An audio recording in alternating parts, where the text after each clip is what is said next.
The plot begins on the eve of an important ceremony.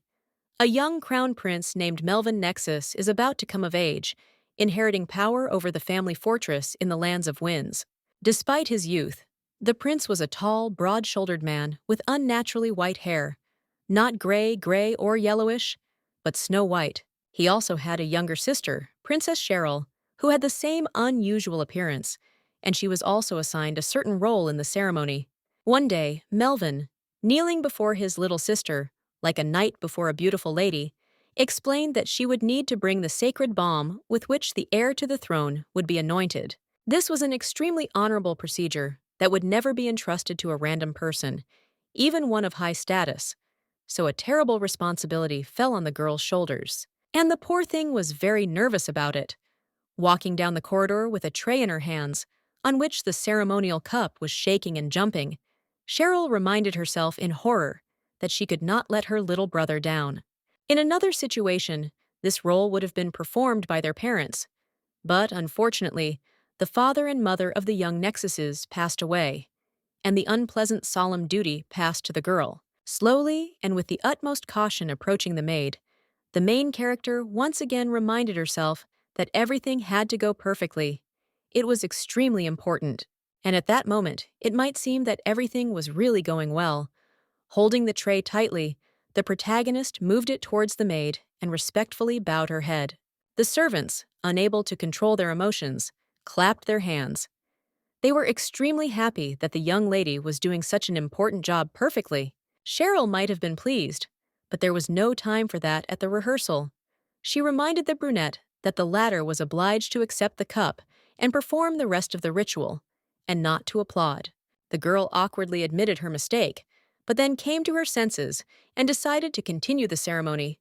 Stuttering, she delivered a solemn speech and reached for the vessel. And according to the laws of the genre, just at the moment when it seemed that everything would be fine, the situation went awry. While trying to take the tray, the maid dropped the cup, the sacred object from which for many years a miraculous balm had flowed, symbolizing the power of the Nexuses over the surrounding lands, unceremoniously fell to the ground. It was like a bomb falling. The dishes made a mournful clang as they hit the stone floor, and both girls froze in horror, as if they had been turned into pillars of salt. The first to come to her senses was the awkward maid, and she, for obvious reasons, was very scared. It was easy to imagine what kind of punishment the powers that be could have prepared for such an offense. Unable to hold back her tears, the maid began to beg the princess for leniency, but the latter had no time for that. She herself was no less frightened by what had happened. After all, this relic is of great value, and if even the slightest damage were to be caused to it, it could lead to a terrible scandal. But then the protagonist turned her gaze to the maid, who continued to eat herself. The unfortunate woman was already imagining how, at best, she would be thrown out the gate in disgrace. It was a difficult choice. The main character could blame the servants for all the sins. She would easily get away with it, but the innocent girl would suffer for an essentially harmless mistake. Eventually, Cheryl made up her mind, and in an emphatically calm tone, assured the brunette that everything was fine, forcing the maid to stop sobbing in quiet hysterics for a moment. The princess lied that she was to blame for what happened. She allegedly awkwardly tilted the tray when passing it, causing the gilded cup to fall and get crumpled like a piece of paper. The stunned woman tried to convince the young owner that everything had been done perfectly on her part, but the blonde had already taken control of the conversation and asked her subordinate to clean the room.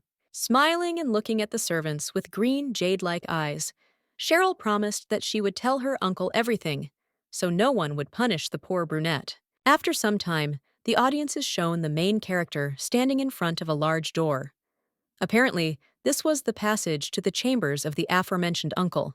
The princess, of course, tried her best to pretend that everything was fine, so as not to upset her subordinate. But in reality, her soul was scratched by cats from fear of a reprimand. She could have stood in front of the door for a long time, not daring to knock on them and tormenting herself with unpleasant thoughts. But then a voice rang out that made Cheryl shudder and almost drop the ill-fated cup. It turned out to be her brother, so Cheryl very quickly hid the relic behind her back and tried to pretend that everything was fine and nothing out of the ordinary was happening here. Melvin was in some ways like the human embodiment of winter at its best. He was extraordinarily handsome and majestic, but at the same time good-natured and easygoing. As it turned out, the elder Nexus was currently very busy at a meeting. Very soon, he would cease to be the leader of the fortress, giving up this position to his nephew, so it was necessary to put the remaining affairs in order at all costs. It would seem that the threat had passed, and Cheryl wouldn't even have to account for the annoying awkwardness. But at some point, the blonde noticed that his little sister was hiding something. An attempt to hide the cup more securely by turning the other way ended in an even more awkward moment. The girl slipped on her heel and almost fell. Fortunately, Melvin caught her. The young prince asked in horror if everything was okay with the main character. But a moment later, he glanced sideways and saw what exactly she was trying to hide from those around her. Realizing that she had been exposed, the protagonist tried her best to come up with some kind of excuse. But nothing but unintelligible gibberish came out, and the young man sighed. He looked like a tired parent who was forced to deal with the antics of his restless offspring once again. But then he abruptly lifted his sister into his arms, causing her to scream. Luckily, the prince had no intention of harming the princess, as one might think. Instead, he carefully sat her down on the nearest soft seat. Melvin then knelt down and began to carefully examine Cheryl's feet, until he finally came to the conclusion that the shoes were extremely narrow. Taking off one of them, the young man clicked his tongue in annoyance. During the rehearsals for the coronation ceremony, the main character had rubbed her tender legs until they were covered in red stripes.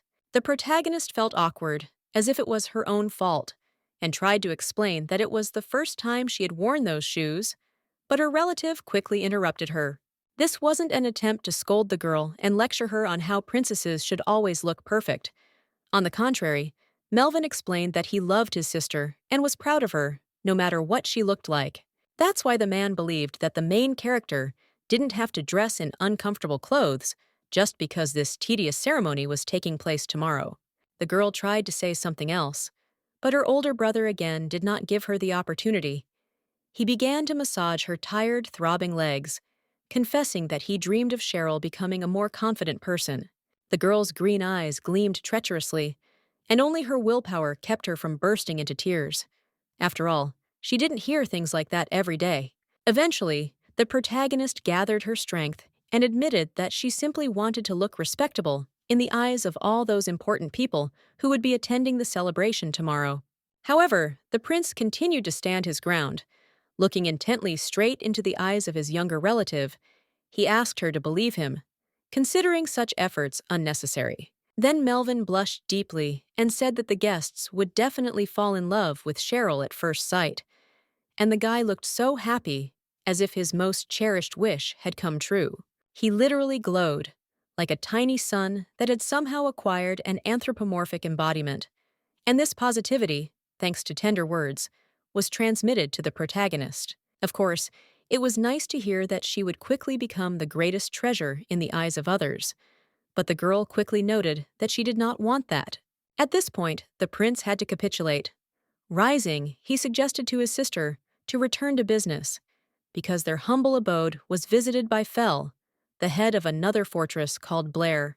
With a good-natured smile, Melvin explained that the man wanted to make sure that the main characters would be okay, and he even agreed to play the role of the high priest. Hearing this, Cheryl flinched as if she had been struck by an electric shock. Since the mysterious guest wanted to accept such an important position, it meant that he would be the first to notice the confusion with the cup. The prince only now noticed the damaged artifact, and although he personally didn't care about this jewelry, the blonde couldn't help but admit that it was better not to show this to Fellow. In the girl's opinion, this was putting it very mildly. If the commandant of the Blair fortress had seen such an indecency, he would have been able to announce the postponement of the ceremony to another day. Even though the man was Melvin's friend, the white-haired prince admitted that it was true. He was a rather prim individual, so the problem needed to be solved. Fortunately, the solution was much closer than it might seem. In this world, there was not only technology, but also magic, and each fortress had a personal wizard. The future ruler was going to simply ask a sorcerer named Logan to return the cup to its original form. Then no one would know anything. But just at that moment, someone's tenacious hand snatched the artifact away. Its owner turned out to be a young man with very long black hair, and although he did not show any anger, his voice seemed to send a chill down the corridor. Unlike his siblings, this man had blue eyes. Like two ice crystals, they looked straight into the soul of the interlocutor, seeing even the most carefully hidden secrets. This was Fel, the head of the Blair Fortress, and the actor playing the role of the high priest who would anoint Melvin to the throne. And he was also very interested in what happened to the relic. The usually relaxed and calm blonde became noticeably nervous. He tried to come up with a convincing explanation, but to no avail. And then a new face entered the conversation. It was the main character, bowing her head respectfully and asking for forgiveness for having clumsily dropped the cup, turning it into a crumpled misunderstanding. The brunette didn't answer. He simply measured the girl with his gaze from the height of his enormous height, as if trying to read her thoughts and understand whether this was a lie. The atmosphere became even colder. Although Fel still didn't say anything or even grimace, he was one of those people who could frighten others with just a look. The protagonist felt as if frost was appearing on her spine. She looked away with difficulty, quietly muttering that she was very sorry for this oversight. Melvin, feigning indignation, rushed to his sister's defense and began to scold his friend for making fun of her. But the man was not going to support this game. He stated in a calm tone that he had no intention of making fun of anyone, but the blonde didn't stop there. He turned to his younger sister with a conspiratorial look. Without trying to lower his voice, the young man told the protagonist that they say that Blair Fortress has 3 weapons against the monsters of the wastelands: the highest and thickest wall in the world, and fearless and skilled knights.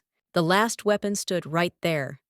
The prince unceremoniously pointed his finger at the imperturbable brunette, who continued to hold the ill-fated deformed cup. Nexus triumphantly concluded that Blair Felix is the most terrible weapon against monsters, because even they are afraid of his stern and impenetrable expression. Of course, it was a joke, but everyone except Melvin felt terribly awkward. While the blonde was beaming with pleasure, Cheryl was burning with shame and Fel froze like an ice statue. The main character tried to remind her brother that it was very impolite to speak in such a tone about the head of another fortress. But, to her even greater shame, she admitted that she understood this joke a little. With his cool, stoic demeanor, Chief Blair could seem creepy even in everyday life. But if you looked past that, he was actually quite handsome. The protagonist hadn't noticed it before, but now, looking closer, she felt a strange warmth being born in her chest, and she thought that Felix was perhaps the most perfect person God had ever created. Unfortunately for the main character, her older brother noticed this. He said out loud that the princess was looking at the important guest for a suspiciously long time. What happened next could have been an act in a play in some theater of the absurd. The elder Nexus suddenly pressed his little sister to his chest, shouting that he would not allow something. The girl screamed in fear and surprise, and Melvin launched into an explanation.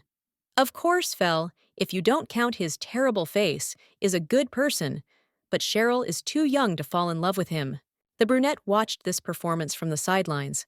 He didn't say anything, but you didn't have to be a telepath to feel that even Felix was uncomfortable, and the blonde wasn't finished yet, shouting that he wouldn't let his relative marry before she came of age. The poor girl was ready to sink into the ground from shame. But, fortunately, her brother had a sense of proportion. He decided to finish and good-naturedly ruffled his sister's hair. The elder Nexus's gaze was full of tenderness and love. Perhaps he sometimes liked to tease the protagonist in a brotherly way, but he would never let anyone hurt her. Awkwardly ruffling his own hair, the prince admitted that he was incredibly lucky to have both a beloved younger sister and a wonderful best friend, so he stopped chatting nonsense. And besides, the heir to the fortress of the Land of Winds did not sit idle all these days. He also had to do a huge amount of work, which could not help but affect his behavior. So Melvin asked Felix not to take this manner of communication seriously. It was not intended to offend, but simply to relieve tension. Fel, as before, did not answer, but his appearance had changed a little. Now the black-haired youth did not seem distant and cold, and he looked at his friend with sincere understanding. After that, he still returned the cup to the blonde for the ceremony and admitted that his friend was not as frivolous as he might seem from the outside.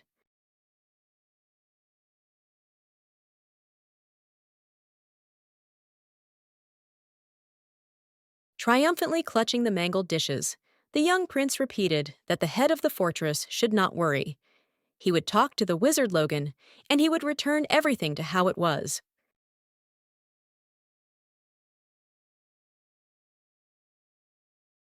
It would seem that this was the end of the conversation, and they could return to their business. But then the guy remembered something else that made him open his green eyes in shock. Unfortunately for the others, it was a continuation of the joke. The elder Nexus loudly declared that when Felix and Cheryl got married, the cold-blooded brunette would become part of their family. The girl blushed like a tomato, but the guy didn't think of calming down. He suggested out loud that in that case, the brunette would turn his friend into something like an older brother.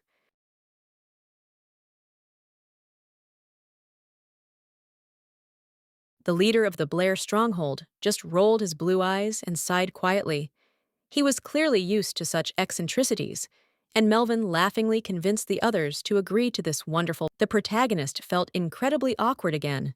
Perhaps if she weren't a princess, she would have attacked this joker with her fists or even run away into the room.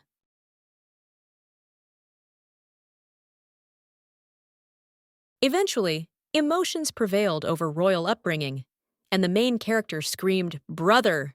with such force that it could be heard far beyond the castle. After this, a small time skip occurs. Day has turned to night. The sky has turned black, and only numerous stars serve as sources of light.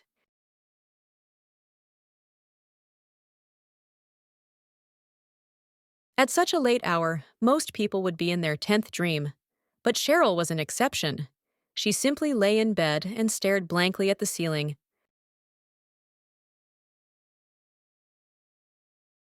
The reason for her insomnia, of course, was the ceremony.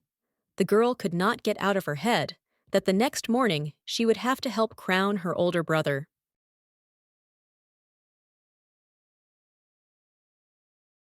It was very difficult to realize that childhood was finally ending and adulthood was beginning, full of responsibility, stress, and a series of difficult choices.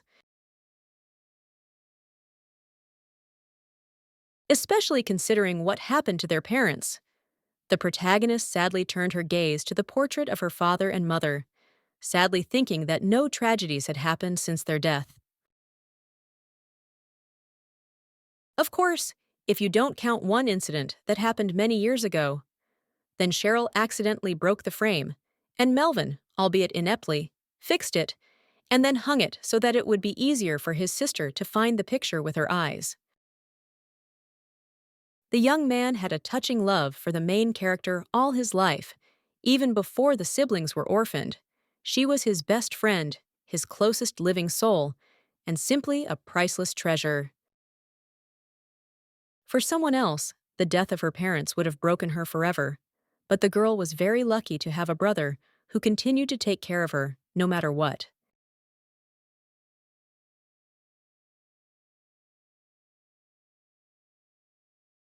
Thanks to this, Cheryl, even in the most hopeless moments, did not feel completely alone and unhappy, and grateful thoughts about Melvin helped her eventually fall asleep.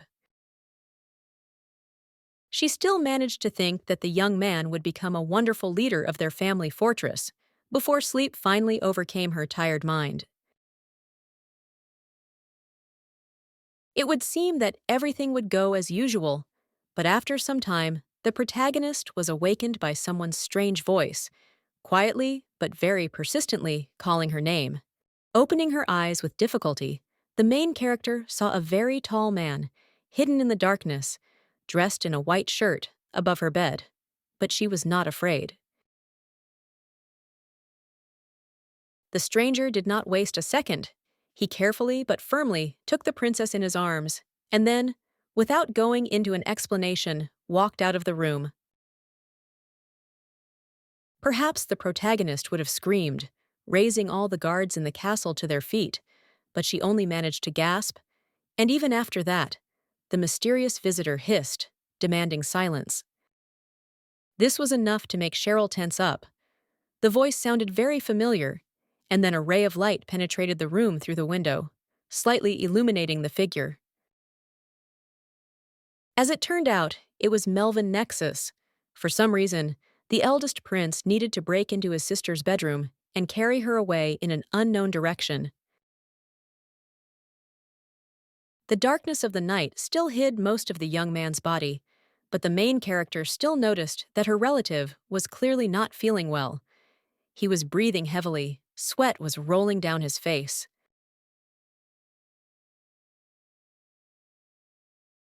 Something very bad was happening.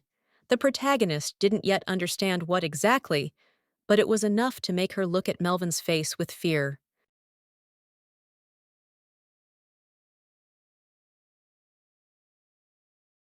Meanwhile, the young man reached his destination, which turned out to be a large wardrobe at the far end of the room, where the princess's many dresses were usually kept.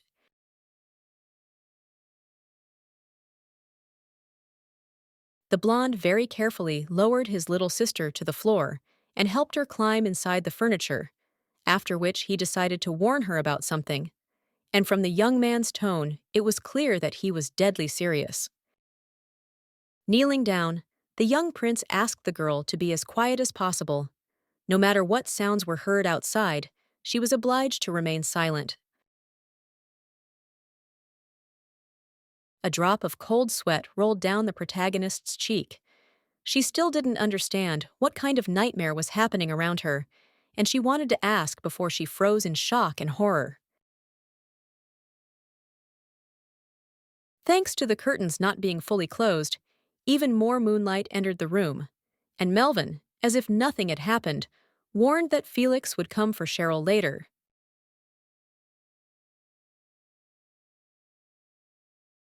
The sudden light made it clearer that the boy was in a very bad way. He was trying his best to overcome his fatigue and demanded that Cheryl remember his words. Fell, the cool brunette from Blair Fortress, was the only person in the whole wide world who mattered right now. But the main character couldn't quite process what was being said. She was overcome with a monstrous, incredible shock. In fact, it was the only thing that prevented the unfortunate princess from screaming at the top of her lungs after she realized what she had seen. Melvin Nexus, the heir to the fortress and ruler of the Windlands, was badly wounded. His shoulder was cut by a blade strike, but he still managed to finish his speech, saying that only Felix Cheryl could trust. For a moment, the protagonist felt as if the whole world had disappeared, ceased to exist, turned into endless darkness, in which only the beating of a panicked heart. It really was like a nightmare. Just yesterday, everything was fine with the brother and sister. They were calmly preparing for the ceremony and fooling around. And now Melvin, bloody and half dead. Some people, when they find themselves in mortal danger, change completely. They become cold-blooded and collected. But the heroine was not one of them. She remained in a state of prostration. At the moment, the girl could only think about her brother, or more precisely, about his terrible wound on his shoulder, from which hot blood continued to flow. The prince had neither the time nor the opportunity to calm his younger relative, so he unceremoniously grabbed her by the shoulders and loudly called her by her first and last name in order to bring her to her senses.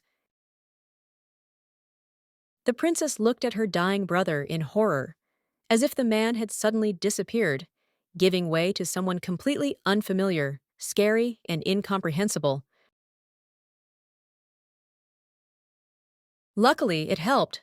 Overcoming the lump in her throat and the tears streaming from her eyes, Cheryl began to say Felix's name, showing that she had actually heard Melvin. The young man smiled in response, not like before, but thinly, with just his lips, because the poor guy simply didn't have the strength left to laugh and show off to the whole world. Despite this, the eldest prince still had the energy to tenderly embrace his beloved relative, pressing her to his chest. Now he could be calm about her. The blonde knew perfectly well that he was going to die soon, so he wasn't going to waste time on useless anger or hysteria. Instead, he assured his little sister that he loved her. In a way, it was even more painful than if Melvin had started insulting the protagonist. So sincere and deep were his feelings that he even tried to express them before his death. But this could not continue for long. Eventually, the prince had to break the embrace and open the closet, but at the same time, he tried to assure Cheryl that it would soon be over.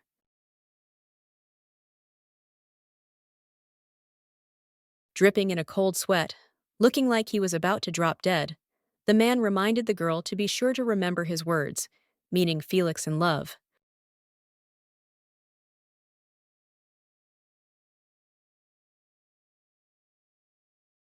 After this, Melvin closed the doors of the closet, and if you didn't know in advance that a royal person was hiding in the depths of this object, it was impossible to guess. The main character tried to breathe as quietly as possible. She still understood little, but was well aware that any noise she made risked being fatal.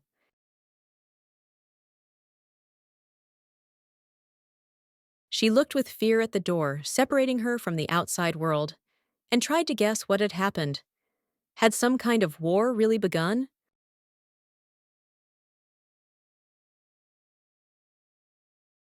Then her thoughts turned to her older brother, or rather, to his wound, which was so deep and terrible that most people would not have been able to move.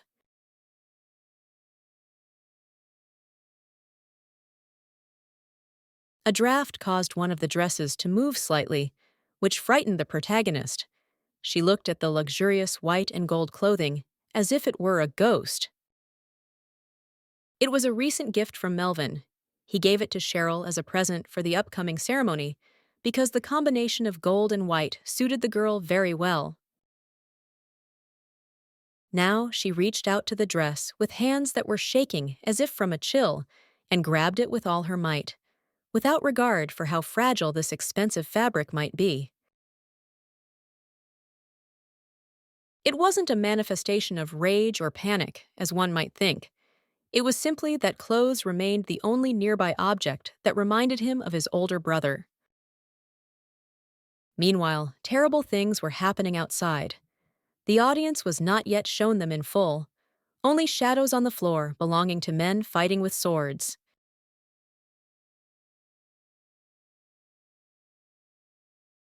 The whole room was filled with the clanking of cold metal, the splashing of flowing blood, and then someone's voice loudly shouted the name of Melvin Nexus, causing the protagonist to shudder in horror.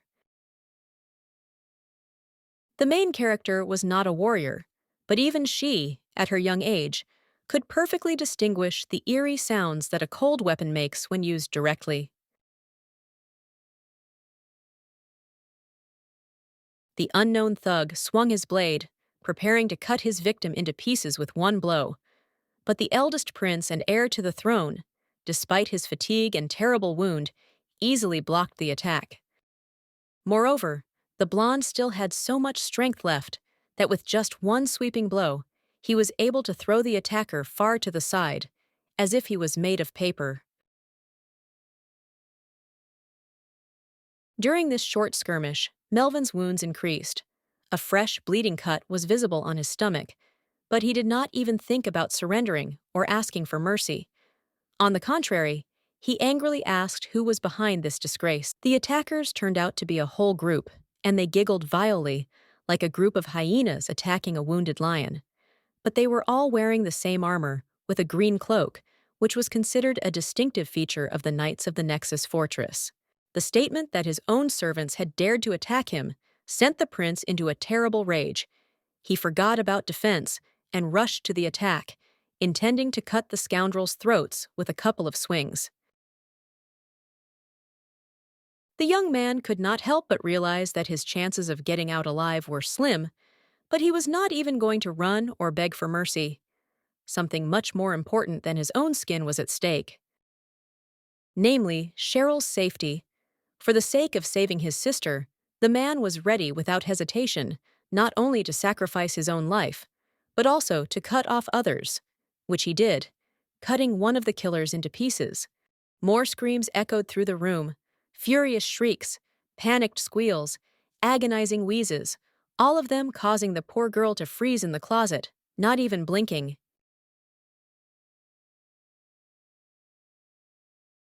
Since the door was closed, she, of course, could not see what exactly was happening outside, but she continued to worry not about herself, but about her dear brother. This fear for her loved one at some point became so strong that it outweighed the arguments of reason and fear for her own life.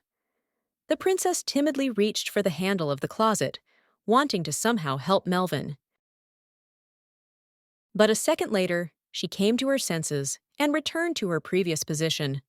The young man was right when he ordered the protagonist not to show herself under any circumstances, and she herself was forced to admit words cannot describe how hard it is to hear someone you love's life hanging in the balance, being hurt, but not being able to do anything to help. And that's exactly what Cheryl found herself in. She was no warrior, just a little teenage girl. All she could do was clutch the ill-fated gift dress in horror and pray that everything would be okay. To cope with the panic that was clouding her mind, the main character reminded herself that Melvin was the eldest and almost the ruler of the Nexus fortress. He was protected by higher powers, and he was stronger than anyone else. Perhaps that was the case, but the killers also understood perfectly well what kind of enemy they were dealing with, so they prepared accordingly.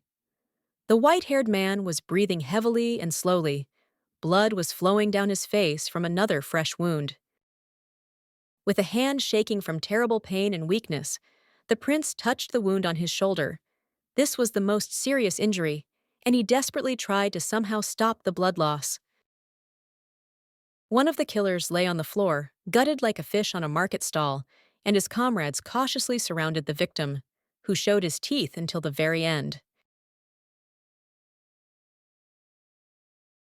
Another assassin, a middle-aged man with a large scar on his face, told Melvin to stop running around the Nexus fortress, in the tone a parent would use to get through to a spoiled child. The guy, still trying to stop the bleeding and get his breathing back, gave the talker an irritated look, the kind usually reserved for mosquitoes buzzing around your ear. But then the prince squeezed the handle of his blade with all his might. The veins on his hand bulged, and if there had been a human hand instead of wood and metal, the blonde would have simply broken the bones in it. But this was no ordinary anger. In fact, Melvin called upon higher powers to curse his offenders to the 7th generation in the name of the divine wind. These were not empty words, as one might think. The traitor knights visibly tensed up, and the scarred killer became much more furious than after the death of several comrades. With a loud cry of, "How dare this bastard!" the men rushed to attack Melvin. Like mad dogs, now they did not even spare themselves in order to quickly finish off the blonde. The protagonist was still sitting in the depths of the closet, quiet as a mouse and below the grass. She only opened her eyes wide, desperately trying to make out what was happening through the smallest cracks. The sounds outside became even more terrible. Now it was not even the noise of a bloody battle, but rather the cacophony that accompanies the slaughter of helpless cattle. The girl still couldn't even move due to shock and horror, and only when a bloody blade broke through the cabinet door half a meter from her head, the princess shuddered. Very slowly, like a broken wind-up doll, she turned around, looked at the crimson strip of metal for a few seconds, and then pressed her palms to her mouth in horror to keep from screaming. The blood on the blade was very fresh. A few drops of it even splashed onto the protagonist's golden dress and legs, and only luck saved Cheryl from certain death. The unfortunate princess continued to press her palms tightly to her mouth, unable to force herself to make any sound. And then the terrible weapon disappeared, leaving a crooked window in the tree. Only after this did the main character very slowly remove her hands from her face. Her heart calmed down a little, her breathing evened out, and hope for a happy outcome was born in her soul. But a moment later, her eyes widened at another eerie sound. An unknown voice was rudely asking what had happened to the girl, and it was not difficult to understand who he meant. It turned out to be a team of assassins.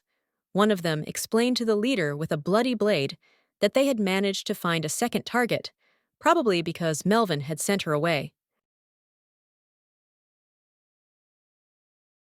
Then the knight suggests that the prince might have been acting in concert with the wizard, because no one was able to find Logan, and the leader was not pleased with this news.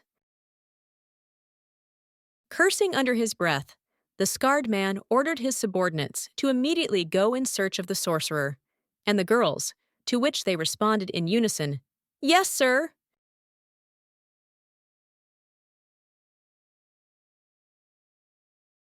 Fortunately, none of them even guessed that the main character was only a few meters from the scene of the tragedy and perfectly heard every word spoken. The poor thing was too scared to think or even blink, but even such a terrible shock could not last forever. At some point, it dawned on her.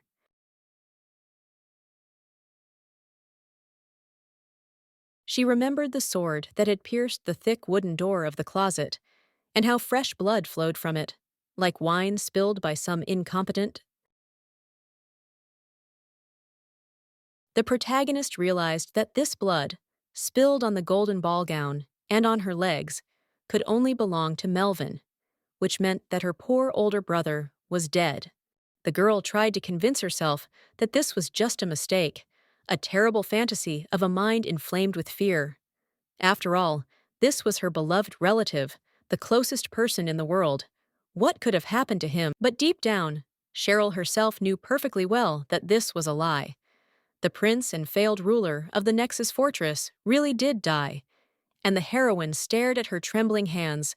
Perhaps in another situation, the protagonist would have thrown a tantrum, rolling on the floor and tearing her blonde hair. But now she simply shook as if immersed in cold water, and then slowly raised her gaze, hearing a familiar. It belonged to a man, her uncle, and the girl, unable to think clearly from terrible grief, began to rise to her feet, causing the creaking of boards to be clearly heard. The regent of the fortress walked slowly towards the closet, and in an emphatically calm voice urged his niece to come out, just like an ordinary kind uncle trying to calm a frightened child. And the protagonist really did reach out with her hands to the handle of the closet to open it, and slowly walk out to meet the last relative. But then she was stopped by her uncle's strange words about Melvin protecting his. This in itself sounded strange. The man would hardly have said something like that if he was simply worried about the girl's health. But then she also remembered her brother's warning to trust only Felix Blair. The young man said nothing about his uncle, who had ruled the stronghold for many years and raised the siblings in place of their parents, and Cheryl finally understood why. The older man seemed to hear her every thought, and so he grinned. In another situation, this grin might have looked harmless, but in this, it was a symbol of a death sentence. At that moment, the elder Nexus looked not like a cold-blooded conspirator and schemer, but like a psychopath. Such was the creepy face and tone he had when he asked the girl to come outside, right into the hands of weapon-wielding. It was the last straw that broke the back of an already crippled camel. Not only was Melvin killed by his own servants, but it was also organized by their close relative.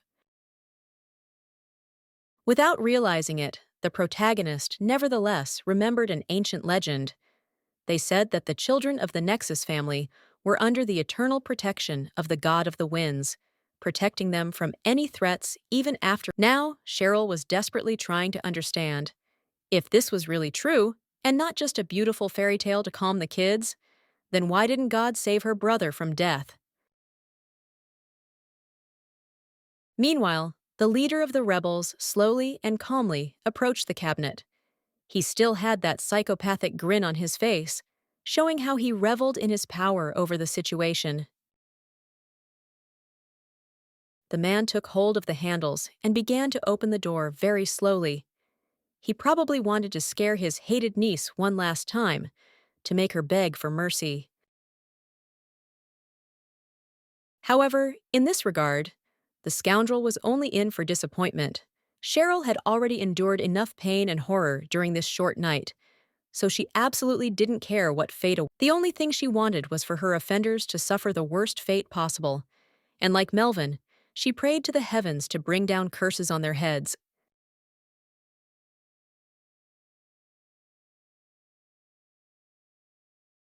Perhaps the story would have ended there, but the main character was very lucky at the last second. Another voice ordered the Elder Nexus to stop, and then one of the thugs wheezed terribly and spat out blood. The instigator of the rebellion turned around in bewilderment, not understanding who dared to interfere with his triumph. But when the traitor saw the owner of the voice, he was dumbfounded with horror, as if a man-eating tiger appeared before him. The audience was shown a part of the man's body, a very familiar blue military uniform, a chiseled pale face, and very long black hair fluttering in the draft. The mysterious man asked Nexus not to move for his own good, and the best evidence of the consequences of disobedience was the dead body of the killer and the blood-stained blade. It turned out to be Felix, the leader of the Blair Fortress, and the best friend of the late Melvin. It is unknown where he disappeared to all this time, and how he learned about the tragedy. But only now, even in such a situation, the warrior's legendary composure did not fail him. He did not scream, did not cry for his dead friend, but only looked sternly at the enemy and called him the deputy leader of the fortress, emphasizing the older man could only repeat the warrior's name and surname in disbelief. After all, he could not have expected that the brunette would decide to interfere in the conspiracy, like a thunderstorm striking out of the blue. Perhaps he would have then demanded answers from the swordsman about what the hell he was doing here, and why he killed other people's warriors. But Fell only gave the traitor his signature icy gaze. And that was his only sign of attention to the former regent. After that, Blair walked past the rebel, as if the latter were an insignificant problem.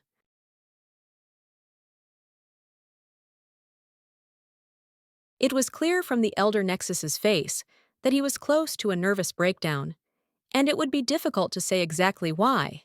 That an unaccounted factor had intervened in his perfectly constructed. The action slowed down, like a film put on slow motion by a bored viewer. While the schemer turned around, looking in shock at the uninvited guest, Felix himself managed to approach Melvin's corpse. The long-haired youth still did not say a word, but his mournful gaze, directed at the pale face of his dead friend, was more eloquent than any speech. In a different situation, Blair would most likely have paid his last respects to the fallen prince, but, unfortunately, he did not have the opportunity to do so. He had to return. Meanwhile, behind his back, Uncle Nexusov exploded with an indignant cry. He was sincerely interested in what the hell the commandant of a foreign stronghold was doing here.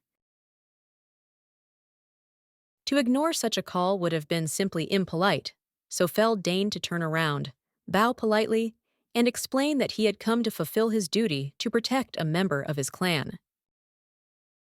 The cold-blooded brunette intended to complete this task at any cost, so he politely but coldly demanded that the rebels not try to interfere with him. It was clear from Uncle Nexus's face that he understood this opaque hint perfectly, but fortunately for him, Felix quickly lost interest in men with weapons.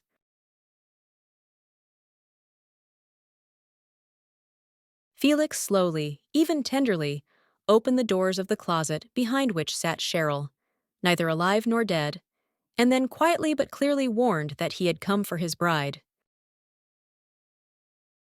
The protagonist couldn't help but hear this, but she didn't care even if the man admitted that he was born from a stone egg.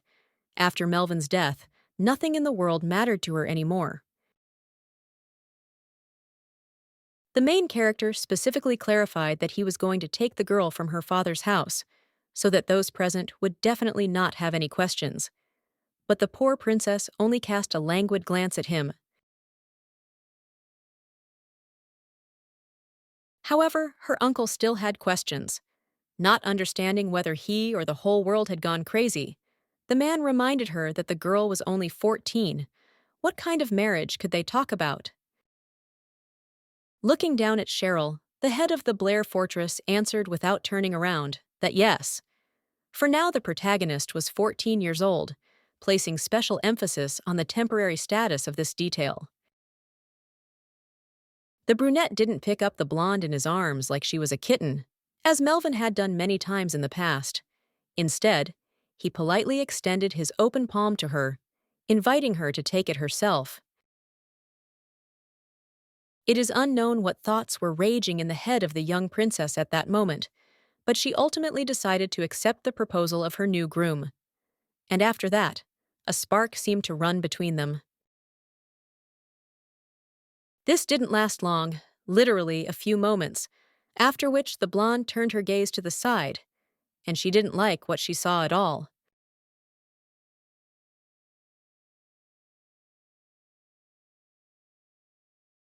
It was her brother's dead body, bloody and beaten, and only the gods know how strong the shock was on the poor girl that she couldn't even scream.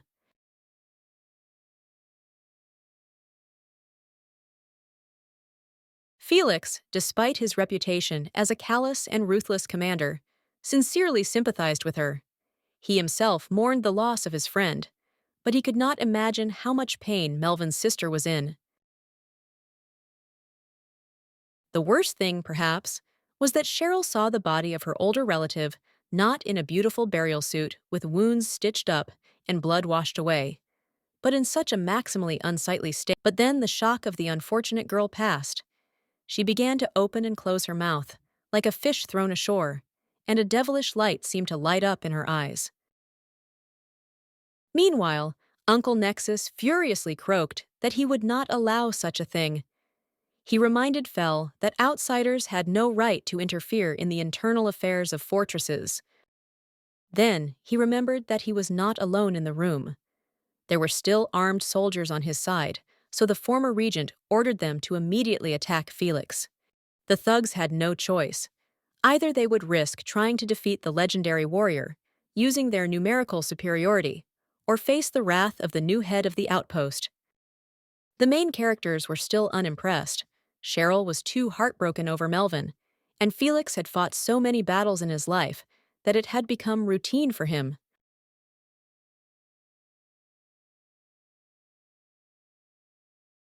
With a calm, practiced movement, the blue-eyed brunette pulled the blade from its sheath, and then looked very closely and even fiercely at the first opponent. It happened in a matter of moments. It seemed that now the man would cut the enemy from shoulder to groin with one sweeping movement, but a second passed and his own head separated from his neck. The other thugs froze in fear. They were going to arrest the defenseless girl and get rid of their new protector, and such a quick death was a shock to them. But Felix Blair wasn't going to stop there. He demonstrated why those around him considered him a legendary knight by jumping into battle like a dance. Uncle Nexus looked at this, feeling like the food he had recently eaten was ready to burst out of his mouth. Such martial skill was simply beyond the limits of possibility. The brunette with long hair like a woman's did not resort to magic, but he still killed several trained warriors as if they were defenseless children who had barely picked up blades.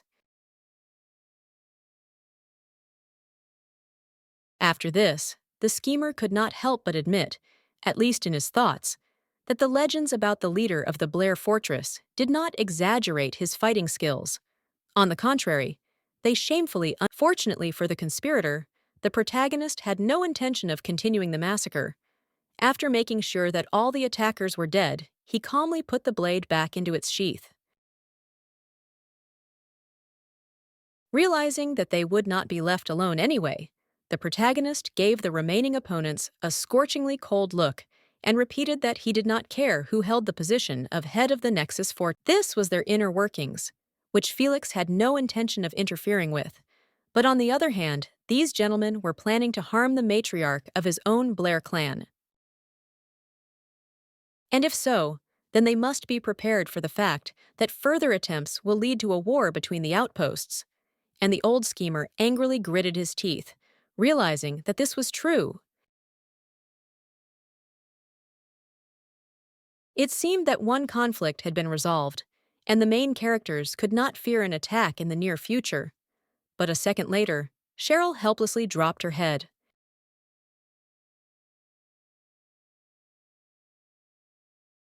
And not just her head. The girl leaned her whole body forward, as if she was about to faint from exhaustion or nervous tension, and Fell barely managed to catch her. Very gently and carefully, the man lifted the main character into his arms. Fortunately, it was not at all difficult for him, since the blonde was very short and fragile. Like a fairy tale prince carrying his bride towards the palace, Fell walked forward. The overall impression was spoiled only by the corpses of the rebels and their living comrades, clutching their weapons in horror.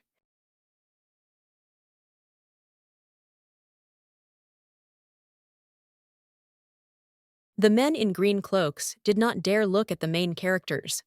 They understood perfectly well that the plan that had been created for so long had failed, but they could do nothing. If the brunette had been a slightly less skilled warrior, he would have been torn to pieces, as had happened to Melvin. But Blair walked calmly, without encountering even a hint of protest. And just like that, the protagonist left the room, slowly, with his shoulders straightened and his dignity royal, leaving his enemies choking on saliva from anger. To say that the former regent was furious would be an understatement. He had almost achieved victory, almost become the absolute ruler of the Nexus fortress. But at the last moment, the most coveted prize was snatched from under his nose. But from that moment on, no one even tried to prevent the main characters from leaving the ill-fated castle, so Felix managed to safely carry Cheryl out into the street. It was still night outside, so quiet and calm that it was hard to believe that such a terrible tragedy had recently occurred, but it turned out that the characters were expected. It turned out to be a young red-haired woman with pink eyes, wearing a green camouflage cloak, and as soon as she saw the brunette, she pounced on him with questions about Melvin's condition and whereabouts. Blair was usually quick to speak, but this time he didn't have the strength to answer such a question sincerely.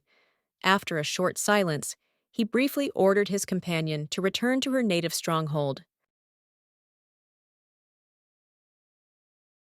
The woman did not understand what he meant, and continued to question him about the eldest prince. From her words, it became clear that the guests knew about the impending rebellion and tried to prepare for it, but the enemy turned out to be faster and more ruthless. Felix still really didn't want to answer questions about his dead friend, but, unfortunately, he couldn't just keep silent from his faithful comrade.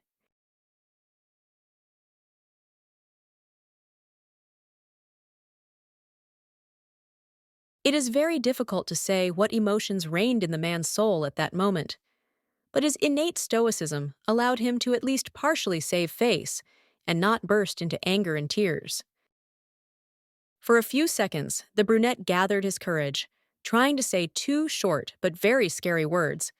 "Melvin is dead," and as soon as she heard this, the girl froze. She couldn't believe that the rightful heir to the throne of Nexus had died. It was simply beyond her imagination. So she, angrily accusing Fel of lying, was going to go to the castle and look for the blonde on her own. The protagonist, as befits an experienced officer, took this outburst of emotion calmly. He only turned around and quietly called the girl by name. As it turned out, this woman was also a sorceress, and the main character did not hesitate to remind her of this. After all, the penetration of a magician into someone else's everything would be fine. But Bess didn't give a damn about it 3 times over. She stated outright that she didn't care about these political squiggles, and if there was a war, so be it. Oh, she would be more than happy to commit slaughter, literally drown the damned fortress in blood. After all she would have to do to finish it would be to simply kill the greedy old snake and his bribed thugs. It was likely that the protagonist shared her feelings, since he had lost his best friend that evening. But for Felix, duty always came first, so he only quietly called out his comrade's name for the second time. He also reminded her that the land they stood on was dear to Melvin, implying that the late prince would not have been pleased if Winter had committed a massacre, even for the sake of revenge. It was impossible to dispute this statement from the red-haired witch, no matter how much she wanted to, so she simply stared at the brunette, biting her lip furiously and trying not to cry. But, unfortunately, it was unsuccessful. Emotions turned out to be stronger than pride, and just a few seconds later, the girl bent in half, vainly hiding her tear-stained face in her palms. To the man's credit, he made no attempt to stop her from expressing her sincere emotions. Felix did not condemn Bess, but simply stood quietly and waited for her to come to her senses. But at some point, the man's attention was drawn to something else, and he repeated the order to return to his home castle. As it turned out, it was Cheryl, who had just woken up.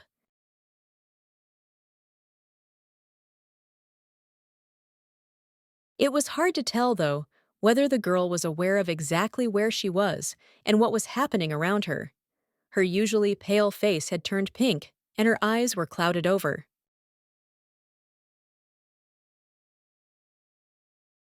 The protagonist plunged into memories. How Melvin, desperately looking straight into her eyes, tried to convince his sister that Felix Blair was the only person worthy of trust. It is unknown what agreement there was between the brunette and the blonde, but the late prince really trusted his older comrade so much that he was ready to hand over the life of his beloved relative into his hands without hesitation. Remembering these words, the princess also looked at the calm and compassionate face of her new protector. In the moonlight, Fel looked much more like an angel than a man.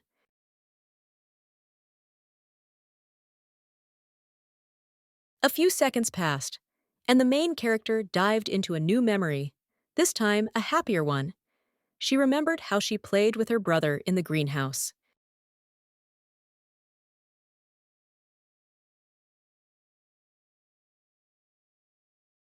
It was a huge and luxurious room, which seemed to be a piece cut out of the kingdom of the Celestials.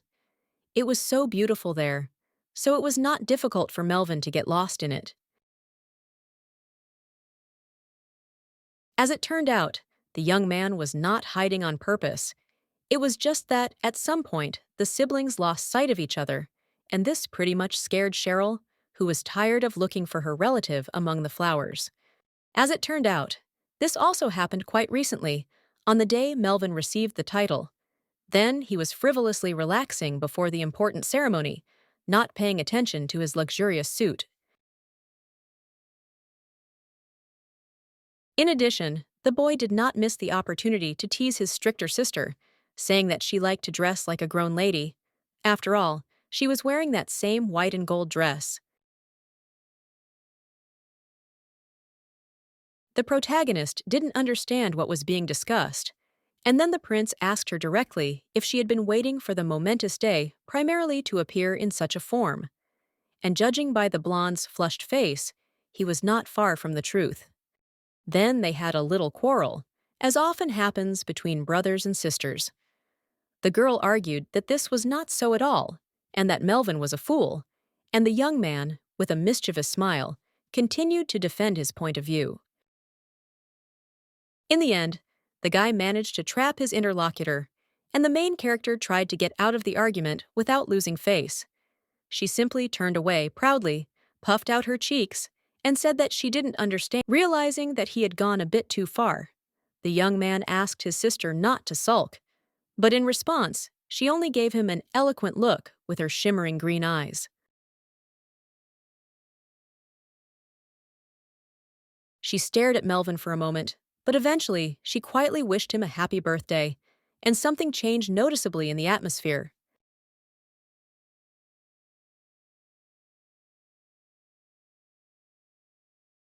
Cheryl also clarified that she congratulated her beloved relative with all her heart, and the prince then, for the first time in a long time, looked discouraged. He looked at the girl as if he was seeing her for the After this, the protagonist proudly turned away, hiding her face, which had turned red with embarrassment, and firmly declared that she would not say anything more, and that they would see each other at the ceremony.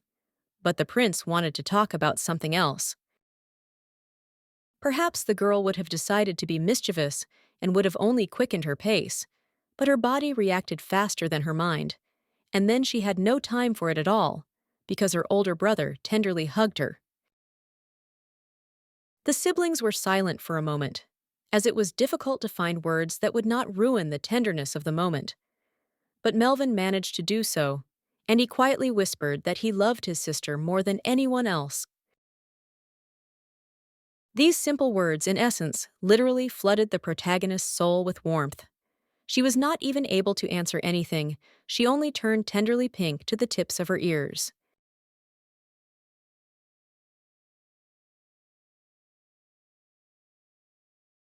Then she closed her eyes. Without sight, she felt much better this warmth that her older relative generously shared with her, despite his prickly character. The princess just thought that when she heard such phrases, she really wanted to respond to them with something similar. And looking at how they hugged, it was hard to believe what a tragedy it would end in. Cheryl was acutely aware of this herself, so for the first time, she gave free rein to the emotions raging inside her. Almost without sobbing, she began to cry, lying in Felix's arms. Now that the mortal danger has disappeared, the main character truly realized that her older brother, the most precious person in the world, is no longer there, and with him, something inside her own soul has died.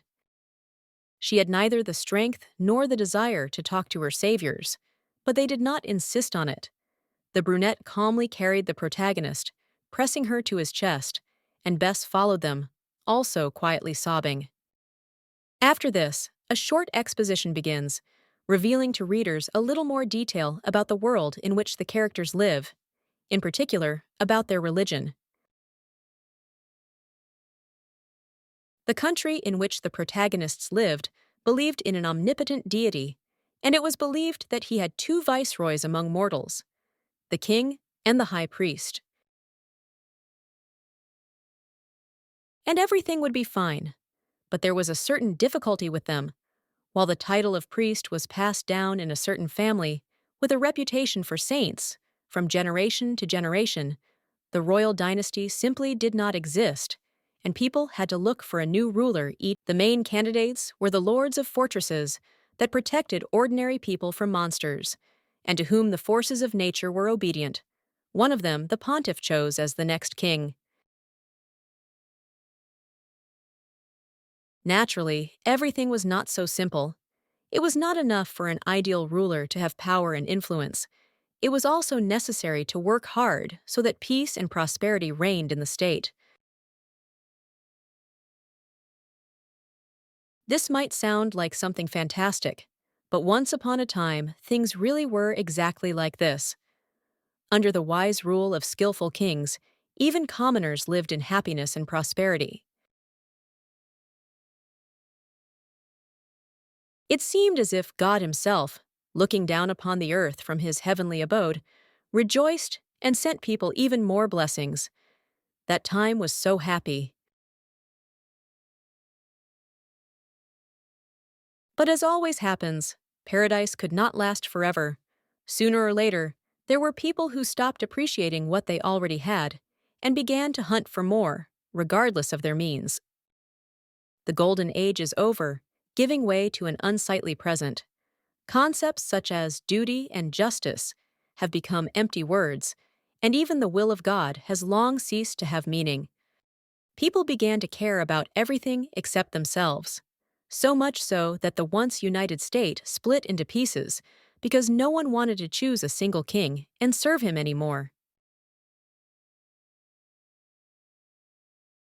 Thus, the owners of the fortresses themselves became kings of their own tiny countries. There was no longer a supreme ruler over them, and all the treasures ended up only in the coffers. After this, the audience is shown the ancestral castle of the Blair clan. Unlike the Nexuses, whose possessions were located in a beautiful valley, this stronghold rested among the snow-capped mountains, and itself resembled an impregnable. But if there was one thing that all the fortresses had in common, it was the presence of guards eager for fresh gossip. Right now, several people were discussing how their leader had gone off with a witch to an unknown destination in the middle of the. The young guard, lowering his voice, suggested that, what if that girl was the illegitimate daughter of Felix Blair, whom he had hidden from everyone for many years? This not very coherent theory only caused ridicule and condemnation. After all, Fell, as it turned out, was only 18 years old. He himself was almost a boy. So where could he have a biological teenage daughter? The author of this theory tried to get out of it by saying that life is a complicated thing and can bring any surprises. But his older comrade only chuckled and noted that the girl could just as easily have been the bastard of the previous chapter. The remaining guardsmen, without saying a word, stared intently at their comrade, as if he had suddenly breathed fire from his mouth or sprouted wings from his back. The man felt very awkward, so he decided to turn it all into a joke. Like, the Blair family is known for its iron self-discipline and devotion to the rules. The sky would sooner fall to the ground than one of them would deviate even a little from their code. However, jokes aside, the rank-and-file soldiers clearly respected their master. Unlike many families mired in debauchery, Fell and his relatives worked hard and treated their inferiors with respect. The guy who originally came up with the theory about the bastard daughter now admitted that it was complete nonsense that one of these Iron Blairs would suddenly start an affair on the side. They didn't immediately notice that a fourth guard had emerged from the gate, staggering and holding his face as if he had just been beaten. But when they asked worried questions, the man replied that he was fine.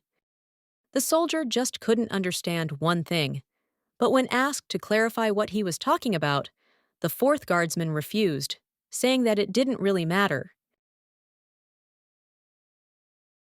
But his colleagues were not going to back down. Angry, they demanded to know what was going on, since the boy had shown up there looking like he had been beaten with boots for a long time.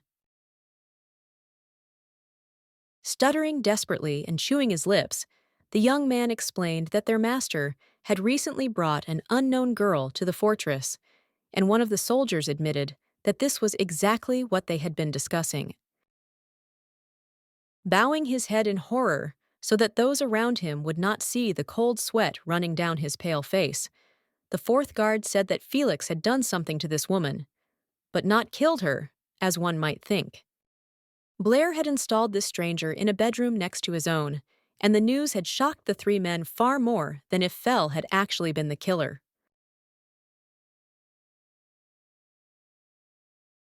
The shock was so strong that they couldn't even immediately respond. The soldiers just bowed their heads and looked at each other, as if trying to convince each other that these weren't auditory hallucinations.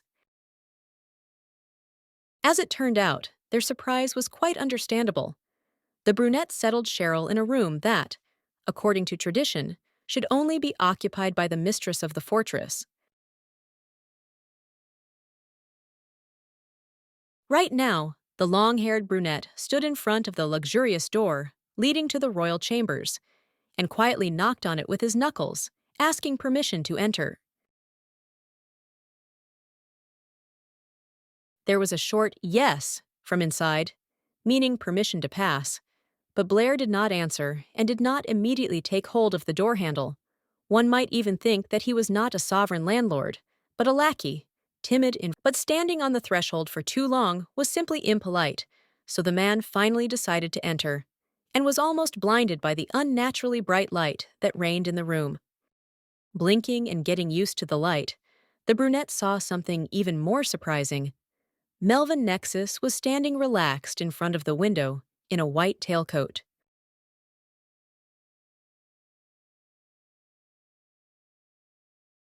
It was something incredible.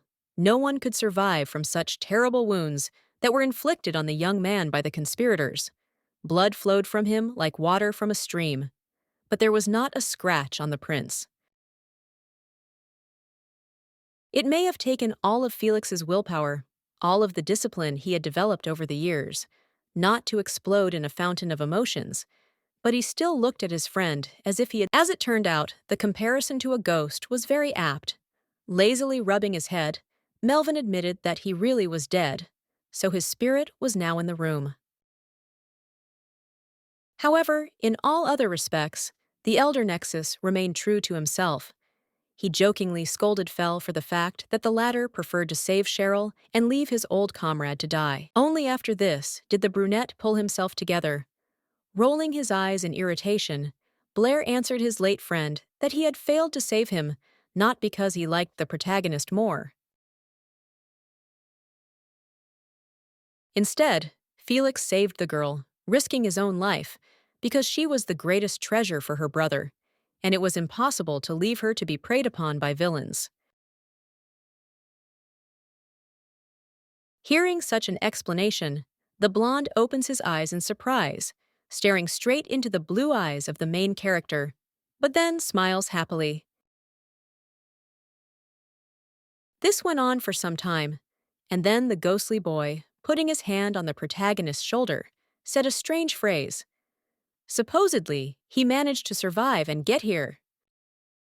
He demanded to know from Fell whether the latter was happy about this circumstance, and asked him to thank him for it. But Melvin's face showed that this was just another joke, and that in fact he was rather sad and thought. And after that, the brunette really smiled.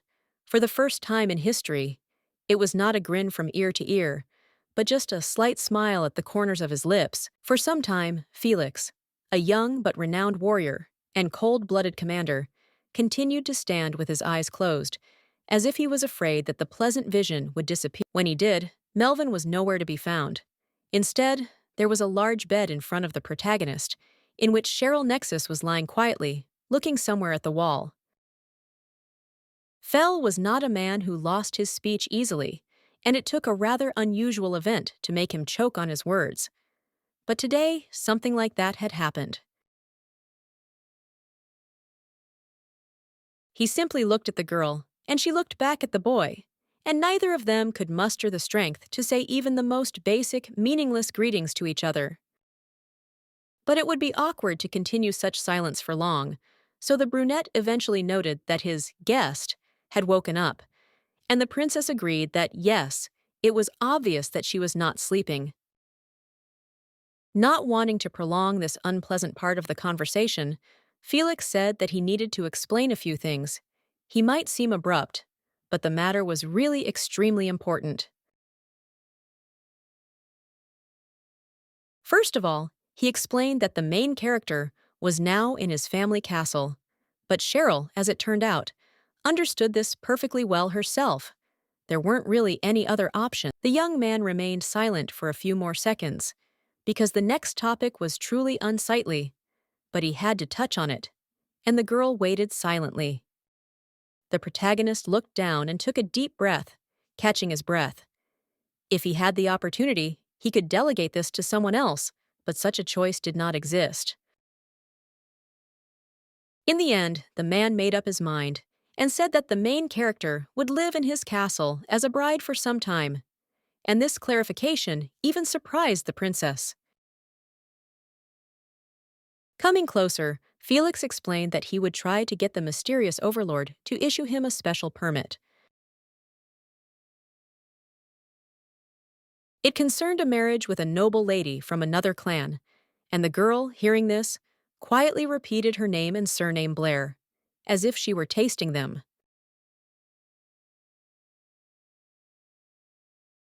Such matters could not be decided by only one family, but Fell did not think that Uncle Nexus would be against it.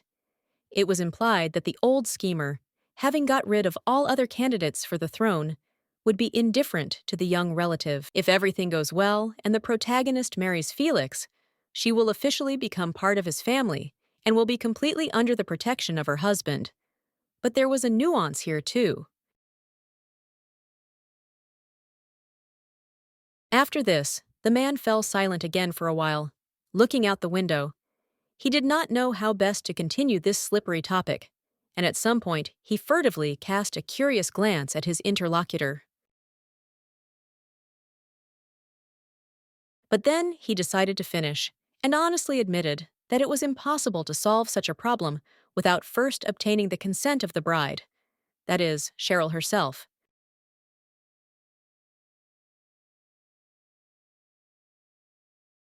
In this aspect, the world of the main characters was noticeably different from the medieval Europe of Earth. In such things, local aristocrats did not ignore the opinions of girls, but the protagonist did not yet know what to say. This wasn't some trifle, like a change of wardrobe, but joining someone else's family, uniting destinies with another person. But Felix, to his credit, understood her anxiety perfectly well and admitted that he simply, if the girl refused, the protagonist would try to find another option to protect her from the evil relative and provide her with a life of abundance. But she would still need to think carefully. Well, if after this the protagonist had any questions that required clarification, then Fell Blair would always be happy to answer them. He can usually be found in his office. Now that the high politics had been taken care of, there were more mundane matters to consider, such as what to do with the clothes, since Cheryl had been carried out of the castle in just her nightgown. Despite her status, the main character was a very modest girl. She was not going to be capricious, demanding luxurious dresses. The things that the maids used would be enough for her. But there was an unexpected problem with this. There are no servants in Blair Castle, except for guards and knights, and this news made the protagonist's mouth drop open in surprise. The main character calmly explained to his interlocutor that in his family everyone does their own work. No hired hands to wash their clothes, clean their rooms, or cook food. Now, however, the situation is special because they are going to shelter a young lady from another family, so Cheryl has time to think. And if help is needed, then the sorceress, Bess Winter, can provide it. In the girl's opinion, it sounded too good to be true. And having experienced such a terrible betrayal from a family member, she became more suspicious, so she directly asked where Fell. Yes, she might be Blair's nominal fiancé, but in all other respects she remained an outsider. But the young man trusted her so much for some reason that he was willing to allow his witch to help the blonde, and this was considered a great honor. The man answered this very simply. In his place, Melvin would have done exactly the same, and such an argument made the main character choke, her eyes wide open.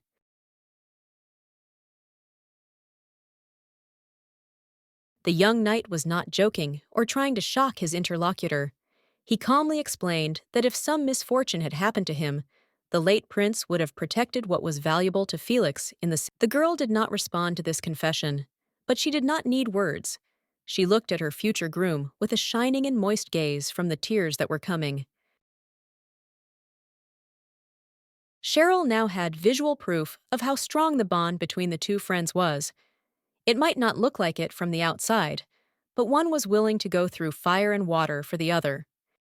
Felix was the only person, apart from the protagonist herself, whom Melvin trusted as if he were himself, and the brunette, in turn, saw the deceased as his most reliable comrade.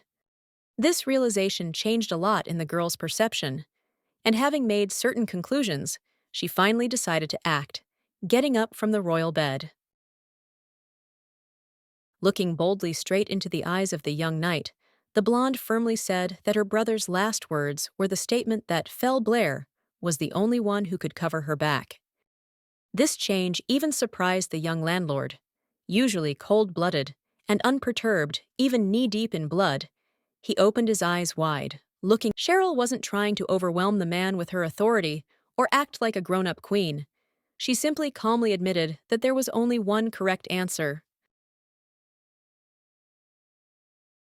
After this, the girl looked intently at her interlocutor in response. With her bright eyes of a rich emerald hue, her gaze was especially penetrating. Felix continued to look at her in surprise. Most likely, he was preparing for long persuasions and even arguments, but not for the blonde to immediately give her consent to marriage, even if it was. However, the young people quickly came to their senses. Fel bowed his head respectfully, thanking the protagonist for her decision, and also asked the princess to take care of him. And she also bowed. This time, the main characters managed to solve some of their problems quite quickly. They did not quarrel, did not make claims against each other, but behaved like reasonable and mature people. The brunette also added that until the girl turns 18 and becomes the sole master of her own destiny, he will provide her with protection.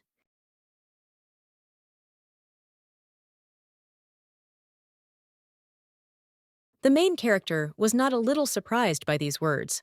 The girl clearly expected that their wedding would be more traditional, but the knight began to explain that this was not the case. Blair was a noble person, and he had no intention of turning Cheryl into his walking property. If during these 4 years she met a man whom she truly loved and wanted to stay with him, Felix would break up the marriage so that the protagonist. However, it was difficult for Nexus herself to imagine such a picture. She still liked the brunette, and now the situation was not such that she could think about hypothetical princes on a white horse. They could have discussed this unusual situation among themselves for a long time, but they were interrupted in a rather unceremonious manner. Some woman entered the room without warning. The protagonists turned around abruptly, as if a hired killer was standing in front of them, but the good-natured voice only asked if the young people were already on their feet.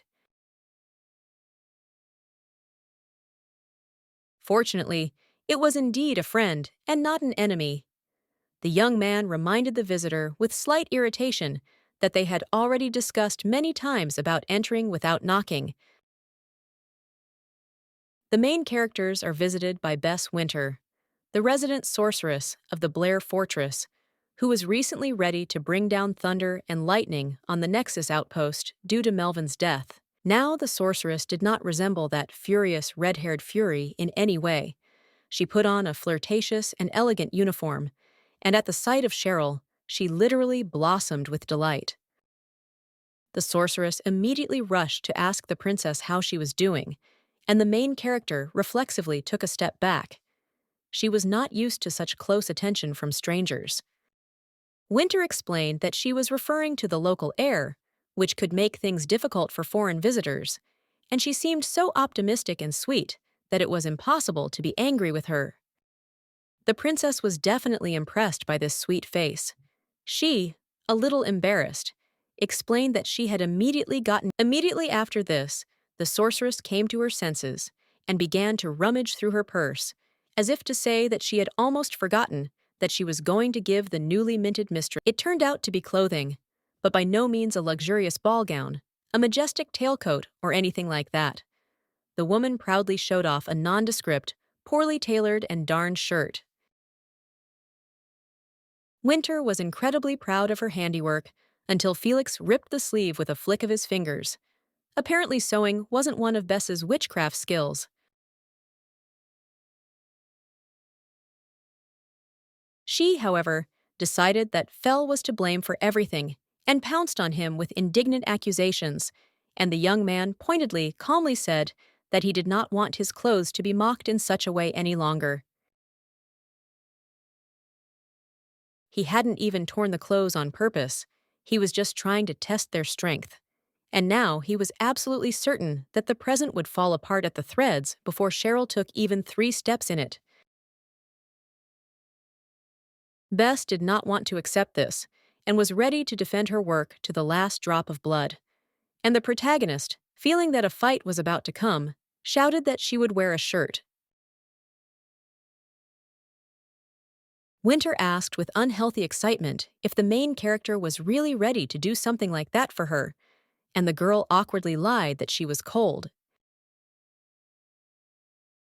Radiating with motherly love, the woman handed the ill-fated shirt to the princess and asked her to change into it, and perhaps the most callous person in the world would not have been able to refuse such a request. One change of frame, and the audience again sees Bess's violent reaction in close-up, but now the sorceress saw something that made her fall down with her jaw hanging open.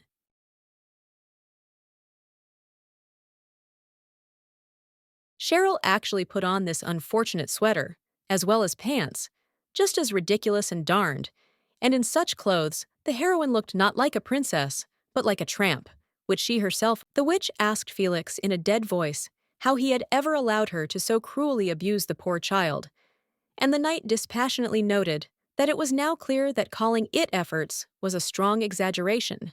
Winter began to apologize to Melvin for having abused his sister so much, and Blair, sighing wearily, clarified that the apology should be made to the protagonist, and Bess immediately rushed to beg the blonde for forgiveness. It's all well and good, but there was no question of wearing such rags in all seriousness. It was simply ridiculous and humiliating for any person.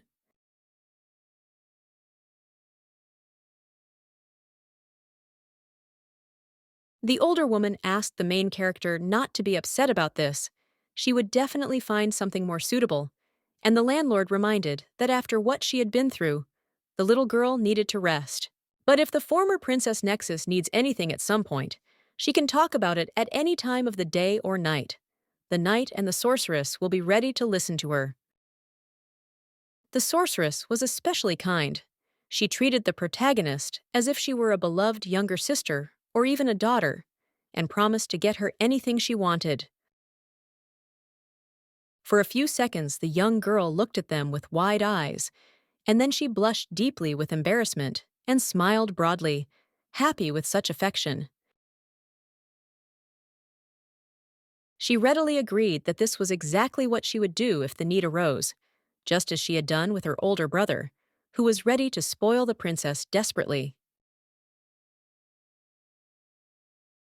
At that moment, the main character again felt the same as before, as if that terrible tragedy with Melvin had never happened, as if he was alive and having fun with everyone. The main characters could have continued to fool around for a long time, as if they had already become a friendly, mutually adoring family, but at some point, Bess decided to leave the princess. And not only she, Felix also went out into the corridor and, having moved away a short distance, asked his comrade to find out information about Logan Greer, the wizard of the Winter. Repeated the name thoughtfully, as if tasting it, but quickly realized that the landlord was talking about her fellow wizard, who served the Nexus family. As it turned out, the young knight's interest in this man was not idle at all. It was Logan who called the representatives of Blair Castle to help prevent the regent's plot. This in itself would not be strange. The brunette had many more questions about the fact that the magician was not in the castle, but since the rebels were also unable to find him, there was a high probability that Greer remained alive. After a short thought, the girl agreed to do everything in her power, and then the protagonist clarified that if it were possible, she should pass on the information she had found when Cheryl was not nearby. The sorceress was surprised by this demand. She clearly could not understand why it was necessary to hide from the princess the fact that a person from her old circle was alive and did not work with the rebels, but the brunette replied that they had to wait. In his opinion, it was very important that the main character herself began asking questions, without waiting for someone to bring ready-made answers. This was her first test. After this, there was a small time skip. Evening turned into night, showing the audience how a huge blue full moon gently illuminated the land and Blair Castle. At such a late hour, people usually see the 10th dream, regardless of whether they are all-powerful aristocrats or humble plowmen. But Felix did not even think about falling asleep. The man sat in his office, drilling into the void with his sapphire blue eyes, and even the most skilled investigator would not have been able to understand what the young landlord was thinking. Luckily, readers were helpfully shown the main character's thoughts, in which he relived a small discussion with Winter, who did not approve of such a plan. She reproached the owner that if the same Melvin had been in the poor girl's place, Fell would have behaved differently. And now, at least alone with himself, the guy could admit that this was true. If the white-haired prince had remained alive, he would have rushed to tell his beloved little sister everything first of all. And with these thoughts, the protagonist looked at a small photograph. It depicted two people: a thin, dark-haired man wearing a noble but simple cloak, and an equally thin, dark-haired woman sitting on a chair. These were Felix Blair's parents, and in his mind he was transported back to the day they were buried, when he was still just a boy, small, weak, and defenseless against the world around him. In this poor boy, no one could recognize the cold-blooded and great warrior. Then he cried bitterly, desperately begging his dad and mom not to leave him alone. Unfortunately, his prayers were never heard. If there were miracles in this world that allowed the dead to return to life, they did not consider it necessary to reveal themselves that time. This memory still remained a painful scar on the soul of the young warrior. So he understood Cheryl perfectly, who had lost both her parents and her brother. Although Felix evoked associations with winter in those around him, it could be not only a calm, slowly but inexorably approaching cold, but also a furious blizzard. And it was precisely such a storm that raged in the protagonist's soul. He angrily slammed his fist on the table, bitterly admitting to himself that neither he nor Bess would be able to accompany the main character forever, to protect her from any troubles. That is why the main character was going to take measures so that the girl could quickly grow fangs and defend herself, but he did not have time to finish this thought. The deathly silence of the office was suddenly broken by a very strange and unusual sound for such a castle: a stifled, desperate whine. It was not a random gust of wind that produced the sound that resembled crying, due to the unusual shape of the cracks in the walls. The whimpering was repeated and became louder.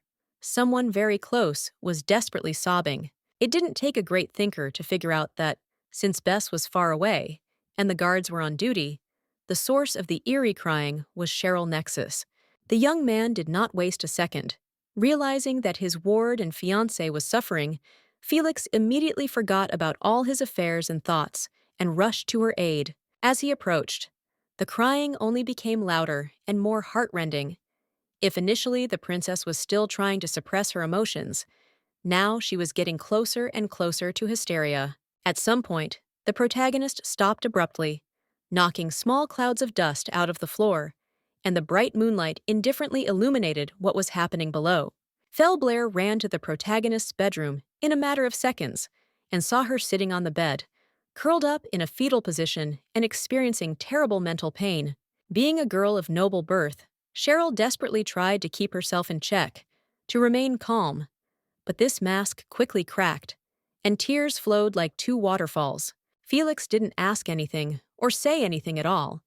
He guessed without any words that the main character had finally fully understood that all her loved ones were dead. Perhaps it had happened even earlier, during the day or in the evening, but then the blonde had managed to maintain the appearance of good nature.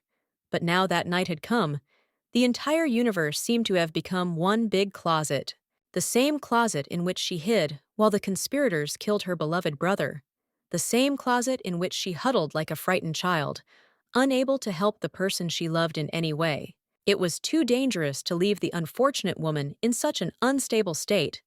She could easily go crazy and harm herself, so it was necessary to urgently figure out how to bring her back to her senses. Then, having partially interrupted and partially scared away the rioters, Felix managed to at least partially bring the protagonist out of this shock, and he frantically tried to remember what he had done then, until he realized that he had simply extended his hand to the princess. From the outside, it might sound ridiculous and unrealistic, but this simple, in essence, method really worked. Seeing the outstretched palm, Cheryl silently touched it with her own fingers. The girl's face was terrible to look at. It was gray with horror and grief, Cold sweat was pouring down it, but the young aristocrat, at least, was no longer crying. She felt Fell's hand for a few seconds, and then simply pressed her face against it.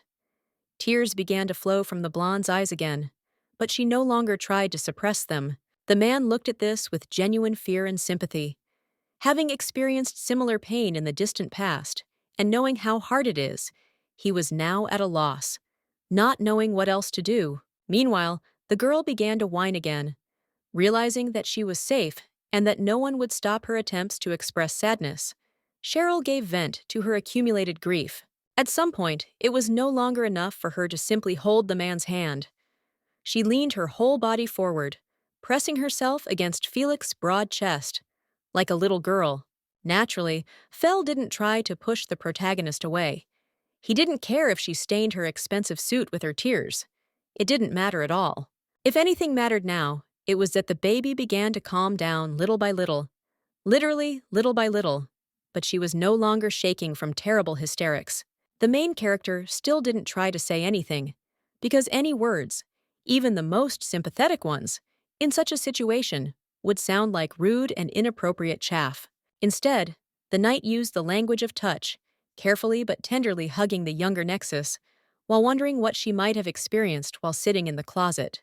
He understood how unpleasant and scary it was to be helpless in a small and very dark space, desperately waiting for someone who could pull her out of there to safety. A day passed, and a new day began in Blair Fortress, the same as thousands of previous ones, filled with work and struggle with the merciless mountain cold.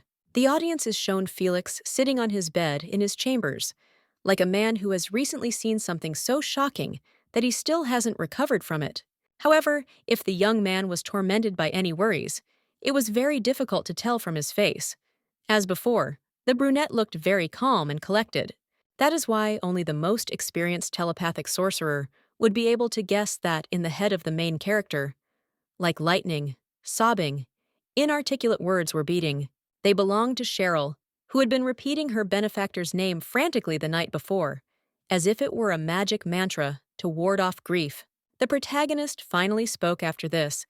In as quiet and gentle a tone as was possible, he tried to assure the girl that everything would be okay. The princess did not pay attention to this. From the outside, she might have seemed like a broken doll, capable of pronouncing only a few phrases, not very well. Then the youngest daughter of the Nexus family fell silent, and with shaking hands, reached up to the broad and strong, like a yoke, shoulders of the main characters. She was so weak that even such a simple action required an exorbitant amount of effort from the poor girl. So the brunette ended up simply hugging her, gently pressing her to his chest. The blonde finally felt calm and safe, so much so that she closed her eyes and dozed off, and therefore did not see the mournful grimace appear on Fell's face. The protagonist mentally addressed Melvin Nexus, trying to demand an answer from his soul. Why did he die, go to the next world, and leave this unfortunate woman to suffer in the world of the living, in the care of Blair? The protagonist continued to ask himself this question even now, and it was difficult to say what he felt most strongly, irrational anger at his deceased friend or ordinary melancholy. However, one had to give Felix his due. From the outside, his mental struggle was completely unnoticeable, and having driven it deeper, the young man decided to visit someone. The owner of the chambers, naturally, did not refuse the lord of the fortress access, so a second after the quiet knock, the swordsman walked inside. The owner turned out to be the owner, Cheryl Nexus herself, who smiled happily at the sight of her new friend and thanked him for the gift. A new, very cute outfit. The man was stunned at the sight of her, and for good reason. Yesterday, the main character went to bed in terrible hysterics, and now she looked so happy, as if no deaths or tragedies had happened. But even in this case, the swordsman managed to quickly pull himself together. Pretending that nothing strange was happening, Blair handed his bride a pair of shoes he had found with difficulty, asking her to try them on. The protagonist did not refuse, so after half a minute, she was tying the gilded laces on her little feet with experienced movements. After taking a few trial steps and taking a good look at the new shoes, the princess began to dance with joy. She liked these exquisite boots so much. Seeing this, Felix couldn't help but smile slightly. He really liked the fact that this unfortunate girl, who had received such a terrible blow from fate, was quickly coming back to normal. However, everything was not as smooth as Blair would have liked. At some point, having had a good time, the protagonist decided to turn to the main character with a timid question. She turned away, unable to look directly at Fel at that moment, and quietly asked, could she walk around this castle, which would become her new home? Fortunately, the brunette didn't mind this at all. On the contrary, he himself was only interested in whether the blonde had rested enough in her chambers. The girl hastened to assure him that yes, everything was fine with her, but the young commander still measured her with an attentive look, as if trying to read a possible lie. And then the young man opened his blue eyes wide. He saw something so incredible that even his legendary composure was unable to help. It was the ghost of Melvin Nexus. For a moment, Felix could have sworn he saw his old friend alive and well, as if nothing had happened. But a second passed, and it became clear that this was not the spirit of the restless Joker Prince at all. It was just that, at that moment, Cheryl looked very much like her older brother, so it was easy to confuse them. Standing by the sunlit window and smiling over her shoulder at her interlocutor, the protagonist announced that if no one objected, she would very much like to take a walk on her own 2 feet. Some time passed, and the audience was shown how the door of someone's chambers very slowly, even timidly, opened, as if its owner was afraid to leave without permission. Naturally, it turned out to be Cheryl Nexus. Despite the fact that neither Blair nor Winter would have kept her locked up, the girl peeked out of the room furtively, as if afraid of exposure. Looking into the wide and luxurious corridor, the main character was convinced that Felix was not lying. In his fortress, there really were no ordinary servants, unlike her old house. This puzzled the girl quite a bit, because she could not understand who then kept such a huge building clean, because there was no sign of desolation or dirt anywhere. For a moment, she imagined this picture. Fel, a knight and a great warrior known throughout the country, walking along endless corridors in a blue apron, very carefully sweeping away the dust with an ordinary broom. But after a few seconds, she shook her head sharply from side to side. Some things were too strange and even dangerous to imagine. Slowly walking wherever her eyes looked, the protagonist came to the conclusion that Felix couldn't do this job after all. He had to manage his possessions and lead the troops. But even if he didn't do this, one person wouldn't have enough strength and time to clean the entire fortress. Cheryl might have continued to indulge in such thoughts for a long time, trying to solve one of the most intriguing mysteries of Blair Fortress, but her attention was quickly drawn to something else. As it turned out, the heroine had managed to reach a large corridor intersection, through which one could go in different directions of the castle, and now she was thinking about which path to choose. For a while, the princess thoughtfully looked from one side to the other, figuring something out in her mind, and then decided that it would be better to try the right passage first. No sooner said than done. The girl continued her exploration of the northern outpost, recalling along the way the words once spoken to her by her older brother. Melvin, being a wise guy beyond his years, behind the mask of a jester, said that if you don't know where to go, it's better to make a random choice than to mark time. It was good advice, despite its obviousness, but the little girl was worried. What if there was nothing at the end of the direction she chose? After a slight hesitation, because he hadn't expected such meticulousness from his little sister, the blonde finally reminded her that nothing was stopping her from simply starting over. And then, looking at his relative with special warmth and good nature, Melvin said that in any case she should not worry. All the winds in the world are watching over the descendants of Nexus. Previously, memories of her older brother caused the protagonist monstrous mental pain. But now she only smiled warmly, realizing how wise and kind he was. After some time, the girl came to another fork leading to the outer parts of the palace, and, after hesitating a bit, decided to go right again. Despite the fact that the area was unfamiliar, and she was wearing shoes she had never worn before, the main character moved very quickly and easily, as if she herself were the wind in human forms. Very quickly, without much effort, she covered a distance that would have taken a larger and heavier person much more effort and time. The passage, as it turned out, led outside, to the windswept walls. But this did not bother the young girl at all. She remembered asking Melvin if the Celestials would protect her too, even though she was not an heir. Cheryl didn't have time to remember the answer. What she saw made her open her eyes wide and hold her breath. There was no more talk of any memories. However, some part of her consciousness, one of those that dormant in the very depths and usually do not show itself, responded with the voice of a deceased relative in agreement. The wind will always love the protagonist, no matter what her status is. She realized this while looking at the beautiful, snow-covered lands of the Blairs and the small town located near the castle. It was an incredibly exciting and beautiful sight.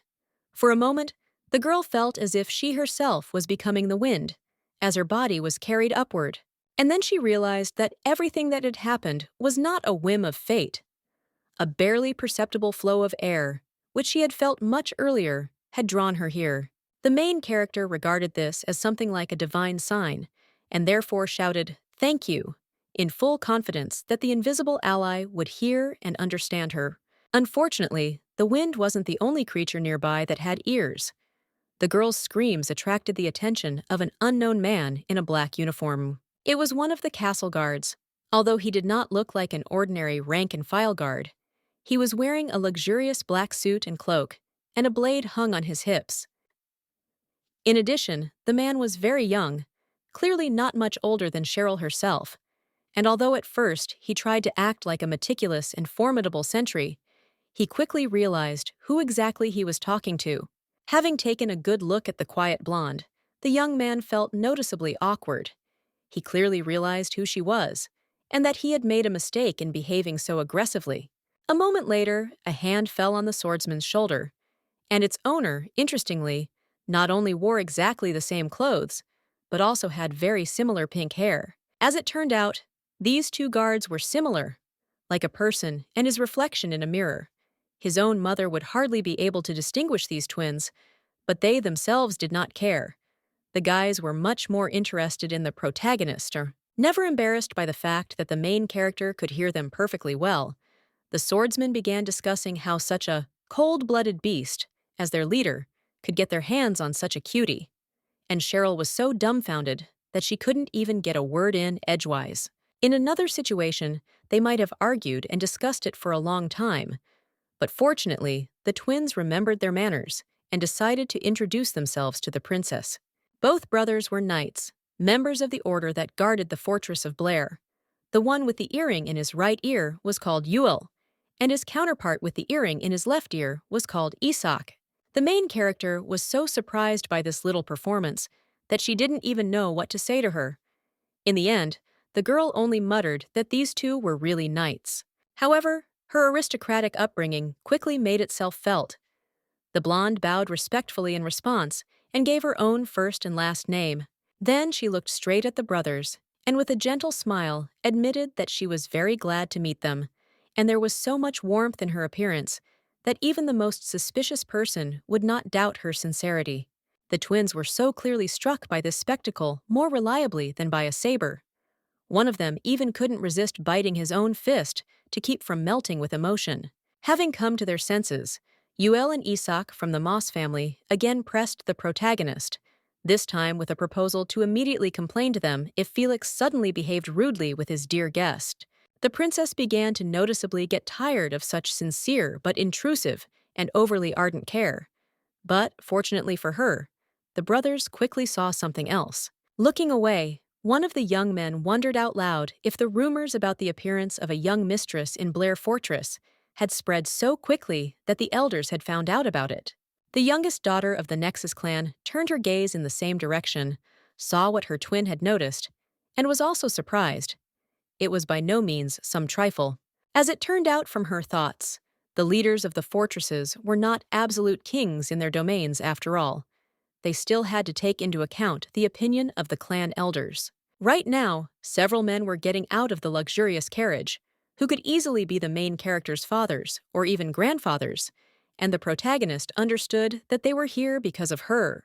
The brothers, watching what was happening as if it were a tense boxing match, noted that the matter was indeed very serious, because these old men had also taken their daughters with them. As it turned out, for some reason, the daughters of the elders of the Blair clan also had enough influence and rights to talk on equal terms with the head of the fortress.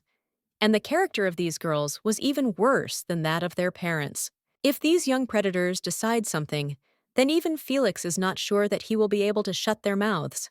Therefore, the result could turn out in the most unpredictable way. The brothers did not say out loud that if the newcomer wanted Fel to drive the bride away, he would have to do so. But it did not take a prophet to sense the unspoken. Viewers were even shown this image for a moment. The main characters standing in the middle of a huge room that looked like a courtroom, with ominous, faceless figures towering over them. In the end, one of the young men honestly admitted that he found the daughters of elders, these gray cardinals who decide the fate of people, simply frightening. Some time passed.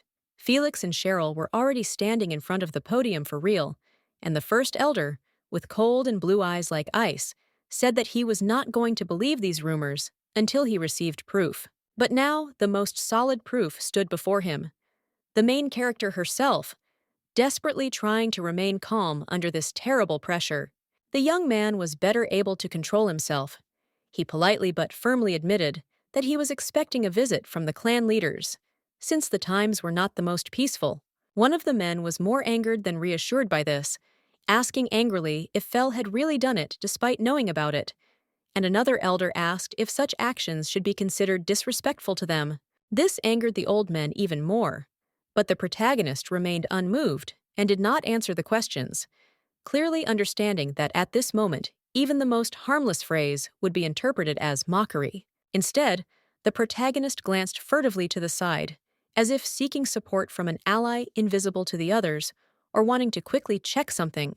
It was the younger Nexus, and contrary to all possible fears, she looked as calm as Felix himself, as if she truly had nerves of steel. To explain this behavior of the audience, a short flashback is shown in which the girl was talking to her alleged fiancé shortly before the trial. She tried to convince the guy that everything would be fine. As it turned out, the protagonist had already taken part in the councils of elders of her native clan several times. All these dark looks, angry claims, attempts to crush her with authority were not something unusual for her, so the girl calmly entered the hall first. Watching this, the young knight remembered Melvin. Once, during a conversation, the late prince said that he was very proud of his sister for her ability to hold her own in society. The blonde also admitted that it was precisely because of this that he felt extremely touched every time it was time to talk to his relative. Looking at the back of the underage girl, who understood perfectly well that one word from the elders was enough to literally throw her out into the cold, but still held firm, Fel remembered these words. Such courage is not seen every day, and even Felix, who had fought both people and monsters on numerous occasions, looked after Cheryl in shock. Perhaps at that moment, he was experiencing the same feelings as Melvin, affection and respect for the girl. Or perhaps he was simply calculating the strategy of the conversation. But in any case, the brunette smiled faintly.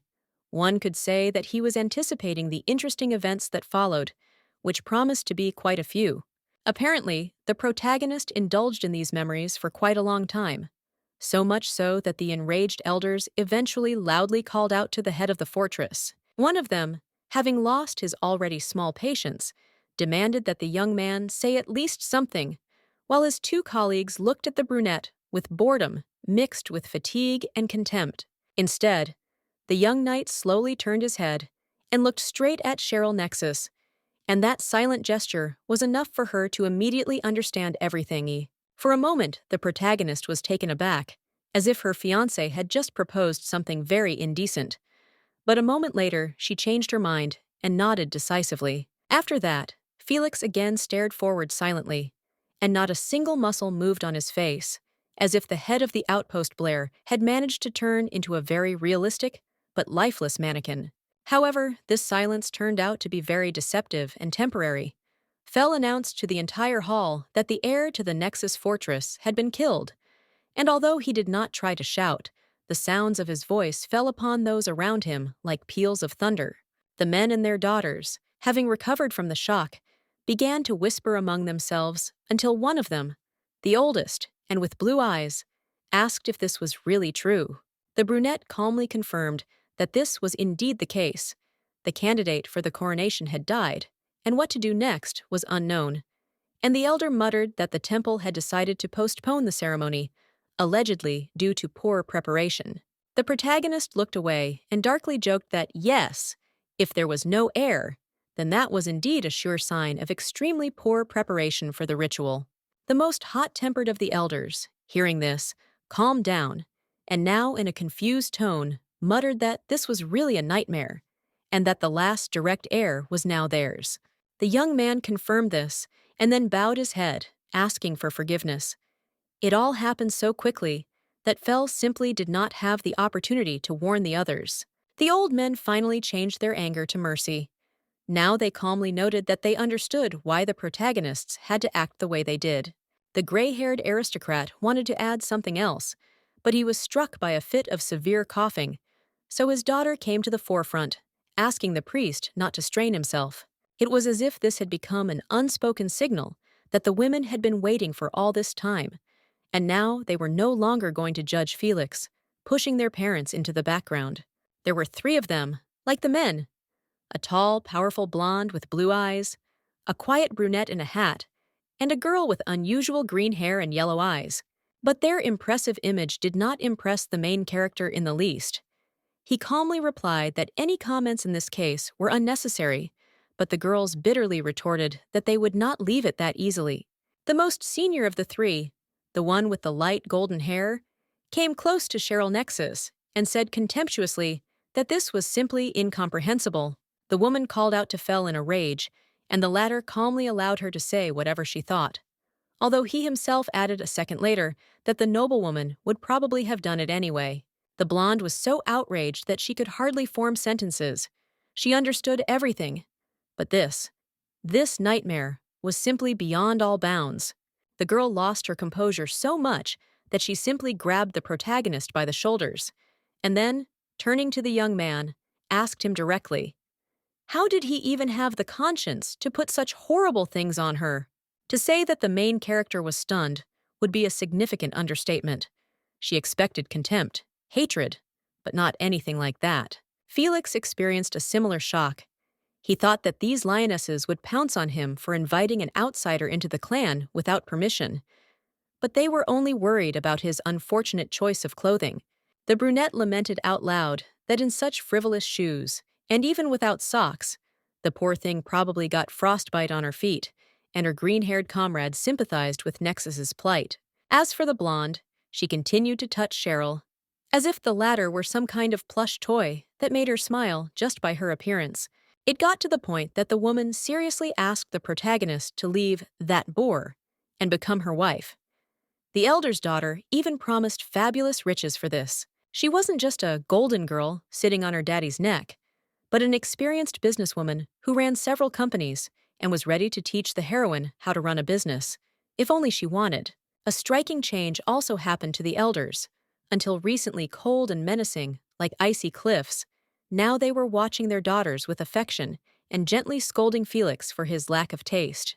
Meanwhile, the trio of women continued to sternly scold the protagonist for his indecent treatment of his dear bride, as if he were some random servant, an errand boy. Fel Blair was a very cool and stoic man, and very few things could upset him. But a group of fashion demonesses certainly did. The man ingloriously surrendered his positions.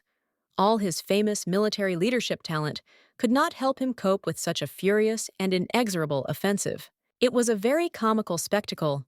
A great knight, leaving behind many chopped-up bodies, was losing an argument with ordinary girls, and the heroine, unable to contain herself, burst out laughing. She thought that if her late brother had seen something like this, he would have been rolling on the floor laughing. After all, the great and terrible Felix Blair had been put in his place for his bad taste in clothes.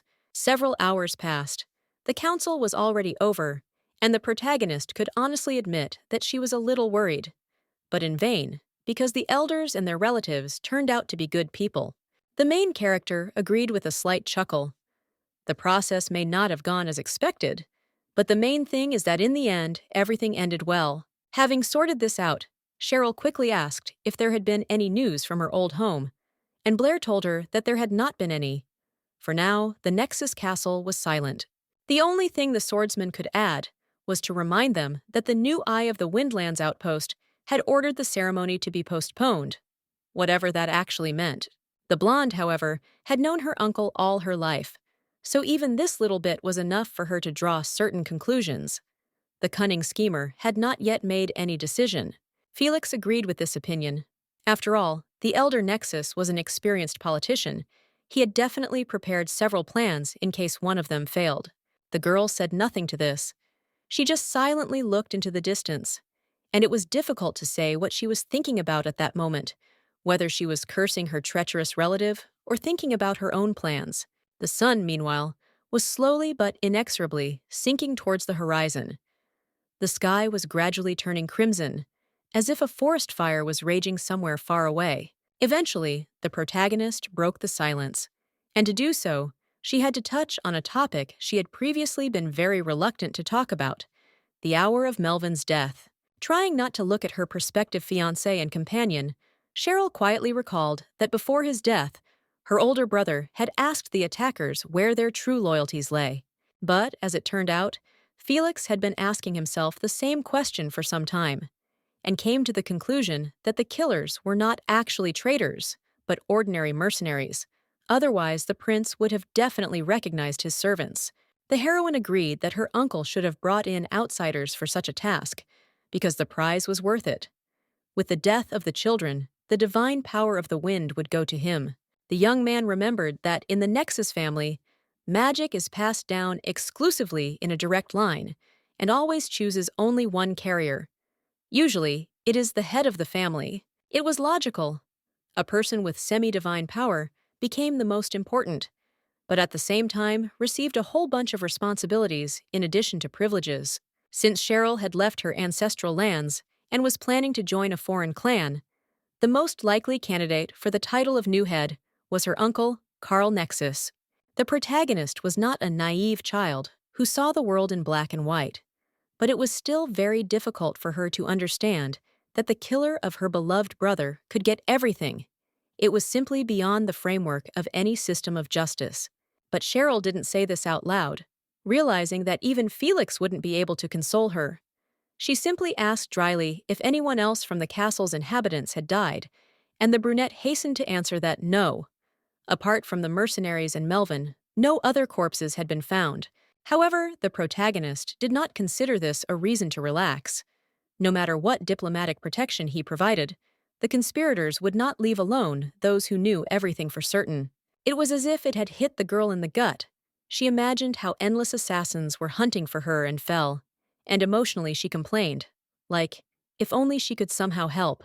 But at the same time, she understood perfectly well that she would not be able to do anything. Carl Nex had enormous resources, armies, and power on his side, and she only had information and a precarious status. In the end, the protagonist sighed sadly and admitted that she shouldn't get involved in anything in principle. By doing so, she could easily only make the situation worse and even endanger those around her. The situation was one of those that people call being between a rock and a hard place, and even Cheryl herself could not help but notice the bitter irony of what was happening. So it turned out that the only way for the girl to finally get the opportunity to actively influence politics was to achieve the status of Blair's wife. It might seem funny, but high society was very sensitive about status and surnames. This would certainly have made Carl perceive his inconvenient niece differently. Felix, who had been silent and listening attentively throughout this monologue, decided to ask the prospective bride directly if she had just come up with some kind of plan. What is characteristic is that the cunning but smart girl did not even deny it. On the contrary, letting her hair fall to the wind, she admitted that this was the case. After that, she easily turned to the young man and measured him with a very strange look, like a sly fox thinking about how best to joke with the victim. Cheryl Nexus smiled brightly and admitted that if the situation had turned out differently, she simply would not have had a reason to be in this place now. Some time has passed, and the audience is shown how the protagonist walks along the corridor of Blair's fortress, thinking that she is already starting to get used to these deserted places. She herself did not have time to notice and understand when the feeling of discomfort due to an unfamiliar environment with different living conditions disappeared. But the girl was sincerely glad that she was gradually becoming one of them, Unfortunately, the calm and positive atmosphere was immediately destroyed by an angry cry. An unknown person, addressing no one knows who, demanded to stop this immediately. The princess became alert, like a sensitive hunting dog that sensed the approach of a dangerous predator. This cry, whoever it belonged to, certainly did not bode well. The main character followed the sound and stopped in shock in front of the large, luxurious doors, behind which Felix Blair's office began. And from there, the screams were coming. This in itself was bad, because the brunette usually did not allow others to shout at him so easily. And it also turned out that Bess Winter was the one giving the angry speeches, threatening to leave the position of court magician if the young man did not do what she wanted. As it turned out, the reason for the feud was again the schemers from the old castle nexus. The hot-tempered sorceress just wanted to go and burn these scum to the ground, not caring about politics, and the protagonist tried in vain to reason with the girl.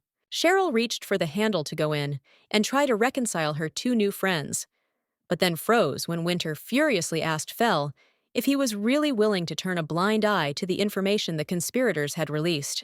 It is not known what was being discussed, but it was clearly very serious. So much so that the red-haired witch considered the refusal to take revenge a betrayal of the memory of the unfortunate Melvin. This accusation really hurt the man, so much so that for the first time in history, he raised his voice, asking Bess if she really thought that the King of Wisdom and the Temple would turn a blind eye to a lynching. In another situation, and with another person, mentioning the country's supreme power and their punishment would be enough to end the argument. But not now, and not with Winter. She didn't give a damn what the fat cats at the top did. The protagonist raised his voice again, desperately trying to call the woman to reason, but she only asked contemptuously if Felix thought that shouting alone could change everything. Cheryl Nexus listened to all this from behind the door, feeling her heart, frozen in fear, skip beats, and then did not see how desperately the lips of the unfortunate sorceress trembled. Bess finally asks, her voice trembling with suppressed sobs, how they could even dare to claim that Melvin had committed suicide. And the protagonist, hearing this, feels like the world is turning upside down. And both girls could be understood. As it turns out, the locals considered suicide an even more shameful thing than most earthlings, and those who killed themselves were crossed out of all documents, as if such people never existed. If this is done to the late prince, his friends will not even be able to hold a funeral, because there will formally be no one to bury, and all this because of the unprincipled bastard Carl. Understanding all this, Winter could not get one thing into her head: how Felix Blair, who understood the consequences no less, could remain calm and silent, as if nothing was happening. The main character looked down sadly, showing that this whole situation really did cause him the most unpleasant feelings. But he didn't answer, and then the woman just waved her hand in irritation, as if talking to a swordsman was like talking to a wall. On this ugly note, the witch was about to leave, in order to go and take revenge, contrary to all advice and orders. But at the last moment, she was stopped by Blair's voice. The protagonist noted that if the red-haired sorceress went to carry out her plan, then of the three of them, only he would remain alive, implying that Bess would simply die in vain in an attempt to avenge Melvin. Now the witch lowered her gaze to the floor, saying nothing to this merciless but true remark. Perhaps she understood that the guy was right, but her rage demanded some kind of outlet. Without answering, the sorceress turned the handle and opened the door, getting ready to go about her business, and was shocked to come across a very familiar white-haired head. Now it was Cheryl's turn to look at the floor under the weight of unpleasant emotions, not responding to those around her, as if she had turned from a living person into a soulless mannequin. The red-haired witch awkwardly tried to ask the protagonist something, but she didn't even bat an eye, as if the rest of the world had turned into a continuous gray mess for her. Winter, to her credit, was not an idiot after all. She instantly realized that the poor girl had heard what fate was being prepared for her dead brother, and she burst into tears. Without asking permission or saying anything at all, Bess threw herself at the main character with hugs, in a desperate attempt to somehow calm the melancholy that was eating away at her very soul. The blonde held back for the first few seconds, not wanting to show her emotions so openly in front of those around her. But quickly she began to whine herself. A few more seconds passed, and both girls began to cry out loud, not at all embarrassed by the fact that Felix Blair was watching them. Fortunately, the latter did not interfere with his friends letting off steam. After some time, the man quietly noted that his court sorceress had probably only just now truly realized the unpleasant truth. The sorceress was no longer in the room. Apparently, she went to her room, leaving the main characters alone, so Cheryl timidly clarified whether Fell meant Melvin's death, and the swordsman honestly admitted that he did. The young knight calmly replied that Bess Winter was not the type of person to hide her true emotions from others, which led to the scene shown earlier. The man felt embarrassed that his bride had inadvertently become a participant in such an act, so he bowed his head and asked for forgiveness for the witch's shameless behavior. The princess waved her hands and assured that everything was fine. She was even glad to help her new friend release her sadness, so there was no reason to sprinkle ashes on her head. And then she said something that made even the usually cold-blooded head of the fortress freeze for a few seconds. Cheryl considered such open people as Winter to be cute. For a few seconds, Felix simply looked at her, saying nothing. But then he nodded, closed his eyes, and smiled with the corner of his lips, like a teacher satisfied with a student's correct answer. As it turned out, the knight remembered that the late Melvin also said something similar about the red-haired sorceress, and this made the protagonist jump with curiosity. Sitting down next to her, the young man admitted that although the essence was the same, the late eldest prince expressed it in completely different words. More crudely, the action is briefly interrupted, showing the audience another memory of the main character about a conversation with a deceased friend. Then, Melvin very condescendingly and shamelessly noted that it was very nice when you could understand at first glance what was going on in the little head of a witch. Winter was there. Nexus told her all this straight to her face, so she almost choked with indignation. But the prince was not embarrassed, because he understood that the girl was feigning anger to hide her awkwardness. The young fencer was there too, saw and heard everything. Therefore only the higher powers know what a severe test his famous endurance endured that time. Naturally, this was not an ordinary insult. Everyone understood that such a thing was simply not in Melvin's spirit, and that there was something else hidden behind these phrases. Bess may have looked like a furious fury from the outside, but the young man could clearly see that her face had turned as red as her hair, not at all from anger, and her eyes were shining as if an unknown surgeon had replaced them with translucent glass. Cheryl and Fell decided that Winter had truly loved the late prince deeply, and the swordsman would have bet a lot that the feeling was truly mutual.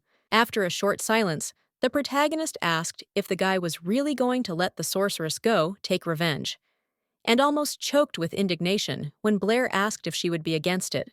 Of course, the main character was against it with all her being. If one of her new friends went to fight with Carl Nexus, they would be in serious danger. The head of the northern fortress also understood this very well, so he added that if this happened, the supreme king or the leader of the priests could intervene in the matter. The wrath of the government and the church was already a serious threat. But the blonde, looking down gloomily, replied that things were different with her, arousing Felix's interest. The blonde stood up and began to pace the room, while arguing that she was a legitimate descendant of the Nexus clan. This could not be refuted, so her feud with her uncle would not turn into a war between different clans. Therefore, the young princess believed that if anyone should start the fight for justice, it should be her, without putting strangers in the crossfire. There was a certain logic in her words, because the protagonist visibly tensed up. A drop of sweat rolled down the brunette's temple, and he quickly declared that Melvin would not want this. Cold and unfeeling as the young aristocrat seemed, he was ready to endanger himself by taking on this unpleasant job. But Cheryl interrupted him, declaring that this was her lot. The man she trusted from her earliest childhood, who she saw as a loving uncle and guardian, betrayed her and killed her beloved brother for the sake of power. So it had to be a family revenge. Deep down, the main character didn't want to say such a thing, but she felt cornered, so she had to avenge Melvin. The girl admitted that she could give up everything, try to forget about that terrible night, about her bleeding brother, live as a parasite, and smile sweetly at everyone, but she would feel discord in her soul for the rest of her life. That was why Cheryl was desperate not to bury her head in the sand, no matter how tempting it sounded. If she had to suffer, then it would be better from the bitter truth than from sweet falsehood. Felix Blair looked at the girl with genuine sympathy. Perhaps at that moment he saw himself in her, forced to become strong and ruthless for the sake of survival. Looking firmly at the young man, the protagonist practically ordered him to take her as his wife. Then she would finally have a free hand to carry out the proper retribution. Looking at Blair with eyes that sparkled like polished emeralds, the blonde extended her hand to him and repeated her words, now as a request, to take her as his wife. For a few seconds, the young nobleman stared intently at Cheryl's face, trying to read her true intentions, before he finally covered them and quietly responded with his consent. It would seem that the conversation would end there, but it didn't. Instead, the young man stood up with a mysterious look and began to read a strange speech regarding his future marriage. He gently took the protagonist's hand. Despite the fact that they had only a 4-year age difference, the youngest daughter of the Nexus clan was much smaller than the swordsman.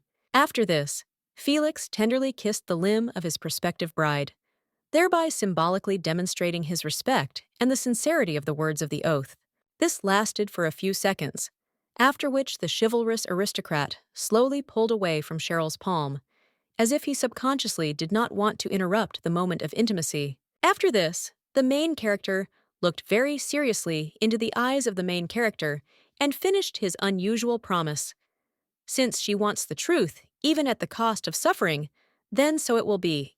After this, there was another small flashback. This time the action was transferred to the meeting hall of the elders, which shook from an incredibly powerful cry of, "What?"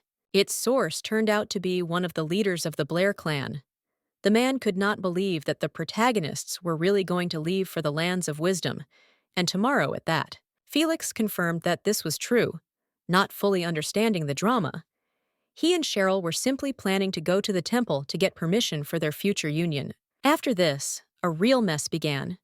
3 elders, the most respected and influential people on this land, began shouting at the young knight that he was obliged to beg the bride and the higher powers for mercy for not giving Cheryl a gift, and to warmly thank her for agreeing to walk down the aisle. Fortunately, the excellent self-control did not fail the main character this time either.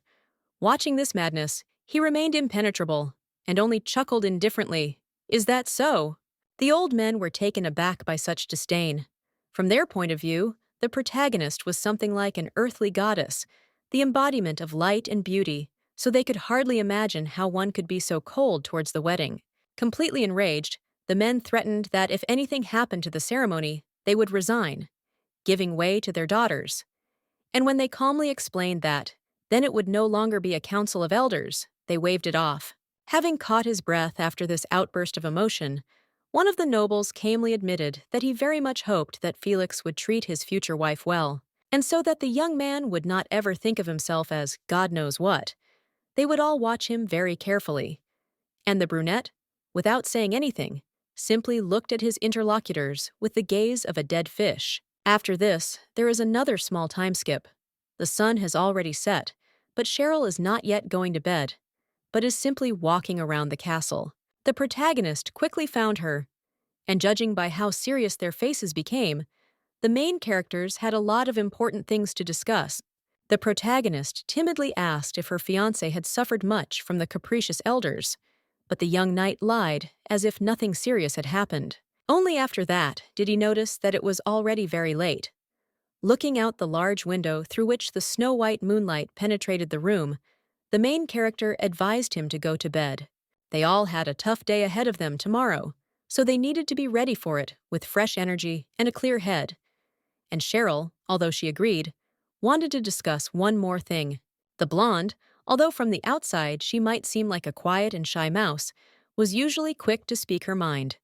But right now, she looked unusually embarrassed. She had to ask her fiancé for something that was very important to her, but at the same time awkward, so the girl couldn't just immediately tell him what she needed from him.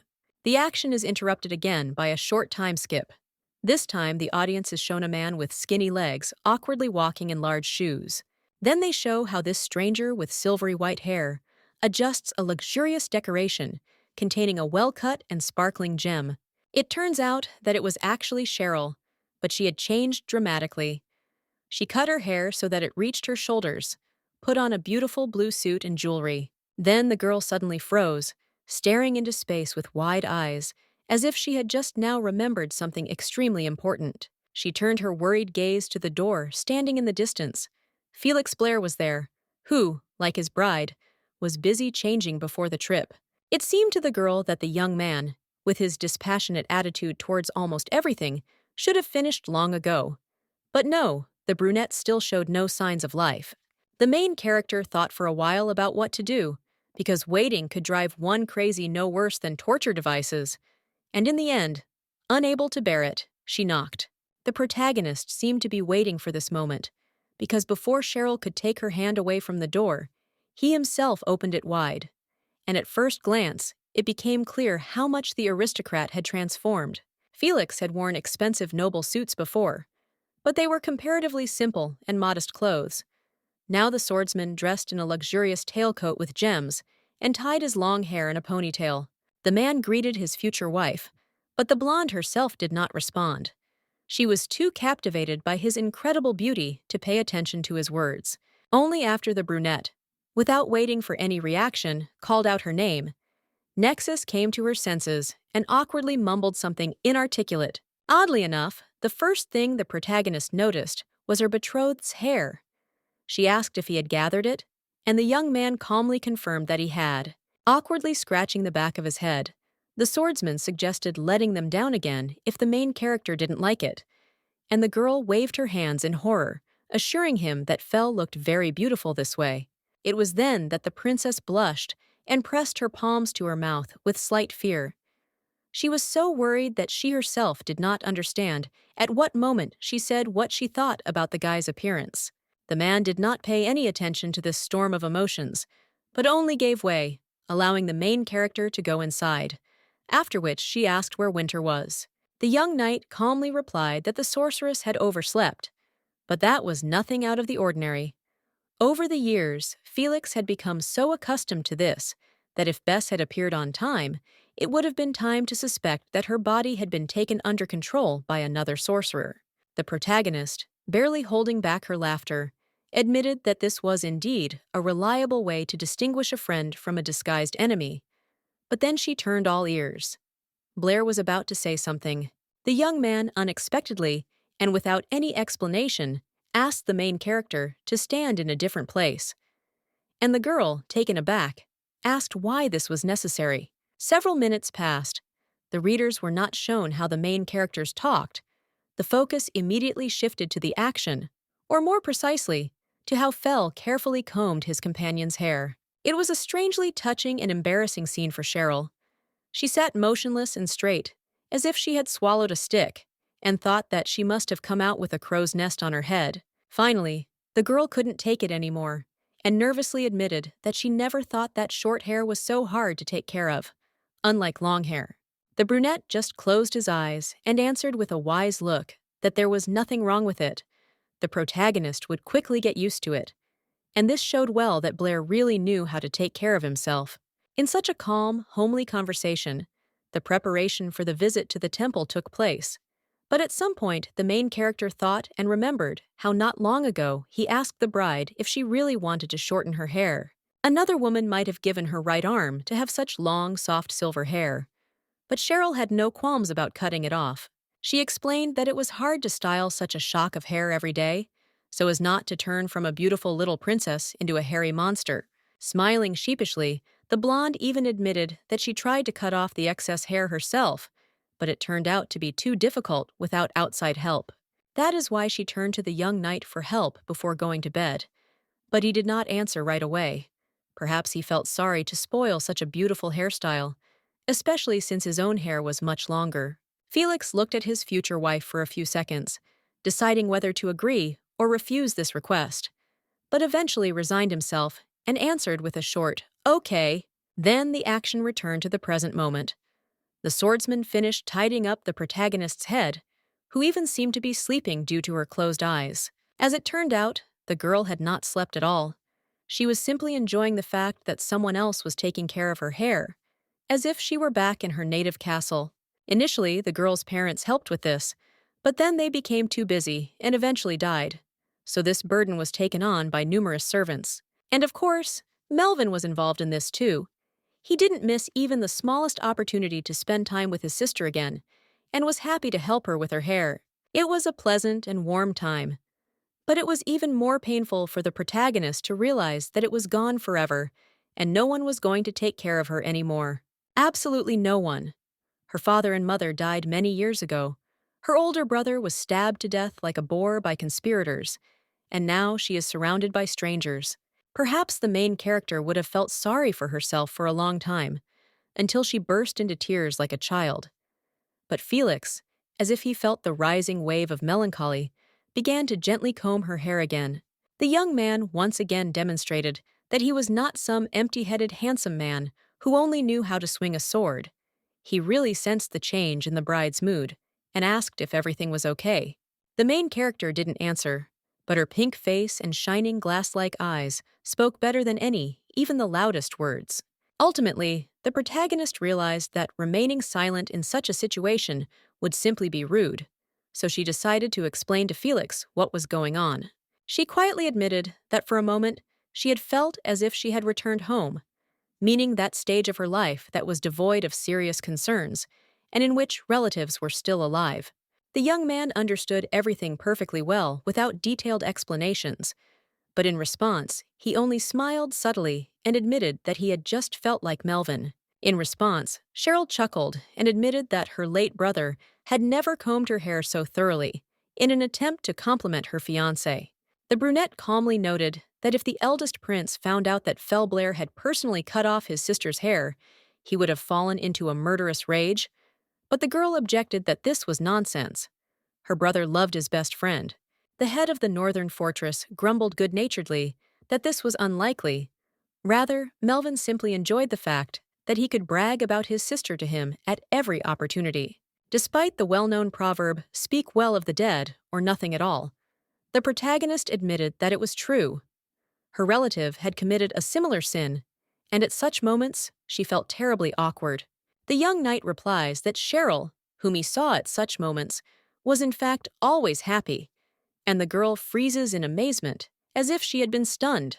Having come to her senses, the main character asks if she smiled at such moments, and the young man confirms this, and also prepares to quote one of Melvin's characteristic statements. For a moment, readers are shown a fragment of their shared past again. Then the men were discussing something among themselves, before bumping into a blonde woman picking flowers. Then he said that one look at his younger sister's smile is enough to make your soul feel warm and pleasant.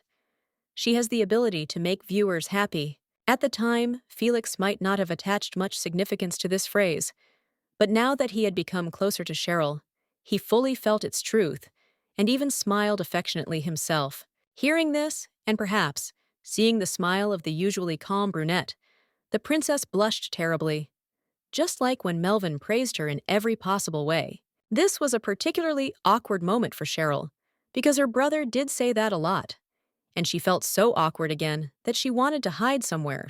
The swordsman hastened to assure her that everything was fine, and no one had meant anything bad. And besides, according to him, it turned out that the deceased had not only been saying compliments.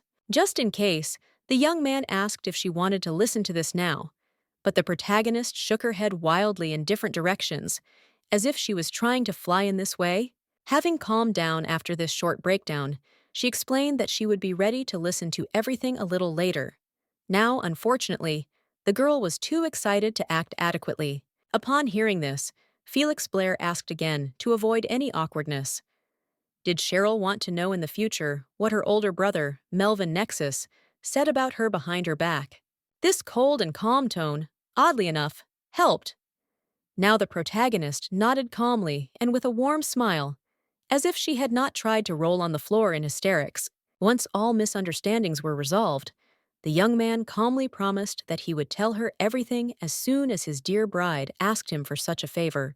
Some more time passed, but eventually the aristocrat finished doing the main character's hair, and she politely thanked him for his help. Looking at herself in the mirror, the protagonist thought with embarrassment that she was afraid that because of her short hair, no one would want to comb it anymore. But now that she realized that it was nothing more than another attack of suspiciousness, she smiled calmly and enjoyed the attention of others, realizing that this was not the last manifestation of it. She giggled like a little girl in love, literally reveling in the warmth and good-natured attention that the main character was showing her.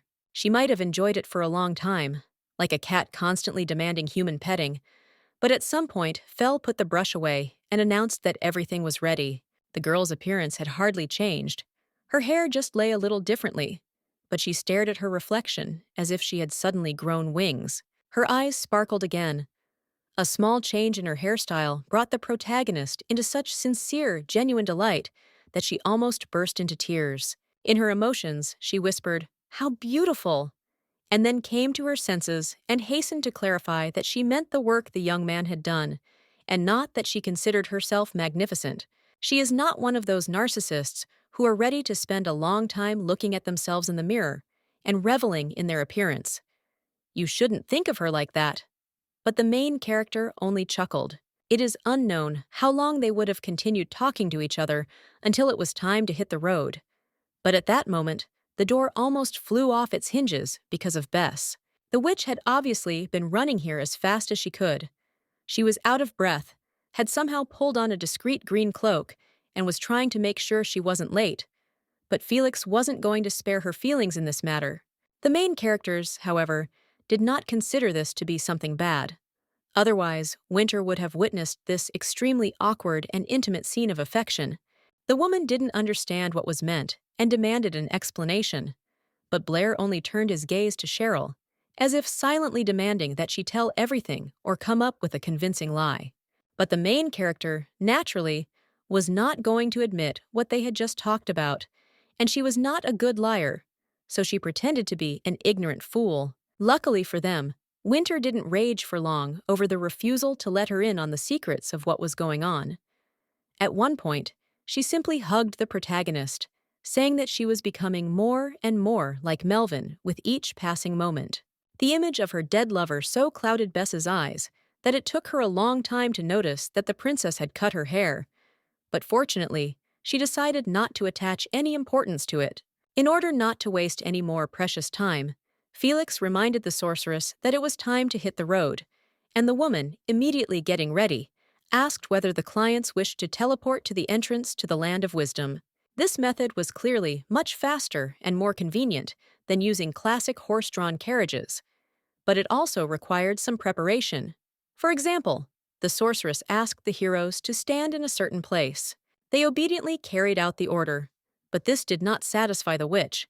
Without any warning, she grabbed Cheryl by the shoulder and demanded that she press herself against the guy. One would think that the protagonist would flatly refuse due to monstrous embarrassment. But no, she happily followed the instructions, and Bess even noted how beautiful she looked next to Felix. As for the way back, there were no particular problems here either. The main characters just had to call Winter so that she would immediately find them and teleport them home. The blonde sincerely thanked the sorceress for all these services, but the red-haired woman took it lightly, with the words, "Am I a magician or not?" She raised her hands, starting the ritual of transference. Before that, she still managed to tell the brunette with a grin that the restless elders and their daughters had promised to skin him alive for God knows what, and asked what Blair had managed to do. The man really didn't want to go through this circus of overprotection again, so he laconically asked to convey to the clan leaders that he admitted he was wrong. The red-haired witch promised with a sarcastic laugh that she would do so, but after that she concentrated on the ritual. Lightning shot from her fingers, and even her eyes seemed to flash with electricity. A few moments later, the entire room was filled with a supernatural blue light, as if a star or a giant comet had somehow fallen from the sky. It is possible that for the main characters, it took long minutes and even hours. Or, on the contrary, everything happened so quickly that no one really noticed anything. In any case, at first Cheryl Nexus squinted her eyes to avoid going blind. And then, blinking, she realized with surprise that she and Fel were in a completely different room. The the reception room for visitors to the land of wisdom. Looking around this luxurious, bright room with gilded decorations, the protagonist realized that this was indeed the right place, especially since she had already been here in the distant past. Since then, nothing has changed. The same paintings and accessories, the same furniture and wallpaper, as if the room had been frozen in time stasis by an unknown sorcerer. She was very beautiful. Such luxurious rooms were rare even in royal palaces. But for some reason, just looking at this beauty made the girl's skin crawl. Perhaps it was her instincts speaking, trying to warn her of possible dangers. But she was not allowed to properly understand her feeling. A large door slowly opened, letting in a bright light. A man wearing a simple brown robe, like a monk or a lowly priest, entered the room, and he immediately recognized the protagonists, respectfully calling them sir and madams. But even that wasn't the most interesting thing.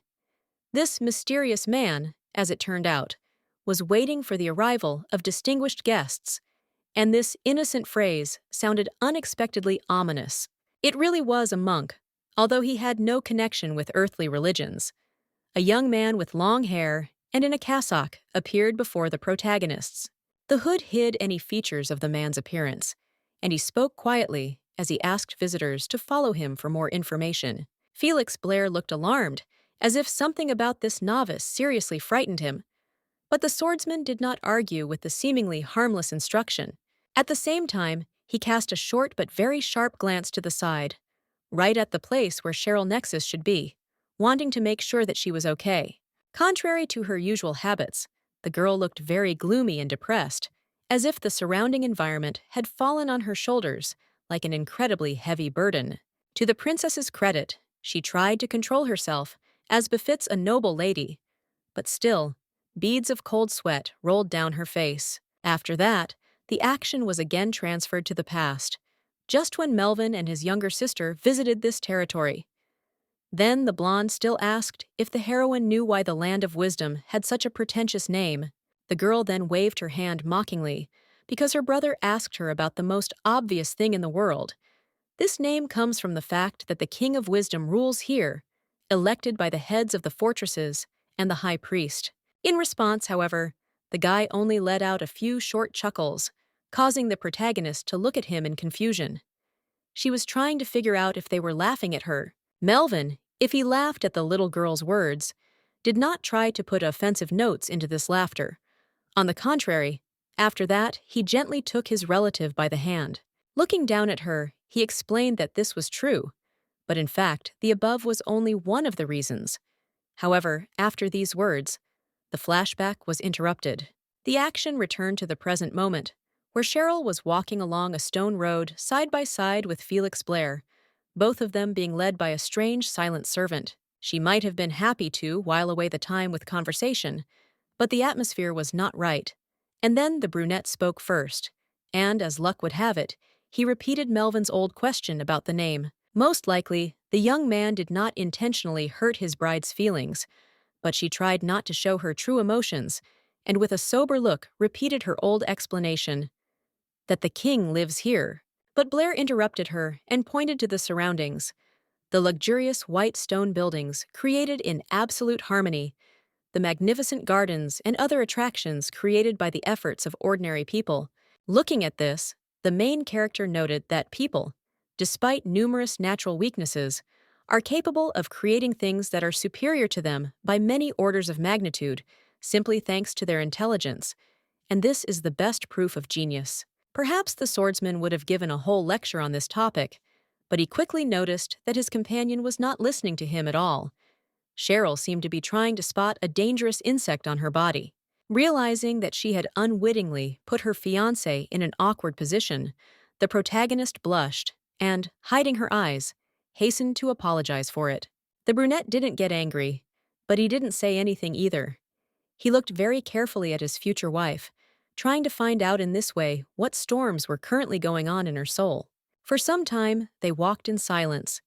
New topics stubbornly refused to be born, as if they were not a bride and groom, but two strangers who had found themselves next to each other by chance. But then the fencer couldn't resist and touched Cheryl with his hand. And no, he didn't try to grab her palm forcefully. On the contrary, it was a very timid and gentle touch. But even this weightless touch was enough for the princess to suddenly slow down and turn around, as if she had just been cheekily slapped on the back by a mischievous, invisible man. If a stranger had done this, the princess would not have disdained to give him a cold rebuke or would have even hastened to run away. But she smiled warmly at Felix. The protagonist herself did not notice at what point she began to fall in love with her savior and protector, since even his most harmless actions began to be perceived in a purely positive light. Taking Blair's hand, Nexus casually stated that the wind in the land of wisdom seemed to have died down for a while in an attempt to comfort her mortal charge. The young man asked with lively interest whether the girl was able to feel the air currents, and the latter, no longer so confidently, admitted that she herself was unsure of what she felt, and it was possible that this was a mistake. The head of the northern fortress reassuringly noted that this was most likely not a mistake, because when you feel power flowing through your body, it cannot be confused with anything else. The protagonist asked if Felix had anything similar, and he began to explain. Just as the descendants of the Nexus family are connected to the deity of wind, the Blairs have always been lords of darkness. Fel himself first felt such a surge of power when he was still a child, only a little younger than the 14-year-old princess. It was like a nightmare. The main character woke up in the middle of the night from a very strange feeling and saw how pitch darkness, like an octopus, enveloped his entire body. To say that the poor boy was frightened would be a serious understatement. In a panic, desperately throwing away drops of darkness, Felix rushed to the window to open it and drive away the darkness. But as soon as he touched the glass, the main character stopped, because he understood what such a strange appearance of ancestral magic actually meant. Like the Nexus clan, control over the elemental was passed down through the Blair family from generation to generation, so the awakening of the gift in a young man meant that his parents had died. Cheryl listened to these revelations with a face gray with horror. If she expected an instructive and beautiful story about interaction with magic, then she was very cruelly disappointed. As the brunette explained, it happened when his parents once again went hunting for wild monsters, like thousands of times before, when they returned without the slightest scratch, and no one could even imagine that one day everything would end so tragically. The girl looked down. It was clear that she wanted to talk about a lot of things, but she had no idea what to say without seeming tactless and callous. Eventually, the princess cautiously stated that she had heard a rumor that Felix's parents were very strong, and the young man calmly confirmed this. But then the young aristocrat looked away suspiciously quickly and declared that the elders, like vultures, were very careful to ensure that his ancestors did not quarrel. The protagonist, knowing little about the previous generation of the Blair family, asked why they did this, and the knight, for the first time in a long time, did not find an answer. For a moment, the protagonist saw a memory of another quarrel before his eyes, how his father and mother, like two bloodthirsty demons, unleashed all the power of witchcraft on each other. Not wanting to involve his bride in these colorful details, Felix answered briefly. The elders stopped quarrels because the fortress walls almost collapsed from his parents' skirmishes. To say that the girl was stunned with surprise when she learned that her late father-in-law and mother-in-law had fought with swords and bows would be an incredible understatement. The brunette might as well have lied that his ancestors breathed fire like dragons and ate babies. However, after this, the protagonist added with sincere pride that rumors about his mother's shooting skills were widespread, and that his father loved to brag about it at every possible opportunity. In this regard, his parent was very reminiscent of the late Melvin. He constantly praised his beloved, forcing the poor woman to blush desperately in front of those around her. The girl, hearing this, laughed, obviously remembering the behavior of her own brother. But to the comment that his parents were very nice, Fel replied that yes, no one doubted their strength, mistakenly deciding that the boast was addressed to their military skills. Realizing that strength was very important in the eyes of her fiancé, the girl wondered out loud whether she should also learn to wield some kind of weapon, and the knight asked suspiciously why Cheryl wanted it. The younger Nexus clenched her fist in defiance and replied that she needed it to become stronger, although in reality she wanted to gain more sympathy in the boy's eyes. Unfortunately, or fortunately, the man was quick to dispel these naive fantasies. Being an experienced warrior, he knew well that weapons alone would not make a person into something remarkable. And also, being wise beyond his years, Fell Blair understood perfectly well that strength is not always the ability to punch an enemy in the face.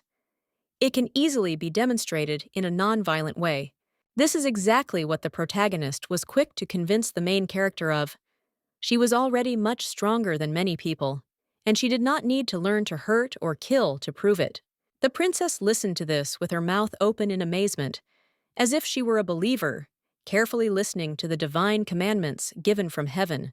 In the end, she lowered her head, desperately trying to hide her incredibly red face from embarrassment, and only quietly stated that the brunette was being overly kind to her.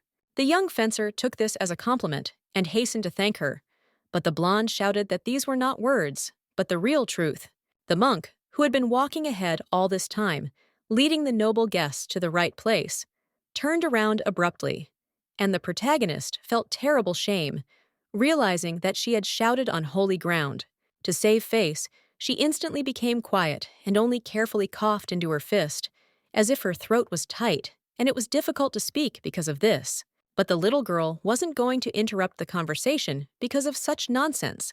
So she, looking straight into the groom's eyes, said that he was gorgeous because he cared about her so sincerely, despite the absence of the usual jokes because of Melvin. Felix, hearing this, remained, as always, calm. He was not at all going to embrace his interlocutor or anything else. He only nodded with a grateful half-smile.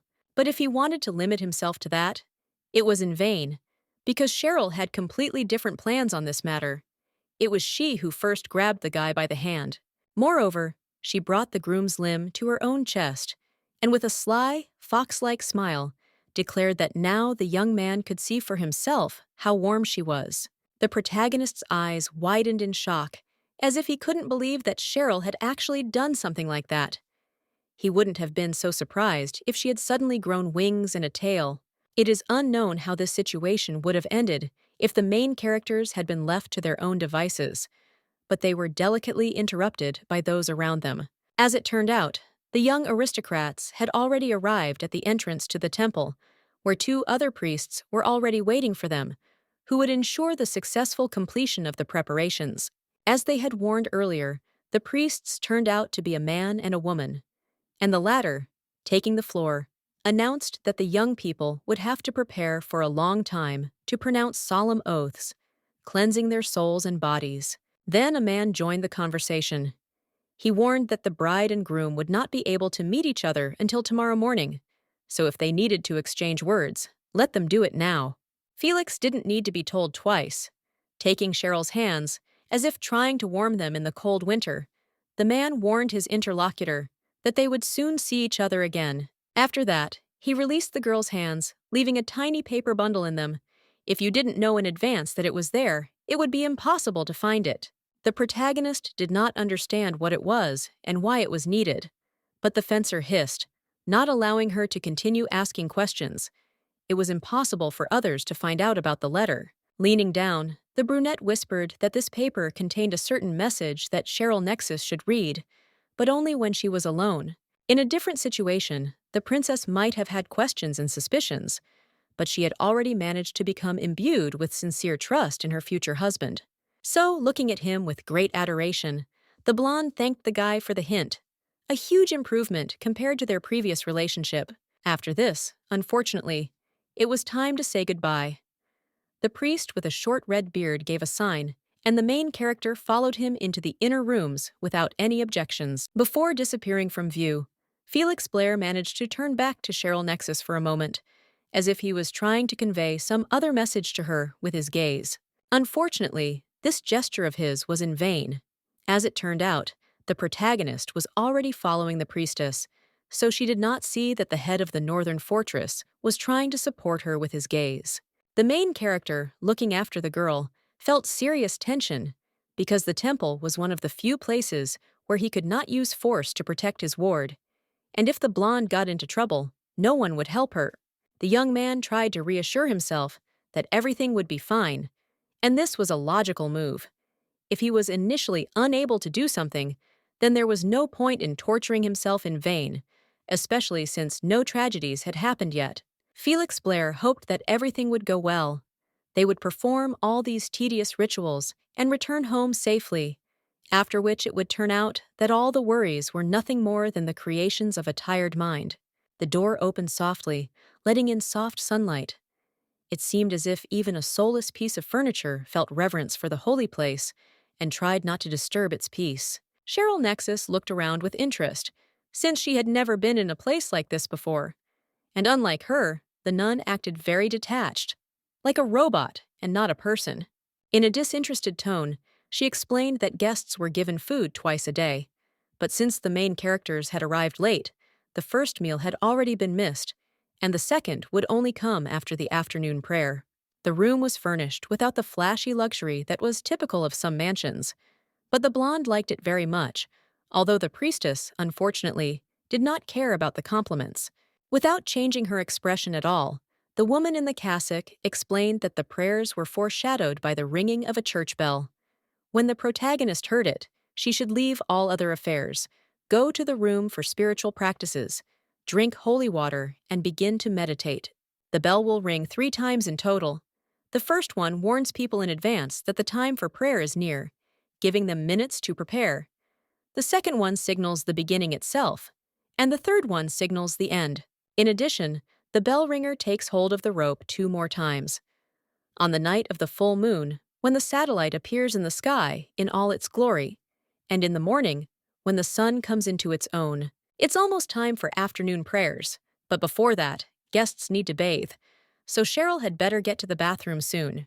The girl decided to clarify, just in case, whether she would need to wash herself in the morning, when it was time for the first meditation, and the woman laconically confirmed that she would. The monastic hood did not allow one to see the priestess's face in all its details, but the words that escaped her mouth a moment later were already extremely eloquent. In a very cold and merciless voice, the woman explained that the protagonist, taken aback by such an insult, had a dirty and mortal body that needed to be thoroughly washed. Considering that her work was finished, the priestess warned that she was expecting her guest tomorrow at the place where the morning ritual was to be held, turned around and almost left the room before the main character called out to hers. The woman turned around, and this time even the hood could not hide her eyes, and there was such contempt in them that if a look could kill, not even ashes would remain of the poor princess. The girl herself was taken aback. She simply wanted to clarify whether guests were allowed to walk around the garden, but the priestess looked as if Cheryl had killed her family with her own hands. Continuing to look with the same contempt, the priestess explained that people with dirty bodies should not defile the blessed garden and other places with their presence. Not wanting to waste any more time talking, the woman left, but the protagonist didn't even try to talk to her about anything else. She just stood there as if a bucket of slop had been poured on her. Coming to her senses, Nexus immediately began sniffing herself, deciding that she hadn't washed herself well enough lately. But no, there was no stench or other sign of sloppiness. It would seem that everything was fine, but the suspicious girl felt unwell, as if something nasty and sticky was running down her back, so she decided to quickly go wash herself. Behind all these events, no one noticed at what point the day came to an end and was replaced by a crimson sunset, like magma emerging from the depths of the earth. Somewhere in the depths of the temple, Cheryl Nexus carefully turned the door handle and entered the bathing room, covering her naked body with a large towel.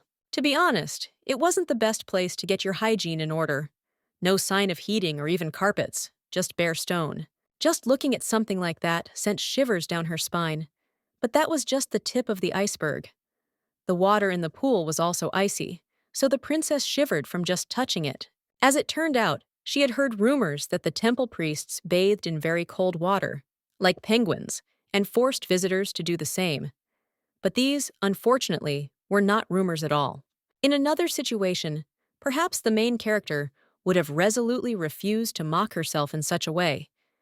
But now, unfortunately, she had no choice but to go through the humiliating procedure to the end. Gradually getting used to the low temperature, the girl thought that water was far from the only thing here that was cold, meaning the locals. At some point, the blonde closed her eyes and stopped moving. It could have seemed that she fainted or even died due to frostbite. Of course, this was not the case. The protagonist quickly came to her senses thanks to her own deafening sneeze, hinting that it was time to get out of this Arctic lagoon. The monks, to their credit, did not try to kill the guests or each other. So a few minutes later, the poor girl, shaking like an aspen leaf, sat in front of a huge fireplace, wrapped in a towel. Feeling her teeth chattering from the monstrous cold, the unfortunate aristocrat thought for the first time that she had never understood how important a thing warmth was. The water in the bath was very cold and unpleasant, but even worse were the words spoken not long ago, as if Cheryl had a dirty body that required a thorough cleaning. Any cynical and hardened person, accustomed to letting insults go in one ear and out the other, would have long forgotten about this nonsense. But the suspicious young girl could not calm down. This was the first time in her life that someone had treated her like this, as if she were not the offspring of a noble family, but a piece of stinking dirt stuck to a clean shoe. The main character herself understood that it was all about upbringing. In her native castle, for example, for obvious reasons, no one dared to express disrespect to the young lady. On the contrary, all the locals were very friendly. After all, it depended on this whether they would be fired from their jobs or even punished more severely. However, the servants were driven not only by fear for their own skins. Many of them sincerely loved Cheryl for her incredible kindness and sweet appearance, just like the late Melvin. But even taking this into account, it would be a mistake to think that the protagonist grew up in hothouse conditions. She, like any offspring of aristocrats, was given a proper upbringing and sometimes scolded. This happened rarely. For example, when the siblings, breaking all the established rules, made their way into the kitchen and ate all the prepared desserts, or when they collected all the autumn leaves they found in the garden into one huge pile and set it on fire, causing the unfortunate gardener to go into a semi-fainting state. After this, the servants were forced to go to a mysterious old man in glasses, who, listening to the children's misdeeds with a face purple with anger, then gave the siblings a real dressing down. As a rule, Melvin got all the blame because he was the one who started all the pranks. The older one and the man. The main character simply followed the lead of her beloved brother. As it turned out, that man's name was Donovan, and he made sure that the main characters were doing well. Something he never tired of reminding everyone of every time his latest pranks added gray hair to his already white head.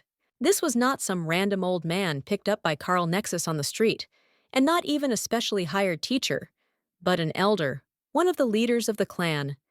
And now the girl was tormented by the question of how he was doing after everything that had happened. The protagonist stood up and walked slowly and unsteadily to the table on which lay the forgotten letter she had received from Felix Blair before parting. It was folded in a particularly clever way, almost like origami figures, so that the main character could easily carry it inside without arousing the suspicions of the priests. Very carefully, so as not to tear the fragile paper, the aristocrat unfolded the sheet and began to carefully read what her future husband had written. The young knight had foreseen exactly what the young aristocrat's reaction to what was happening would be, so he wrote that priests often treated visitors like dirt, and that this was no more to be paid attention to than the buzzing of flies. But Felix Blair considered his bride to be a wonderful person, and some hypocritical saints had no right to judge her, because they didn't know what kind of person Cheryl Nexus was. This simple support was enough to make the sun rise in the protagonist's soul, and she almost pressed the piece of paper with the message to her chest. The action is interrupted again by memories, from those times when the aristocrat was not yet going to become the bride of a cold swordsman, and the older brother had not yet died. Despite the fact that Fell and Melvin were best friends, the main character was afraid of the cold-blooded, blue-eyed brunette and avoided him whenever possible. The reason was precisely his very cold and emotionless behavior. It seemed as if Blair was a kind of strict teacher who could scold for the slightest shortcoming, and this fear was so strong that the girl did not even try to look the fencer in the eyes, and generally avoided it as much as possible. Now the protagonist obviously felt like a fool for allowing herself to think so rudely about such a kind and caring person simply because of his appearance and demeanor. Perhaps, if she had gotten to know Felix a little earlier, everything would have been completely different, and they would have gotten married long ago while Melvin was still alive. But you can't say for sure. Meanwhile, a loud, drawn-out sound echoed throughout the temple, as if some invisible giant had slammed his fists into a giant copper plate with all his might. The princess immediately guessed what it was. A bell calling people to go to afternoon prayer, and she completely forgot herself in her dreams of Fela. The protagonist had no intention of breaking the rules established in this place, so she immediately turned to the door that led to a special prayer room. But she didn't forget about the letter. Before going to perform the necessary ritual, the girl carefully placed the message on the table, because for her it became more valuable than gold. Then she opened the door very carefully, as if she was afraid that a very loud creak or excessively abrupt movements could violate the sanctity of what was happening.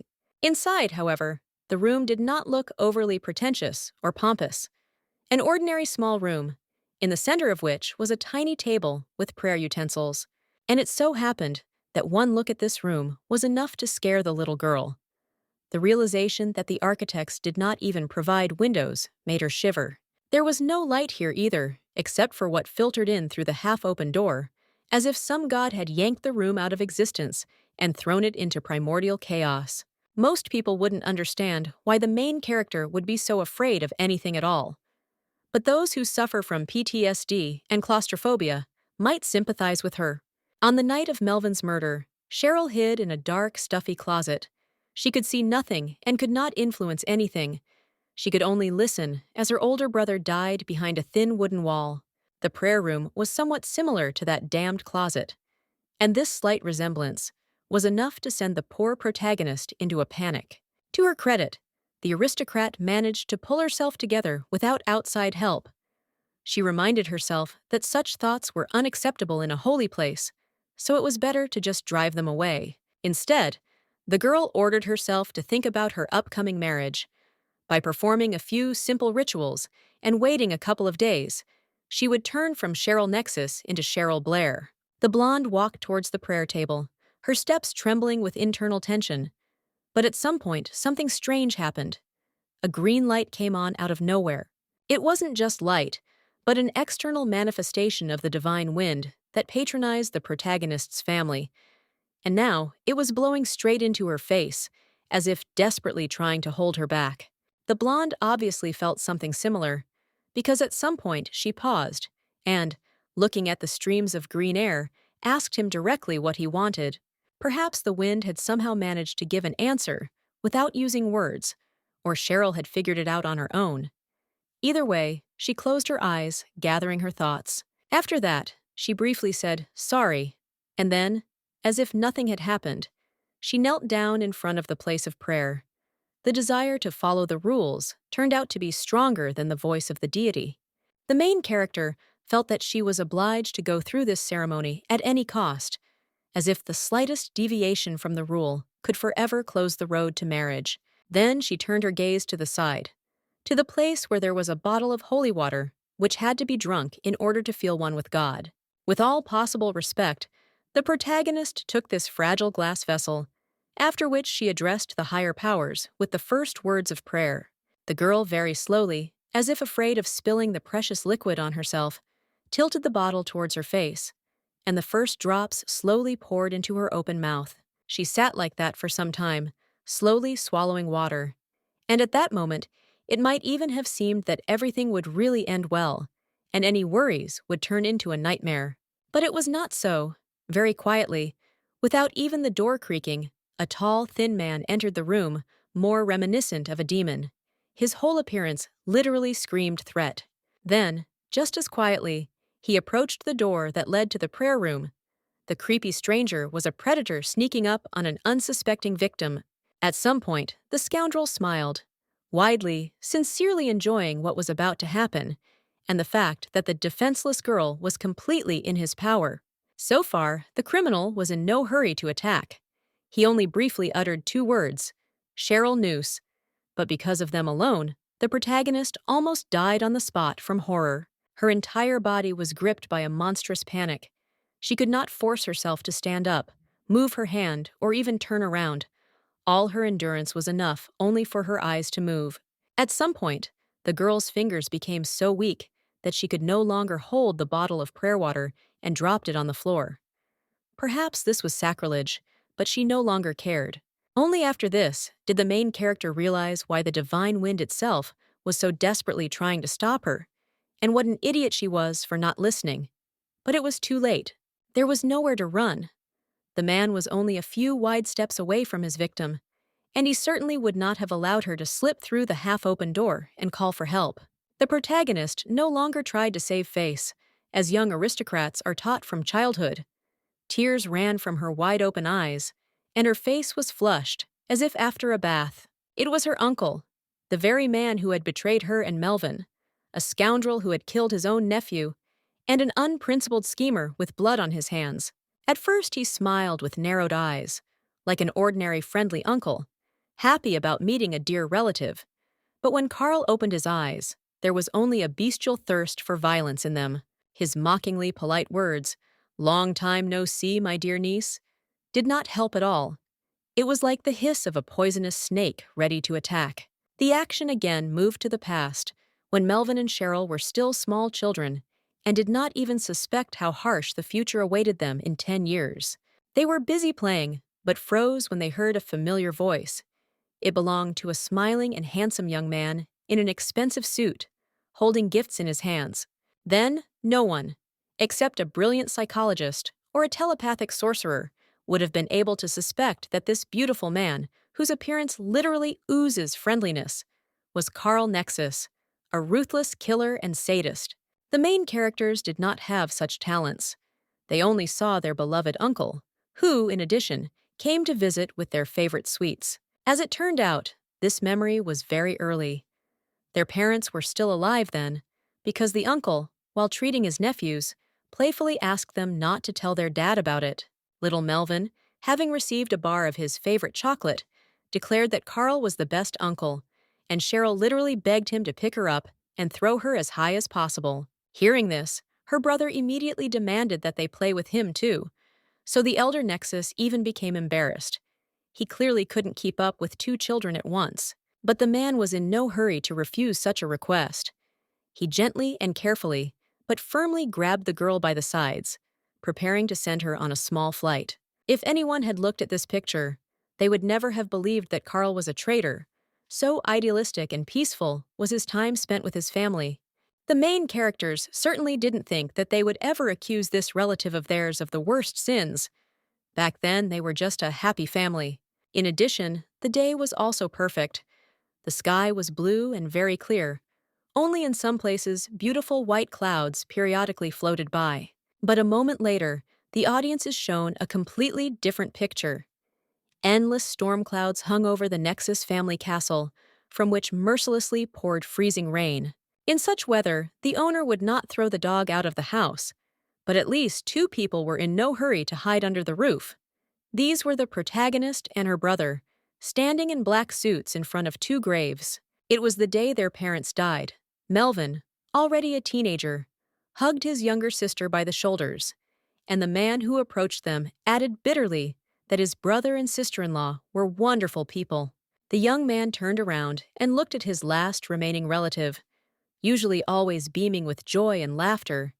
Now there was nothing but emptiness in his gaze. Carl was still relatively young at the time, and, despite the tragedy, maintained a calm expression on his face.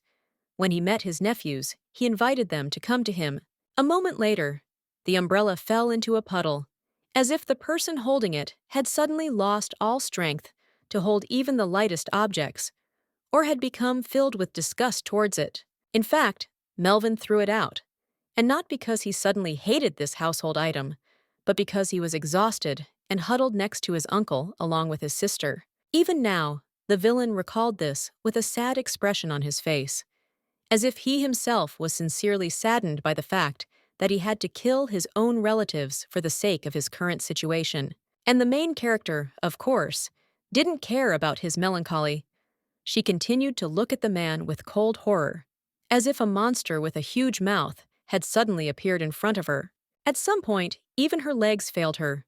The girl fell backwards, almost knocking over the prayer table, and in her head, the thought, "How did he end up here?" thundered. She could have gone on shaking and hysterically for a long time, because the embodiment of her worst fear was suddenly right in front of her. But the cold and sober part of her mind knew that this was no good. With some titanic effort of will, the protagonist managed to suppress her despair and horror, after which she looked at Carl with a completely calm gaze, as if he were an ordinary person. The man himself still did not take any action, and did not even say anything. But he hung over the girl like a living tower, with burning eyes fires. Hearing that Cheryl first called him uncle, out of habit, and then corrected herself and called him by his first name, the villain only sighed mockingly. Like, before the heroine was good-natured and gentle, and now she behaves coldly, like ice. But slowly approaching the victim closely, the antagonist added that such treatment was in fact correct, because it best characterized him. Then the man slowly, deliberately, frightening the victim with his unhurried movements, raised his wide-open palm, as if he was trying to see something on it, or was preparing to hit his niece. But he didn't intend to harm her just yet. He simply stroked her cropped hair gently, commenting on how Melvin had always taken good care of his little sister. With a mocking grin, the elder Nexus added that he should have known that the late prince would be able to find a way to protect the protagonist from harm, even at the cost of his own life. But Carl could not have imagined, even in his wildest and wildest fantasies, that the blonde would decide to hand Cheryl over to the care of Felix Blair, a monster from a family associated with darkness. The girl was so angry that she even pushed his hand away from her. Not only did this bastard finish off Melvin, but he also dared to insult her beloved swordsman. At that moment, the princess became like the wind, but not like a calm spring breeze that seems to cover the skin with weightless kisses, but like the menacing breath of an approaching storm. Carl, however, was not at all impressed. Upon hearing the order not to insult the Blair family, he only mockingly asked if Fel wasn't a real monster, feeding on darkness itself. This, in the man's opinion, was the main reason why the swordsman decided to tie the knot with the protagonist. But it was said in such a harsh and dismissive manner that the girl was taken aback. And then she became so furious that she completely forgot about fear. On the contrary, she angrily screamed, "What right does Carl Nexus, a murderer and traitor to his own family, have to judge others?" There was only one monster in this room, the schemer himself, who had killed his own nephew for the sake of power. But this passionate emotional speech did not impress the man. On the contrary, he only chuckled contemptuously, clearly showing how little he cared about moral issues, and then slowly placed his hand on the princess's shoulder. He put her down, and then pressed the girl into the floor with such force that she helplessly fell on her back, unable to resist a much larger and older man.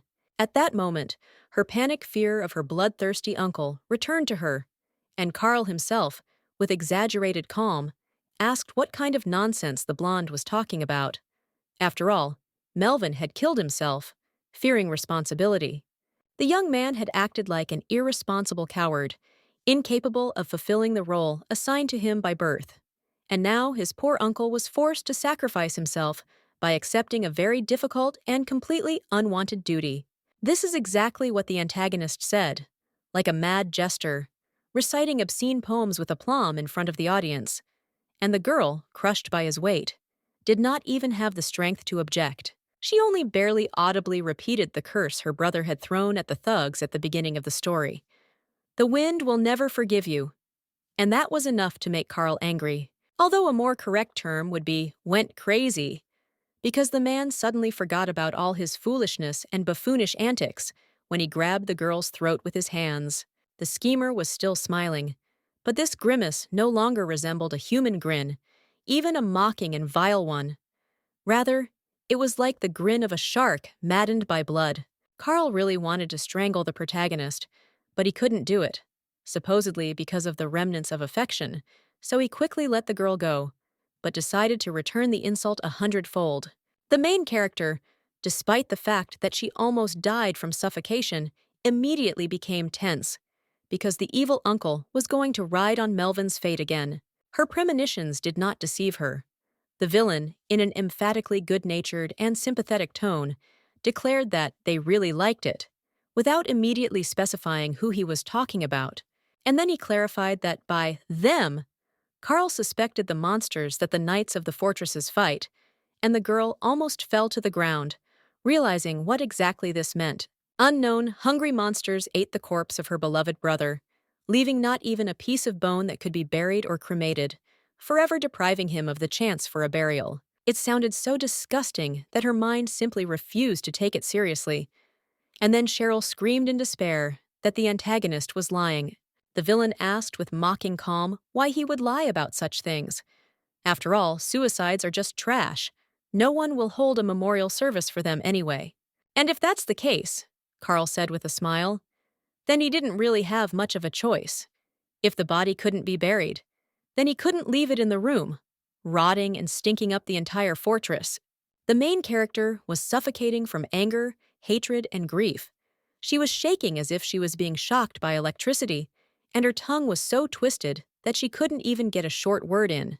To further insult her, the man began to pretend that his niece's reaction did not bother him at all, and that it was much more important to figure out what to do with other things. But a second later, it became clear that the elder Nexus, with his characteristic sadism, had come up with a much worse insult. He admitted that he had dreamed of seizing power even when his brother, Cheryl and Melvin's father, was alive. In other words, those pleasant memories of family gatherings, hugs, and gifts were nothing more than hypocrisy. And Carl reveled in the victim's grief, like a hungry snake gradually devouring a rat. The unfortunate girl had completely lost her human appearance. She had not looked so bad even on the night of the riot, when her older brother was stabbed to death like a boar on a holiday. But the villain didn't notice this. According to the laws of the genre, he began to pour out his soul to his niece, because the latter could no longer do anything about his plans anyway. And his motive was as old and banal as the world itself: poisonous, soul-corroding envy. Because his older brother got everything: power, a loving, beautiful wife, wonderful children, and heirs. Therefore, the antagonist considered himself unfairly deprived by fate. He grabbed the girl by the neck again and began to shake her, asking where the gifts due to him were, why the family did not give him even a crumb from the common pie. Carl's rage at his own family, in which he occupied a deeply secondary position as a younger, lonely relative, was so great that he began to press with all his might on Cheryl's neck. The unfortunate heroine began to wheeze desperately, trying to breathe in at least a few grains of saving air. But the maddened sadist was not going to give her such an opportunity. The man, having finally lost his human appearance, was already screaming at the top of his voice. The grievances and envy that had been suppressed for many years were bursting out of him like water through a hole in a ship. And besides everything else, he was very angry about the curse of the divine wind. Carl saw it as a symbol of injustice, that his brother got everything on a platter, and he had to earn it through hard work. So the villain eventually shouted that this damn wind won't do anything, so, for one simple reason. The antagonist was going to kill the protagonist, remaining the last nexus, so the elements will have no choice but to recognize him. Everything was swimming before the unfortunate girl's eyes from lack of air. The picture became increasingly blurry until it turned into a haze. And then the blonde thought that Felix would probably be upset to find out what had happened to her here. With the last of her strength, she recalled the events of this morning, when the cold monks separated them and led them to different parts of the temple. Then she actually looked after her fiancé. The young man, unfortunately, did not see this, but Cheryl looked at his back for a very long time, as if enchanted, unable to tear her gaze away until the last moment. Now, dying from suffocation, she thought that she needed to thank the brunette for everything he had done for her. After all, the swordsman would probably blame himself for what had happened. If only she had the opportunity to speak, the protagonist could have said a lot of things, perhaps confessed her love, or simply thanked for saving her life. But this was not destined to happen. The girl's eye, once bright and shiny like a gem, became very dim because life itself was leaving her body. With her last effort, she blinked away bitter tears, and then with difficulty asked for forgiveness from her failed husband in her thoughts, unable to even whisper them. It would seem that this is where the story ends, but the higher powers had a different opinion. Quiet steps were heard, And then a cold voice called out Carl Nexus by name. The madman turned around abruptly, letting go of his barely alive niece, and the owner of the voice asked, "Is the aristocrat really going to put the saint who helped him in a compromising position?" It turned out to be the same priestess who met the protagonist at the entrance to the temple, and then contemptuously declared that Cheryl had a dirty and mortal body. She still continued to look with disdainful contempt, as if they were not killing an innocent and underage person before her eyes, but rather carrying away a rotting rat corpse. Before her eyes closed, plunging her mind into a deep swoon, the main character looked at the priestess in despair. But there was no help to be expected from her.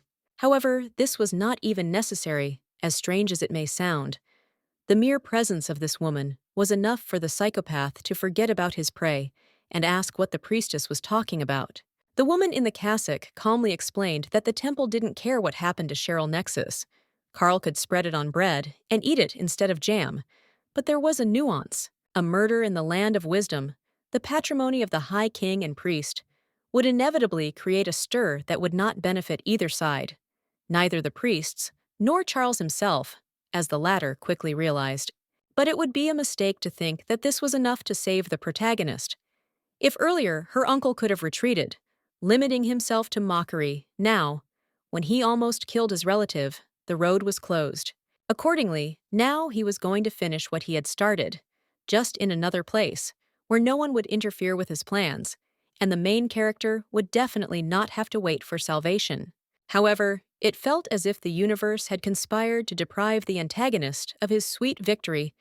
Before the man had time to settle the matter with the priestess, a panicking servant burst into the room. As it turned out, Elder Donovan, the same one who helped raise the protagonist and her brother, was heading to the temple, but Carl rudely said that it didn't matter now.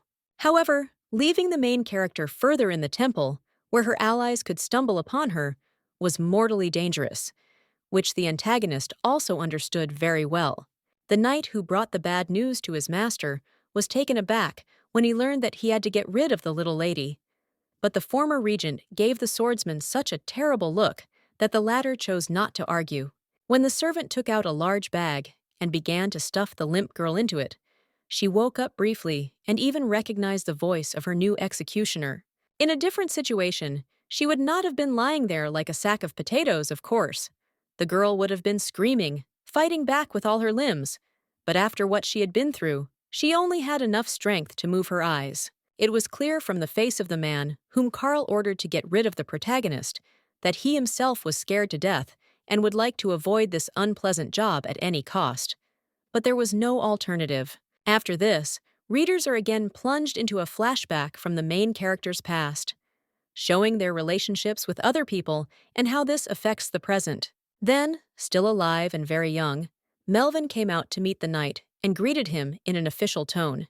He even put the edge of his palm to his forehead, like a soldier. This surprised the swordsman, because the young man was the prince of the fortress. He had no need to behave so respectfully with the servants, but the boy did not see a problem with this. Smiling radiantly, as if he were a star in the form of a child, the late protagonist replied that he was simply paying his respects to the warrior who bravely defended their home. The warrior was moved. In his life, he clearly had not often received any respect, so he felt great pleasure, although he tried not to show it. It is unknown what they would have agreed on in the end, because a new face intervened in the conversation. A gray-bearded man grumpily asked what his charges had done again. This was Elder Donovan, an elderly but still strong man with a short gray mustache and beard, looking at those around him with the keen gaze of a hawk. Melvin, the sly little devil, immediately feigned mortal terror, as if the elder were some evil uncle who had come to punish the little ones for who knows what kind of mischief. The pranks they hadn't committed yet, and the old aristocrat, who had become accustomed to his siblings' specific sense of humor, sighed heavily. He said nothing more to the children, but instead turned to the warrior, who straightened up as if his spine had been turned into a stick by some unknown wizard. Donovan was about to give the knight an important mission, to keep an eye on the two little rascals so that they didn't do anything that would make everyone howl. The servant was confused, because the old man was one of the highest-ranking and most influential leaders of his clan, almost a royal minister. But then something even more amazing happened. The elder saluted the simple warrior. It made any words the boy was about to say die before they reached his tongue. He just couldn't believe that this was actually happening to him, but it felt extremely good. Any person is happy when his abilities and merits are recognized, and this one was no exception. Having come to his senses, he energetically promised that he would not take his eyes off his siblings. The teenagers, however, heard everything perfectly well, and immediately began to press the newly minted bodyguard with questions about whether he would agree to play with them, because it would be cool. Blushing furiously and awkwardly choosing his words, the warrior tried to explain that he had been chosen to guard the prince and princess, and not for games or anything like that. Cheryl asked, puzzled, what that meant, and Melvin kindly explained that it was as if guard was a synonym for the concept she already knew: protect. The boy was very pleased that he was able to teach his little sister a new word, and she, in turn, was surprised at how smart her brother was. But then they both flinched from a thunderous sneeze. Its source, of course, was the young knight. It was winter outside, and if the aristocrats were dressed in warm fur clothes, then the servant was forced to limit himself to cold armor and a thin green cloak that did not protect from the cold. Some people might not have cared, since many nobles were accustomed to thinking of servants and bodyguards as walking things rather than people. But Cheryl was not one of them. Looking at the warrior with a strange delight, she demanded that he immediately hold out his hands. Without explanation, she simply needed his palms right now. It was a strange whim, even by the standards of children. But, as the old proverb says, the master is the lord. So the young knight obediently extended his hands to the young lady. Perhaps subconsciously, he expected the girl to hit them, spit on them, or do something else equally humiliating. But instead, Cheryl put a large bag down. As it turned out, it was a small artifact created by the court sorcerer Logan. It emitted warmth, so the man's hands would no longer freeze, even in the harshest cold. Perhaps the warrior would have been quick to refuse such a gift, saying that it was the same as if they had offered him a simple swordsman, a royal crown. But the protagonist beamed with delight and joy that she had managed to help someone, in a way that only children can. Perhaps even the most callous and cruel person in the world would not have been able to resist such kindness, so the unfortunate guard did not have a chance. For a few seconds, he simply looked at the young lady, unable to fully believe that this was actually happening, and then he smiled happily and sincerely back at her. Unfortunately, this is where the pleasant memory ended, and the situation was again transferred to the present, cold, cruel, in which the life of the main character hung by a thread. Right now, that same knight, only 10 years older, was running as if he was being chased by demons, and on his shoulder was Cheryl, tucked into a burlap sack. It was like a scene from an adventure novel, where a devious villain kidnaps an innocent girl and runs away from her friends under cover of night. Although usually antagonists don't trip over random bricks. However, this is exactly what happened to the hapless thief, and he not only fell to the ground himself, miraculously not breaking his bones, but also dropped his precious load. The poor man looked at this with genuine horror. He was not a scoundrel like Carl Nexus, and he was genuinely worried about the well-being of the main character. Now the warrior reached out his hand towards her body in fear, fearing deep down that he had just accidentally smashed the noble captive's head or broken her neck. He very gently began to lift her up, explaining along the way that they had not yet left the land of wisdom, not so much to reassure Cheryl, but to ease his own conscience. The unfortunate warrior did not want to do this, and if he had a choice to refuse the current head of the lands of the winds, he would have refused it without a second thought. But he had no choice as a servant. Carl would have simply executed him for disobedience, and as we know, one's own shirt is closer to the body. But the girl said nothing about this. Walking to the seashore, the soldier was ranting that his boss was a terrible man. He had killed his own nephew without any mercy, and he would definitely crush a private soldier like an ant. The knight continued, and continued to repeat, that he was very sorry that everything had turned out this way. He was desperately trying to come to an agreement with his conscience, so that he could later look at himself in the mirror without disgust. It is unknown whether the man would have been able to actually finish off the main character, or would have simply abandoned her to her fate because some angry old man came out to confront them. This unknown person furiously called the frightened soldier an ungrateful traitor, and he also wore a blue cloak and long gray hair that were very familiar to readers. The involuntary killer froze in fear, drenched in cold sweat. He was perhaps not as afraid of this man as he was of Carl Nexus, but also a little less so. It also turned out that Cheryl had not spent all this time unconscious. She had simply been lying obediently on the kidnapper's shoulders and remained silent, not considering it necessary to do anything. But she recognized the voice immediately. She even turned around, trying to see her savior, but purely on reflex, because she still wouldn't have been able to see anything due to the impenetrable burlap. Meanwhile, the adults froze, like duelists, preparing at any moment to draw their swords and stain the ground with the hot blood of a slow-witted opponent. Say, the stranger trying to prevent the heinous crime from being committed turned out to be Elder Donovan, whom Carl feared so much, and over these 10 years he has hardly aged, remaining similar to an elderly but strong and powerful eagle. The man was not just furious, he was literally mad with rage. If he had a weapon, the elder would probably have simply cut the cowardly knight into small pieces for daring to raise his hand against the protagonist. The warrior, on the other hand, was shaking like an aspen leaf. All he could do was mutter a surprised question about how the old man had managed to get here so quickly. But the elderly aristocrat had come not to answer questions, but to ask them, and he, without wasting time, angrily shouted whether the guard was going to put down his burden. The guard screamed in fear, and Donovan, realizing that it was useless to talk to this man, unceremoniously approached and snatched the bag with Cheryl from his hands. The elderly nobleman then very gently lowered the main character onto the soft beach sand, asking if she was okay after all this nightmare she had experienced. The girl was unable to get out of the burlap on her own because, as it turned out, her hands and feet were tied, but the elder helped her deal with this problem as well.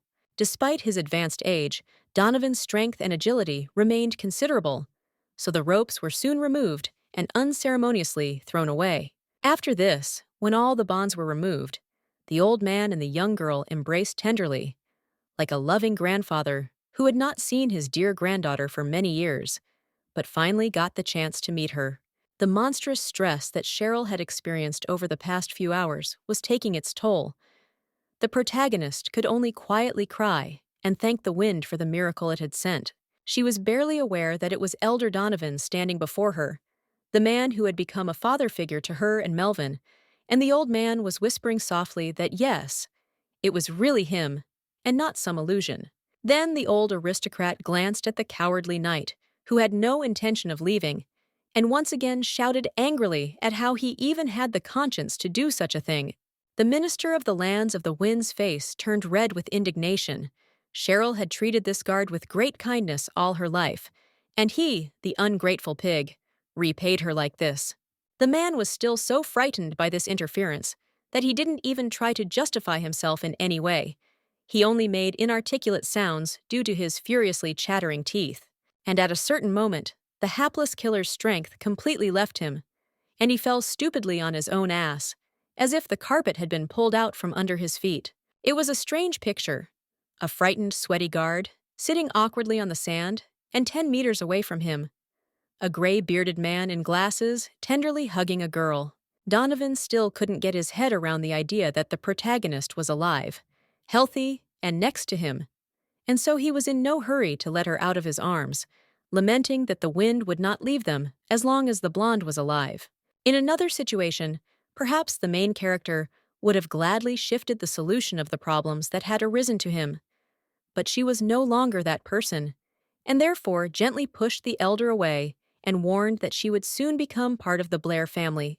Marriage with a member of another clan and taking his surname, in the girl's opinion, was sufficient reason for the old heavenly patron to abandon her. Donovan said nothing. He just looked at his charge with sympathy, and it was difficult to say what he wanted more, to hug her again or to carry her to some shelter. This silence lasted for some time, after which the elder quietly repeated the lie that Carl had been spreading, that Melvin had committed suicide out of fear of his duties as the head of the fortress. Moreover, there were rumors that Cheryl ran away with Felix because after the death of her older brother, life in her native outpost became unpalatable to her. The antagonist did not even have a hand in this. The girl looked at the old man, with huge eyes wet with tears. It seemed that she desperately wanted him, like the wizard from the fairy tale, to perform a miracle and fix everything with a wave of his hand. Unfortunately, the nobleman could not do this, but he at least tried to encourage his ward, reminding her that although the wind is invisible, he knows everything in this world. In simple terms, Donovan knew perfectly well that the above rumors were nothing more than white-threaded nonsense invented by Carl and his hangers-on, and he never intended to believe them. The protagonist continued to look at the elder with that same tearful gaze. It seemed that a little more, and she, forgetting about everything, would curl up into a ball and burst into tears. But it only lasted a few seconds, after which Cheryl looked down, accepting the harsh reality, and meekly whispered, "Okay." And then the rain came pouring down, as if some invisible director had decided that the scene had reached an emotional climax, and now needed to emphasize it by adding a dull downpour. The forgotten night, sent by Carl to kill the protagonist far from the land of wisdom, did not disappear anywhere. He continued to stare at her and Donovan with eyes wide with horror. There was nothing human in those eyes anymore, only a bestial thirst for blood, born of fear for his own skin, as if the guard had turned into a hungry hyena. He was afraid of the elder, but not nearly as much as he was afraid of the former regent of the fortress, and he understood that Carl would kill him for failure, and so he reached for the blade with trembling hands. The main characters, unfortunately, did not notice this. Donovan calmly convinced the protagonist to marry Blair, because then her uncle would finally be powerless. According to the laws of the country, only two of its rulers, the King of Wisdom and the High Priest, have the right to interfere in the policies of the leaders of the fortresses. So in this case, Carl will have to give up and accept that his hated niece is now untouchable. Until then, it would be best for the girl to hide from the high-ranking freak in a safe place until the wind chose her. But Cheryl was worried about what would happen to her home. Castle Nexus? The elder's answer was very laconic, but at the same time exhaustive. He would simply wait for the true heir to the throne, and not an envious usurper. Of course, the protagonist would also need some time to become a truly worthy owner of the title of head. But Donovan was ready for this. As it turned out, he was not the only supporter of the main character.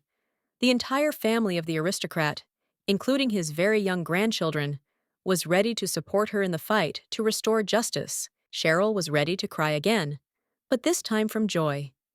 It was one thing to enlist Felix's support, and quite another to find out that you also had supporters at home. But that was not all. The elderly nobleman gently took the girl by the hands and decided to tell her something else, not as a politician, but as a man who had replaced her grandfather. It wasn't about the intrigues of the powers that be. It was something much more important. Donovan congratulated the protagonist on her engagement and admitted that he had long wanted to do it personally, not through messengers. The rain continued to fall in the distance, as if God had decided to send a great flood upon the mortal world for the second time. But now a few large drops fell on the beach. Only it was no longer a downpour, but the tears of a princess. Touched by these tender and loving words, she swore that one day she would definitely return as a full-fledged Nexus. In response, the elder only gently stroked her head, like a child, and assured her that he believed in it. He did not need loud promises or any proof. It is unknown how long this beautiful and touching moment would have lasted, and how it would have ended in the end, because at some point the sound of boots hitting the sand was heard. Donovan and Cheryl broke their embrace and looked away, still too emotionally strained to understand what was happening. But the main character guessed after a couple of seconds, because her eyes opened wide in fear, and her body reflexively moved back in an attempt to avoid danger. The knight rushed towards the girl with a naked blade. This was not an elegant attack that could be seen on the fencing grounds. The man ran with a hysterical scream, holding the blade forward. A couple more seconds, and the story would have ended. The protagonist would have fallen dead with her throat cut, leaving Felix a widower. But at the last moment, Donovan covered her. It all happened as if in a terrible slow motion. First, the maddened guard was about to impale the girl on his sword. Then a brave old man appeared between them. And then the heroine, forgetting how to breathe, stared forward in horror. The guard himself was taken aback. He froze, as if turned into a pillar of salt, breathing heavily, looking in horror at what he had done, and then only let out a short, indistinct, "Ah!" But then his military training took over, and the knight awkwardly pulled the bloody weapon out of Donovan's back, while the protagonist's sobbing was heard over all the crying. The old man, without hesitation, was ready to give his life for the sake of the young lady. He covered her with his own body, while both Cheryl and the traitor looked at this with animal fear and despair. A wound like that would have instantly killed most people, or at least sent them rolling on the floor from the sheer force of the blow. But the aristocrat seemed to be made of hardened steel, because not only did he not scream, but he also managed to get up without staggering. Donovan turned to the cowardly knight, looking at him with incredible anger and contempt. This crime was the best proof that the guard valued only his own skin until the very end. The man said nothing, did not try to justify himself, and did not even intend to hit the enemy a second time to finish him off. He had completely lost control of himself due to fear. If looks could kill, this coward would have already turned into a puddle of stinking slime. But, unfortunately, the elder could only angrily scold the unsuccessful killer. The elderly nobleman explained in a calm, firm voice that the warrior had failed in his task.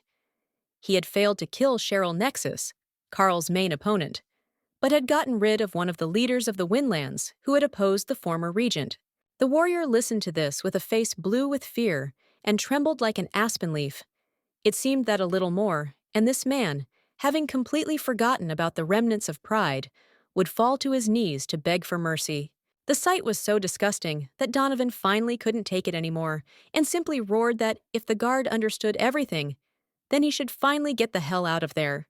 The order didn't need to be repeated twice. The man turned and ran away, screaming at the top of his lungs, as if he had just been stabbed with a blade. For a while, the elderly aristocrat looked after this worm with contempt and hatred, but when it was far enough away, he fell to his knees, exhausted to Cheryl's horror. The protagonist reflexively tried to help the old man, to support him, but removing her hand from his reddened chest, she saw that it was completely stained with fresh blood. There was no point in even thinking about trying to treat such a wound on her own, so the main character, forgetting about caution, began to call for help. It didn't matter to her who would answer the call. The priests from the temple, random passers-by, or even Carl's servants. The main thing was that these people were able to help the unfortunate Donovan. The elder was weakening very quickly. Such a wound was a terrible blow, even for a young man, let alone an old man. But he desperately tried to say something to the protagonist. The girl was not going to allow this. She wanted her adopted grandfather to save his strength, while she, for example, went to find a wizard who could heal the wound and stop the bleeding. But the old man continued to insist on his own. He knew very well what damage had been done to his no longer young body, so he did not think that anything could save him.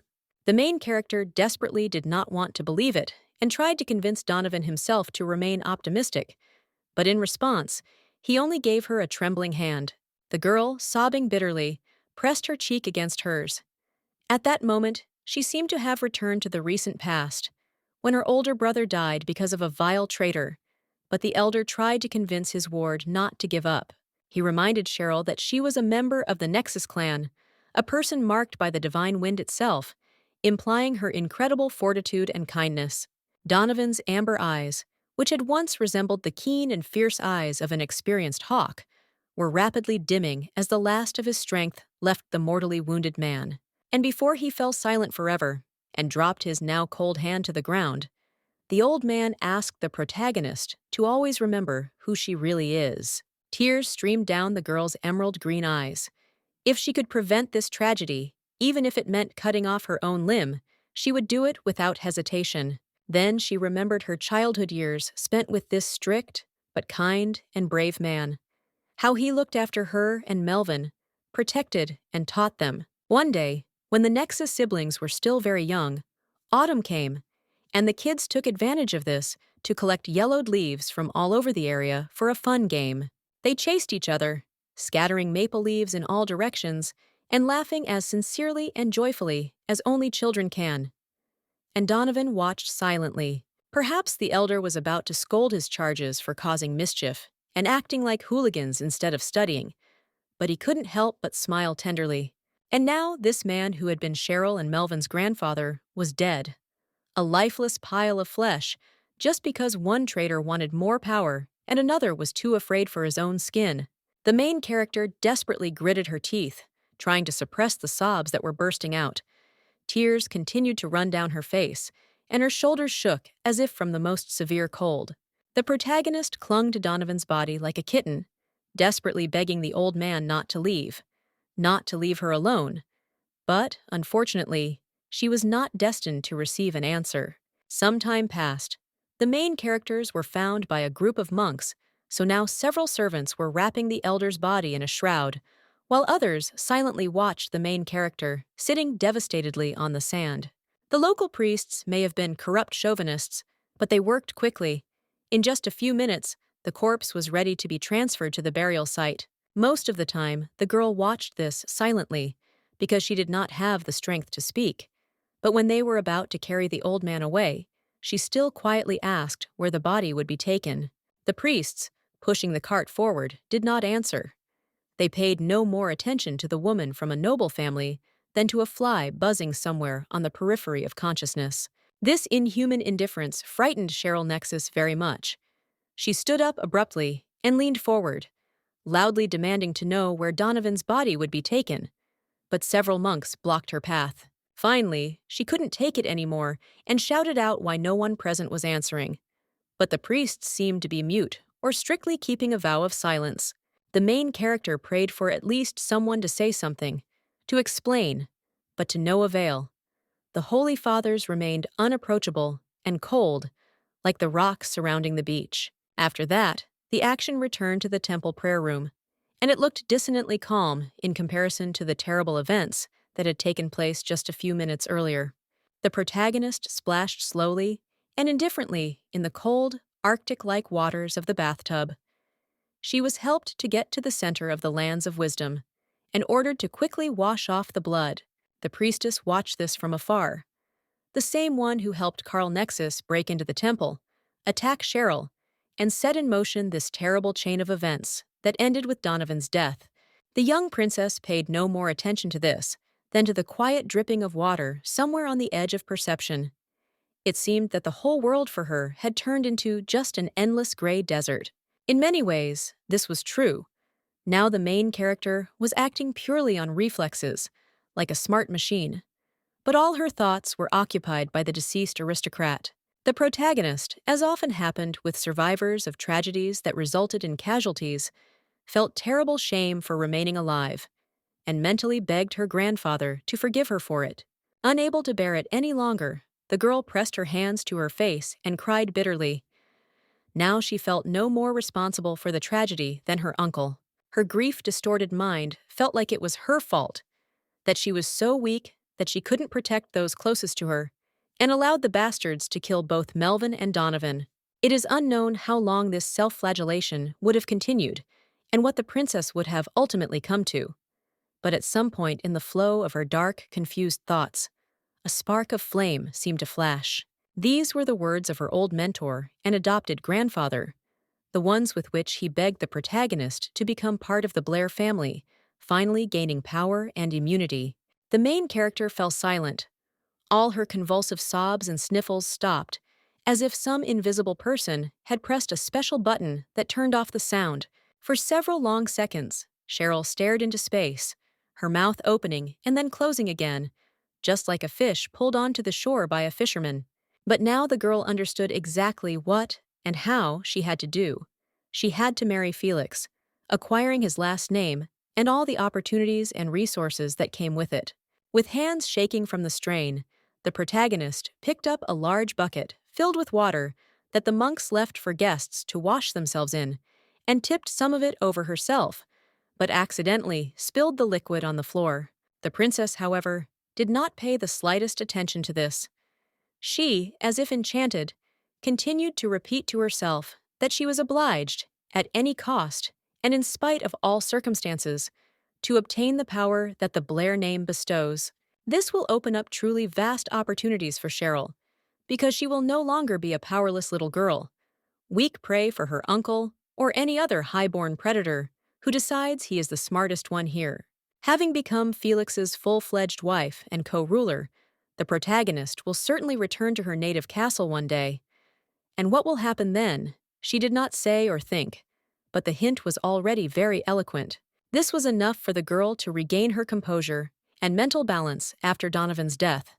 And now, with a firm gait, she climbed out of the bathroom. Having left the cold stone room, the blonde turned around and saw with unpleasant surprise that the monks had managed to get busy, preparing a new set of clothes, and everything would be fine, except that it was exactly the same nondescript cassock. Simple clothing made of white fabric with blue patterns, which was more suitable for a peasant woman than a noble woman. But the corrupt priestess didn't go anywhere. She continued to watch the protagonist like an old hungry hawk, and only dryly noted that her bathing had been unreasonably prolonged. Forgetting herself, she even began to reproach Cheryl, as if she were not an aristocrat of the highest rank, but a powerless servant, demanding that she finally start preparing faster. But the girl ignored it. Without turning around, the main character wanted to ask a question related to her native fortress in the lands of the winds, but the priestess impatiently interrupted that she was not going to answer such useless questions, as she herself put it. The woman, with a tired and contemptuous look, reminded him that this was the land of wisdom. The blonde's only task was to finally get dressed and go take her wedding vows before the king and the high priest. Previously, Cheryl would have been very confused and frightened by such a tone, because she did not know how best to behave with such people, but the events of the last few hours had managed to harden her. So the princess calmly and firmly repeated that somewhere here there was a dress brought from the Nexus fortress. So she, didn't ask. She ordered the arrogant, lying priestess to immediately find this dress and bring it here, which almost made the woman's jaw hit the floor. No one, except the high cleric and the king, dared to communicate with the local holy men in such a tone, so the nun did not immediately cope with her surprise. And after that, she tried to find out what goals the protagonist was pursuing. If there had been another person in the blonde's place, he might have tried to use his authority or simply attacked this bastard, taking revenge for the incident with Carl. But Cheryl chose a much more subtle approach, hitting her opponent with her own weapon, reminding her that according to the rules of the temple, one must go to a meeting with the rulers in the best clothes available. The woman was again taken aback, not knowing what to answer to this, because formally the main character had really done nothing terrible. On the contrary, she had insisted on observing the laws of her own organization. After this, the girl calmly walked past the priestess, not paying any attention to her, while she cast a frightened glance at her ward, drenched in cold sweat. But to the credit of the antagonist, after a few minutes, she managed to pull herself together and agreed to look for the ill-fated item of clothing. And now there was no arrogant contempt in her gaze, but thoughtfulness. Somewhere else, a door creaked very quietly. A person entering gently opened it, letting the first rays of light into the gloomy stone room. It was the protagonist who entered the ascetic and modest dressing room. Sitting in front of the mirror, she thought that the dress was probably somewhere here, because Donovan was a very responsible person and always kept his promises. Reaching for the green semicircular comb, the young aristocrat thought that her late adopted grandfather would hardly want his ward to lose face at such an important event. That is why the main character was going to wear not some nondescript sackcloth, like the one that the servants of the temple tried to impose, but a real treasure in the form of clothings. No matter how the situation turned out, no matter what intrigues Carl and his henchmen were plotting, Cheryl remained the heiress of the Nexus family, the chosen one of the wind, and she was no longer going to allow those around her to forget about it. Some more time passed. A certain man looked with noticeable impatience at a small but expensive watch, mercilessly marking the lost time. It was Felix Blair, standing in the temple corridor in front of a large wooden door. He had not yet paced the space or wrung his hands, but he was already worried about his bride's lateness. The young man could be understood.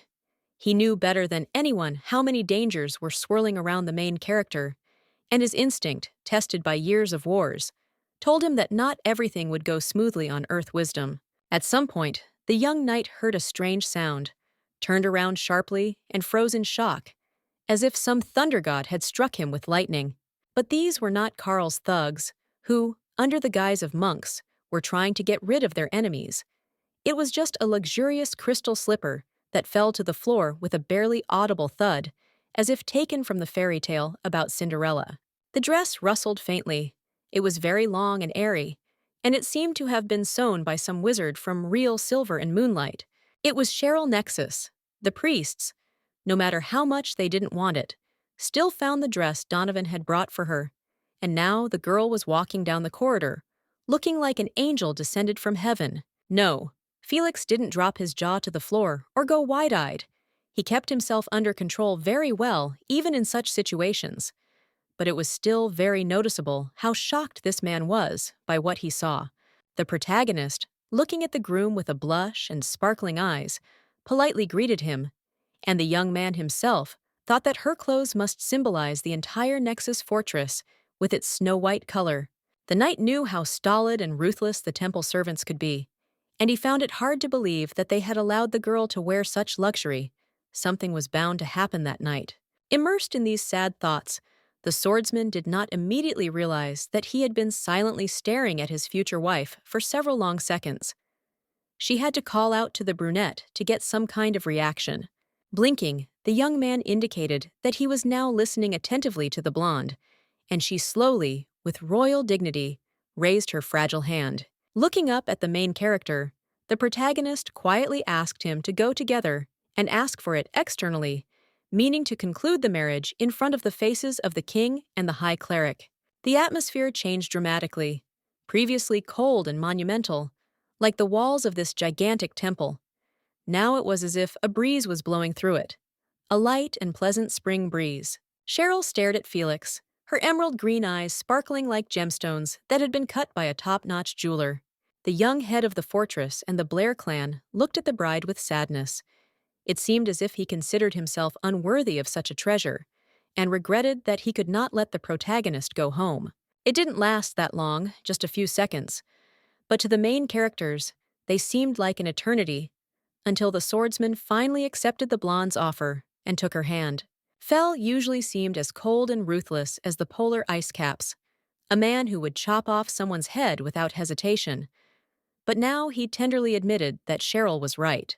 The young man agreed that their time had come, so they should enter the main room of the temple.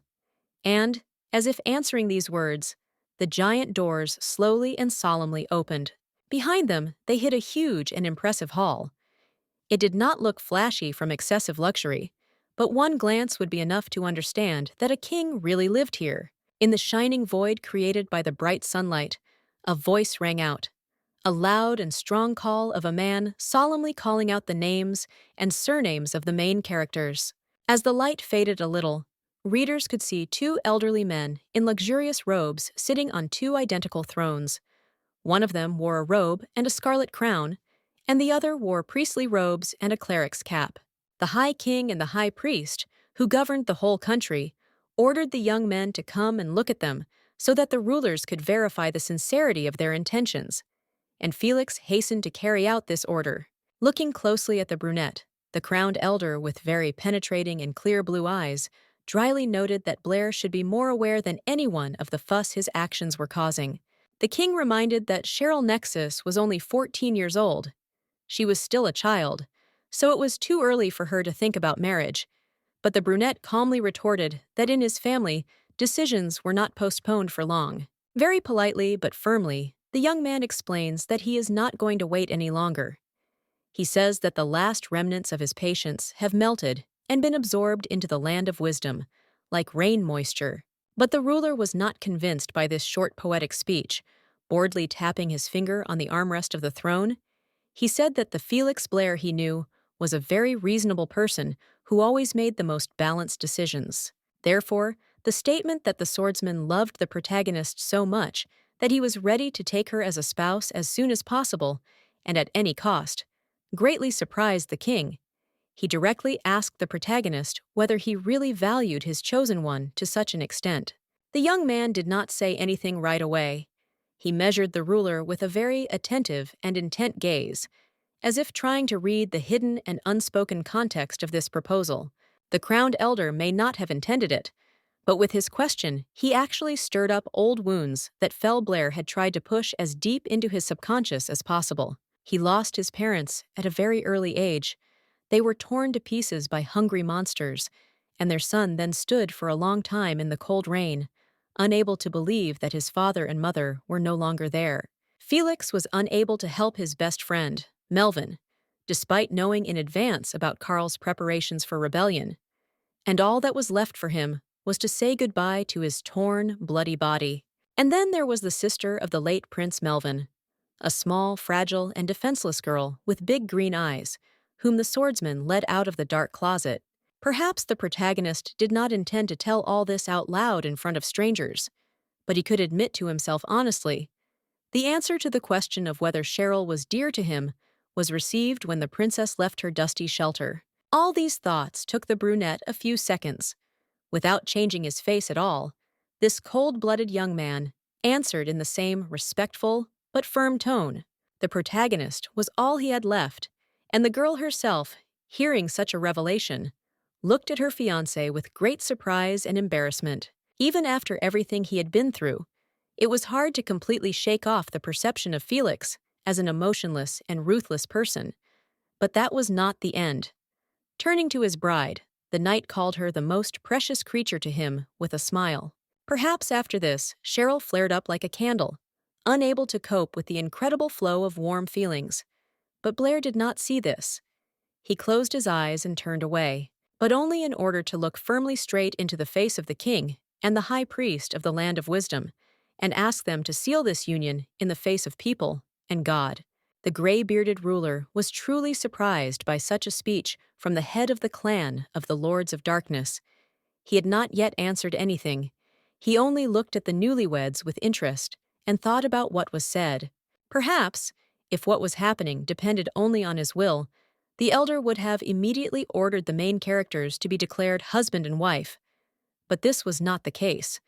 And after a couple of seconds, a short, cold "what" was heard in the air. It was the chief priest, who, as if unable to believe what he had heard, asked again whether Felix was really now demanding their permission to marry. Unlike the king, the first priest of the country was a relatively young man with long hair, no mustache or beard. But his light eyes looked cold, like two crystals of ice. It didn't take a great psychologist or a telepathic sorcerer to guess that the secular ruler might be benevolent. But his colleague representing the church was not going to give the protagonists a break. The man admitted out loud that he considered the whole thing to be some kind of ridiculous farce, that the head of the Blair fortress would travel all the way to the land of wisdom and put in so much effort just for the sake of marrying a young girl. However, the high priest decided to show at least a shadow of politeness. Having heard Felix's point of view on this issue, he now wanted to know what Cheryl herself thought about what was happening. The pontiff specifically clarified whether the main character had a say in the situation, showing that, in his opinion, the brunette could easily force the blonde to marry him by force or manipulation. In the past, something like this would have probably confused the girl, causing her to become confused and hide behind her husband's back. But not now. Nexus, in the same respectful but firm tone, replied that if what was happening had happened against her will, she would not have asked those in power to gather here.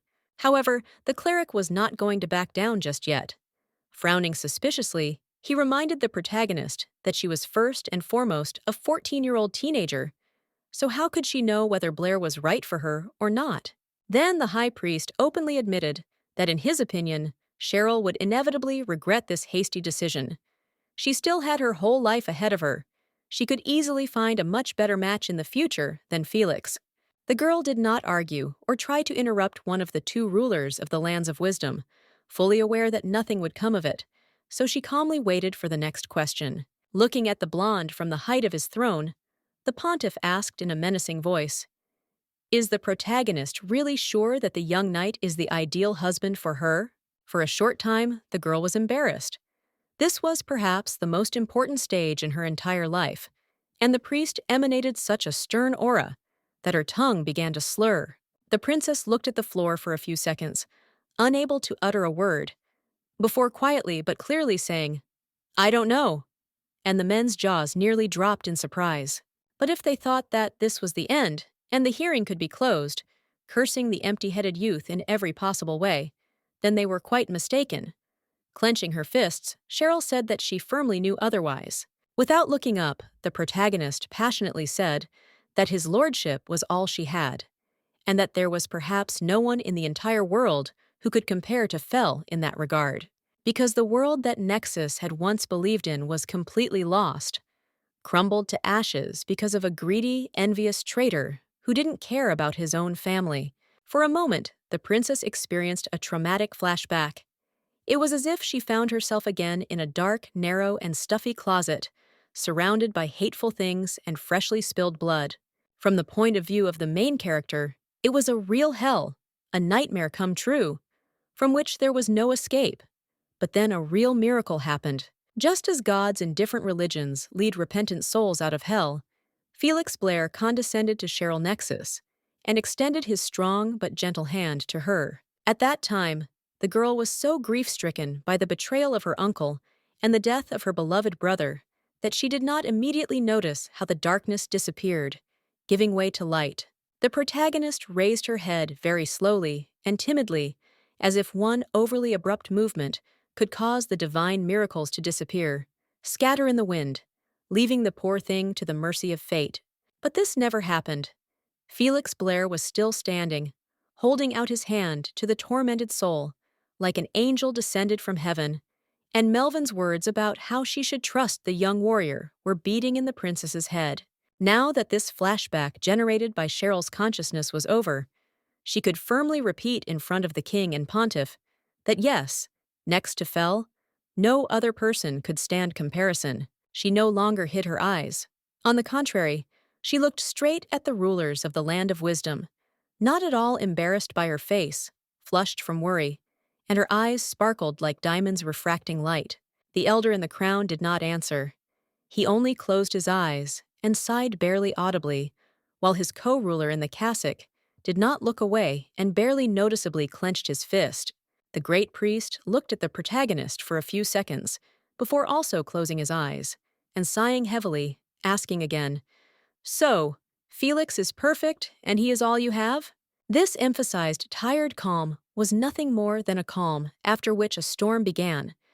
The cleric looked at the girl with inexpressible rage and shouted that her words were blasphemous, because swearing eternal love in such expressions is permissible only to the Lord God. The man raged like a tornado. From the height of his throne, he rained curses down on the frightened and tense protagonists, asking how they, filthy strangers on sacred land, dared to use these holy words at all.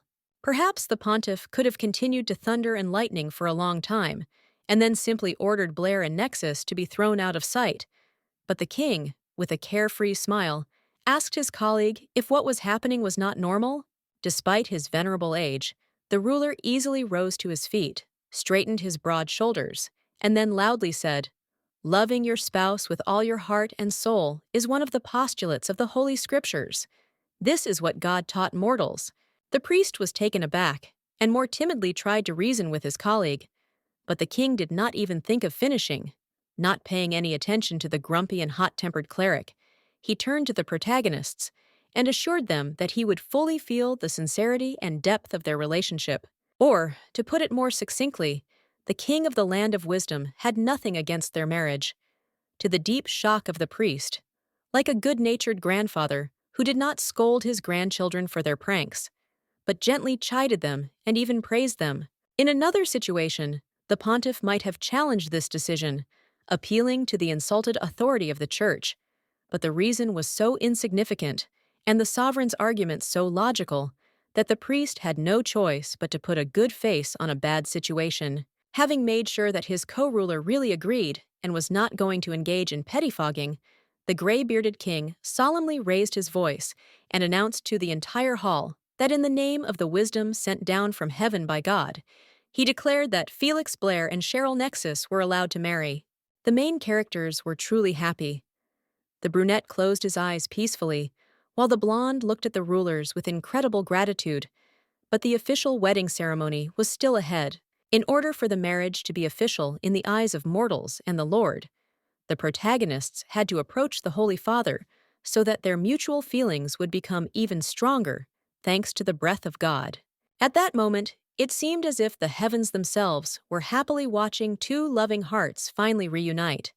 Bright sunlight penetrated through the glass on the roof into the hall, playfully shimmering over the statues of angels and the sculptures of the Holy Cross.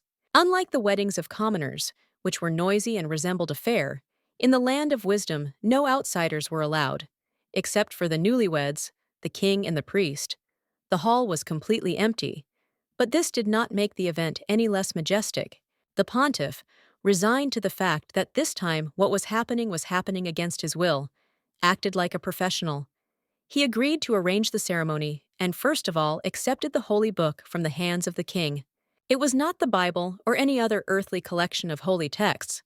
This Talmud had a symbol resembling a bizarrely twisted gilded star. But if we do not take into account this peculiarity, the ritual of uniting in marriage took place in much the same way as it had on earth for many centuries. The young people stood on opposite sides of the priest, while the latter solemnly read passages from a book and called upon higher powers to bless the bride and groom. The great priest had done this so many times in his long life that such ceremonies had become routine for him, and all instructions had become reflexes brought to automaticity. And having finished reading the text, he ordered the protagonists to confess together. This was another very important element of the ritual.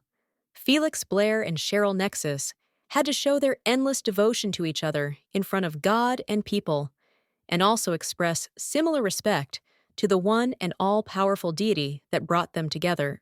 At that moment, the huge gates leading to the throne room of the Land of Wisdom creaked and opened slightly, as if some invisible and weightless spirit had decided to honor the main characters with its presence while they were distracted. But of course, it was not a person or some random ghost. It was the divine wind, which had accompanied the young Nexus and looked after her from the very beginning.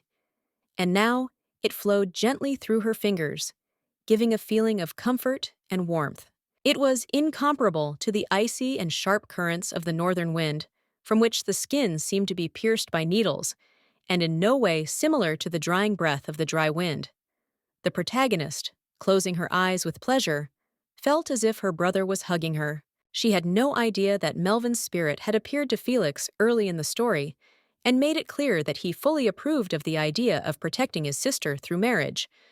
Otherwise, she might have seen it as more than just a divine sign.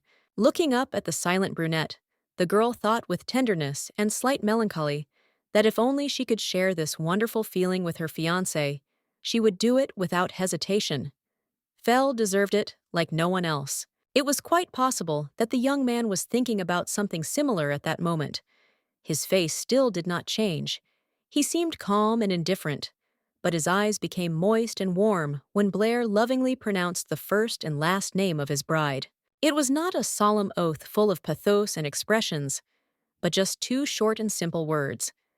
But the way they were said made the protagonist smile happily, with a feeling as if sunlight was spreading through her body. The girl didn't respond to this. She looked into the groom's blue eyes with a smile for a few seconds, and then extended her hand, as if repeating the gesture that Felix himself used when he saved his future wife from a pack of Carl's thugs. The man said nothing, but in a situation like this, any words, even the most tender and sincere, would seem superfluous and empty. So the knight simply touched Cheryl's limb, demonstrating his complete trust in her. At this moment, it was time to pronounce the most sacred and important part of the marriage vow. Still looking at the protagonist with affection and tenderness, the knight said that from this moment on, he would give himself to her entirely, without any hesitation. Both heroes closed their eyes and bowed their heads slightly, after which the young head of the Blair clan continued reading the vow. He solemnly promised that he would be understanding of his wife's decisions and act in accordance with her wishes. After that, the entire universe seemed to freeze for a few seconds, focusing only on the beating of two loving hearts, until the main characters opened their eyes, and the sonorous voice of the pontiff announced that they now truly belonged to each other. Afterwards, the officiant said that the bride and groom could show each other the symbols of their new, eternal commitment. And for the first time during the ceremony, Cheryl felt genuinely confused, as if someone had suddenly ordered the wedding to be called off. As it turned out, the protagonist had never heard before that newlyweds were required to present each other with some kind of symbols, so she hadn't prepared anything, and now she was horrified to think, would the wedding really be postponed because of this accident?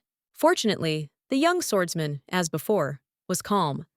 Unlike the bride, he clearly knew about this feature of the ceremony, so now he was taking out the relics he had prepared in advance from under his suit. Seeing how tense his new wife was, Felix gently asked her not to worry, but that was unnecessary, because the blonde's entire attention was occupied by the things that the protagonist had pulled out of his pocket. It turned out to be a box, not very large, comparable in length and width to a human palm. It did not have any special decorations, only a gilded symbol in the form of a crescent moon on the lid. The young knight opened the vessel with one swift movement, revealing the gift the pontiff had spoken of. 2 small wedding rings of dark and light metal, adorned with blue gemstones. Except for the color and placement of the gems, the accessories looked almost identical. And then Felix placed a dark ring in Cheryl's hands and said that she could put it on her husband's finger. The girl did so, carefully pulling the jewelry onto the aristocrat's ring finger. But when it was time to put the light ring on her hand, Blair warned that it was better not to do this yet. Instead, the leader of the northern outpost asked the protagonist to wait, and then he passed a small chain through the ring, turning the wedding accessory into something like a precious amulet. He carefully tied this thing around the blonde's neck, and she was so surprised that she didn't even try to resist or even ask questions. The poor girl seemed to have been dipped into a vat of hot but gentle flame.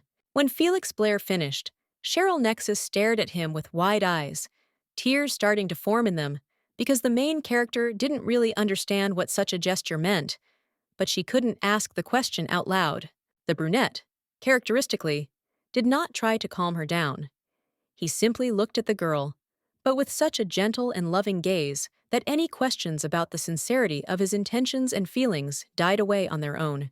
After the wedding was finally over, the audience was shown the temple from the outside, and it looked like a true work of art, like a fairy tale that a brilliant sculptor had embodied in marble and light metal. And an old acquaintance of the main characters was also hurrying towards them. Bess Winter, the court witch of the Blair family, running through the snowy forest, waving her hand and desperately calling for the newlyweds. The blonde greeted her happily, but the red-haired woman was interested in how the wedding ceremony went. Instead of answering, the protagonist showed her ring on a chain, and the sorceress, freezing for a moment, smiled happily. After this, she hugged the young man and the girl by the shoulders, sincerely glad that they had found happiness in each other's company. Cheryl Blair was momentarily taken aback by such pressure, but then she hugged Winter back with a tender smile, like her best friend. The elder in the crown did not answer. He only closed his eyes and sighed barely audibly, while his co-ruler in the cassock did not look away and barely noticeably clenched his fist. The great priest looked at the protagonist for a few seconds, before also closing his eyes, and sighing heavily, asking again, "So, Felix is perfect, and he is all you have?" This emphasized tired calm was nothing more than a calm after which a storm began. The cleric looked at the girl with inexpressible rage and shouted that her words were blasphemous, because swearing eternal love in such expressions is permissible only to the Lord God. The man raged like a tornado. From the height of his throne, he rained curses down on the frightened and tense protagonists, asking how they, filthy strangers on sacred land, dared to use these holy words at all. Perhaps the pontiff could have continued to thunder and lightning for a long time, and then simply ordered Blair and Nexus to be thrown out of sight. But the king, with a carefree smile, asked his colleague if what was happening was not normal. Despite his venerable age, the ruler easily rose to his feet, straightened his broad shoulders, and then loudly said, "Loving your spouse with all your heart and soul is one of the postulates of the Holy Scriptures. This is what God taught mortals." The priest was taken aback and more timidly tried to reason with his colleague, But the king did not even think of finishing. Not paying any attention to the grumpy and hot-tempered cleric, he turned to the protagonists and assured them that he would fully feel the sincerity and depth of their relationship. Or, to put it more succinctly, the king of the land of wisdom had nothing against their marriage. To the deep shock of the priest, like a good-natured grandfather who did not scold his grandchildren for their pranks, but gently chided them and even praised them. In another situation, the pontiff might have challenged this decision, appealing to the insulted authority of the church, but the reason was so insignificant and the sovereign's arguments so logical that the priest had no choice but to put a good face on a bad situation. Having made sure that his co-ruler really agreed and was not going to engage in pettifogging, the gray-bearded king solemnly raised his voice and announced to the entire hall that in the name of the wisdom sent down from heaven by God, he declared that Felix Blair and Cheryl Nexus were allowed to marry. The main characters were truly happy. The brunette closed his eyes peacefully, while the blonde looked at the rulers with incredible gratitude. But the official wedding ceremony was still ahead. In order for the marriage to be official in the eyes of mortals and the Lord, the protagonists had to approach the Holy Father so that their mutual feelings would become even stronger, thanks to the breath of God. At that moment, it seemed as if the heavens themselves were happily watching two loving hearts finally reunite.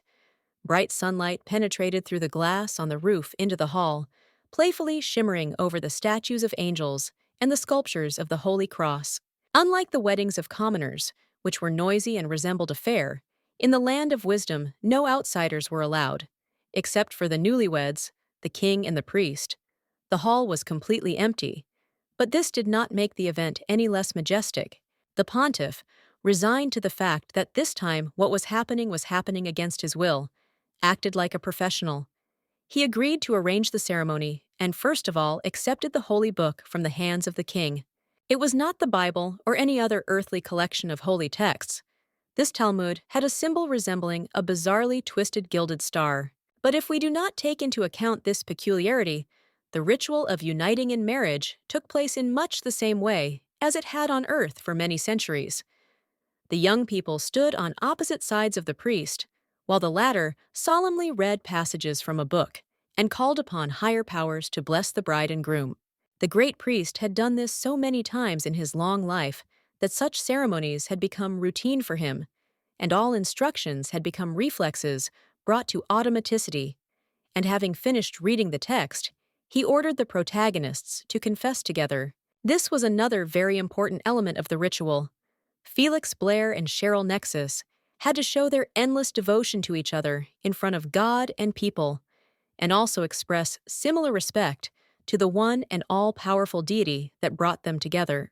At that moment, the huge gates leading to the throne room of the Land of Wisdom creaked and opened slightly, as if some invisible and weightless spirit had decided to honor the main characters with its presence while they were distracted.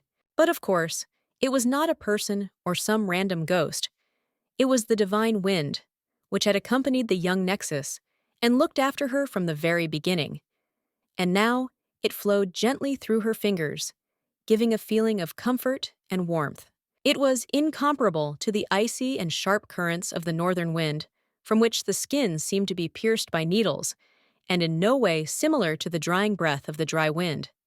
The protagonist, closing her eyes with pleasure, felt as if her brother was hugging her. She had no idea that Melvin's spirit had appeared to Felix early in the story and made it clear that he fully approved of the idea of protecting his sister through marriage.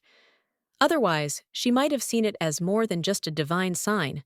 Looking up at the silent brunette, the girl thought with tenderness and slight melancholy that if only she could share this wonderful feeling with her fiancé, she would do it without hesitation. Fel deserved it like no one else. It was quite possible that the young man was thinking about something similar at that moment. His face still did not change. He seemed calm and indifferent, but his eyes became moist and warm when Blair lovingly pronounced the first and last name of his bride. It was not a solemn oath full of pathos and expressions, but just two short and simple words. But the way they were said made the protagonist smile happily, with a feeling as if sunlight was spreading through her body. The girl didn't respond to this. She looked into the groom's blue eyes with a smile for a few seconds, and then extended her hand, as if repeating the gesture that Felix himself used when he saved his future wife from a pack of Carl's thugs. The man said nothing, but in a situation like this, any words, even the most tender and sincere, would seem superfluous and empty. So the knight simply touched Cheryl's limb, demonstrating his complete trust in her. At this moment, it was time to pronounce the most sacred and important part of the marriage vow. Still looking at the protagonist with affection and tenderness, the knight said that from this moment on, he would give himself to her entirely, without any hesitation. Both heroes closed their eyes and bowed their heads slightly, after which the young head of the Blair clan continued reading the vow.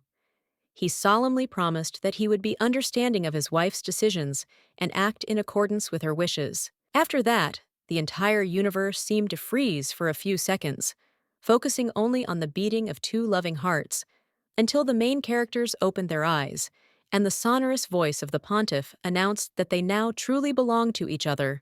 Afterwards, the officiant said that the bride and groom could show each other the symbols of their new, eternal commitment. And for the first time during the ceremony, Cheryl felt genuinely confused, as if someone had suddenly ordered the wedding to be called off. As it turned out, the protagonist had never heard before that newlyweds were required to present each other with some kind of symbols, so she hadn't prepared anything, and now she was horrified to think, would the wedding really be postponed because of this accident?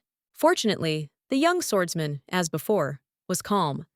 Unlike the bride, he clearly knew about this feature of the ceremony, so now he was taking out the relics he had prepared in advance from under his suit. Seeing how tense his new wife was, Felix gently asked her not to worry, but that was unnecessary, because the blonde's entire attention was occupied by the things that the protagonist had pulled out of his pocket. It turned out to be a box, not very large, comparable in length and width to a human palm.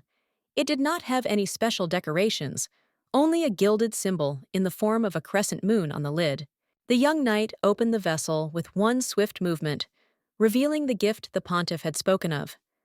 Two small wedding rings of dark and light metal, adorned with blue gemstones. Except for the color and placement of the gems, the accessories looked almost identical. And then Felix placed a dark ring in Cheryl's hands and said that she could put it on her husband's finger. The girl did so, carefully pulling the jewelry onto the aristocrat's ring finger. But when it was time to put the light ring on her hand, Blair warned that it was better not to do this yet. Instead, the leader of the northern outpost asked the protagonist to wait, and then he passed a small chain through the ring, turning the wedding accessory into something like a precious amulet. He carefully tied this thing around the blonde's neck, and she was so surprised that she didn't even try to resist or even ask questions. The poor girl seemed to have been dipped into a vat of hot but gentle flame. When Felix Blair finished, Cheryl Nexus stared at him with wide eyes, tears starting to form in them, because the main character didn't really understand what such a gesture meant, but she couldn't ask the question out loud. The brunette, characteristically, did not try to calm her down. He simply looked at the girl, but with such a gentle and loving gaze that any questions about the sincerity of his intentions and feelings died away on their own. After the wedding was finally over, the audience was shown the temple from the outside, and it looked like a true work of art, like a fairy tale that a brilliant sculptor had embodied in marble and light metal. And an old acquaintance of the main characters was also hurrying towards them. Bess Winter, the court witch of the Blair family, running through the snowy forest, waving her hand and desperately calling for the newlyweds. The blonde greeted her happily, but the red-haired woman was interested in how the wedding ceremony went. Instead of answering, the protagonist showed her ring on a chain, and the sorceress, freezing for a moment, smiled happily. After this, she hugged the young man and the girl by the shoulders, sincerely glad that they had found happiness in each other's company. Cheryl Blair was momentarily taken aback by such pressure, but then she hugged Winter back with a tender smile, like her best friend.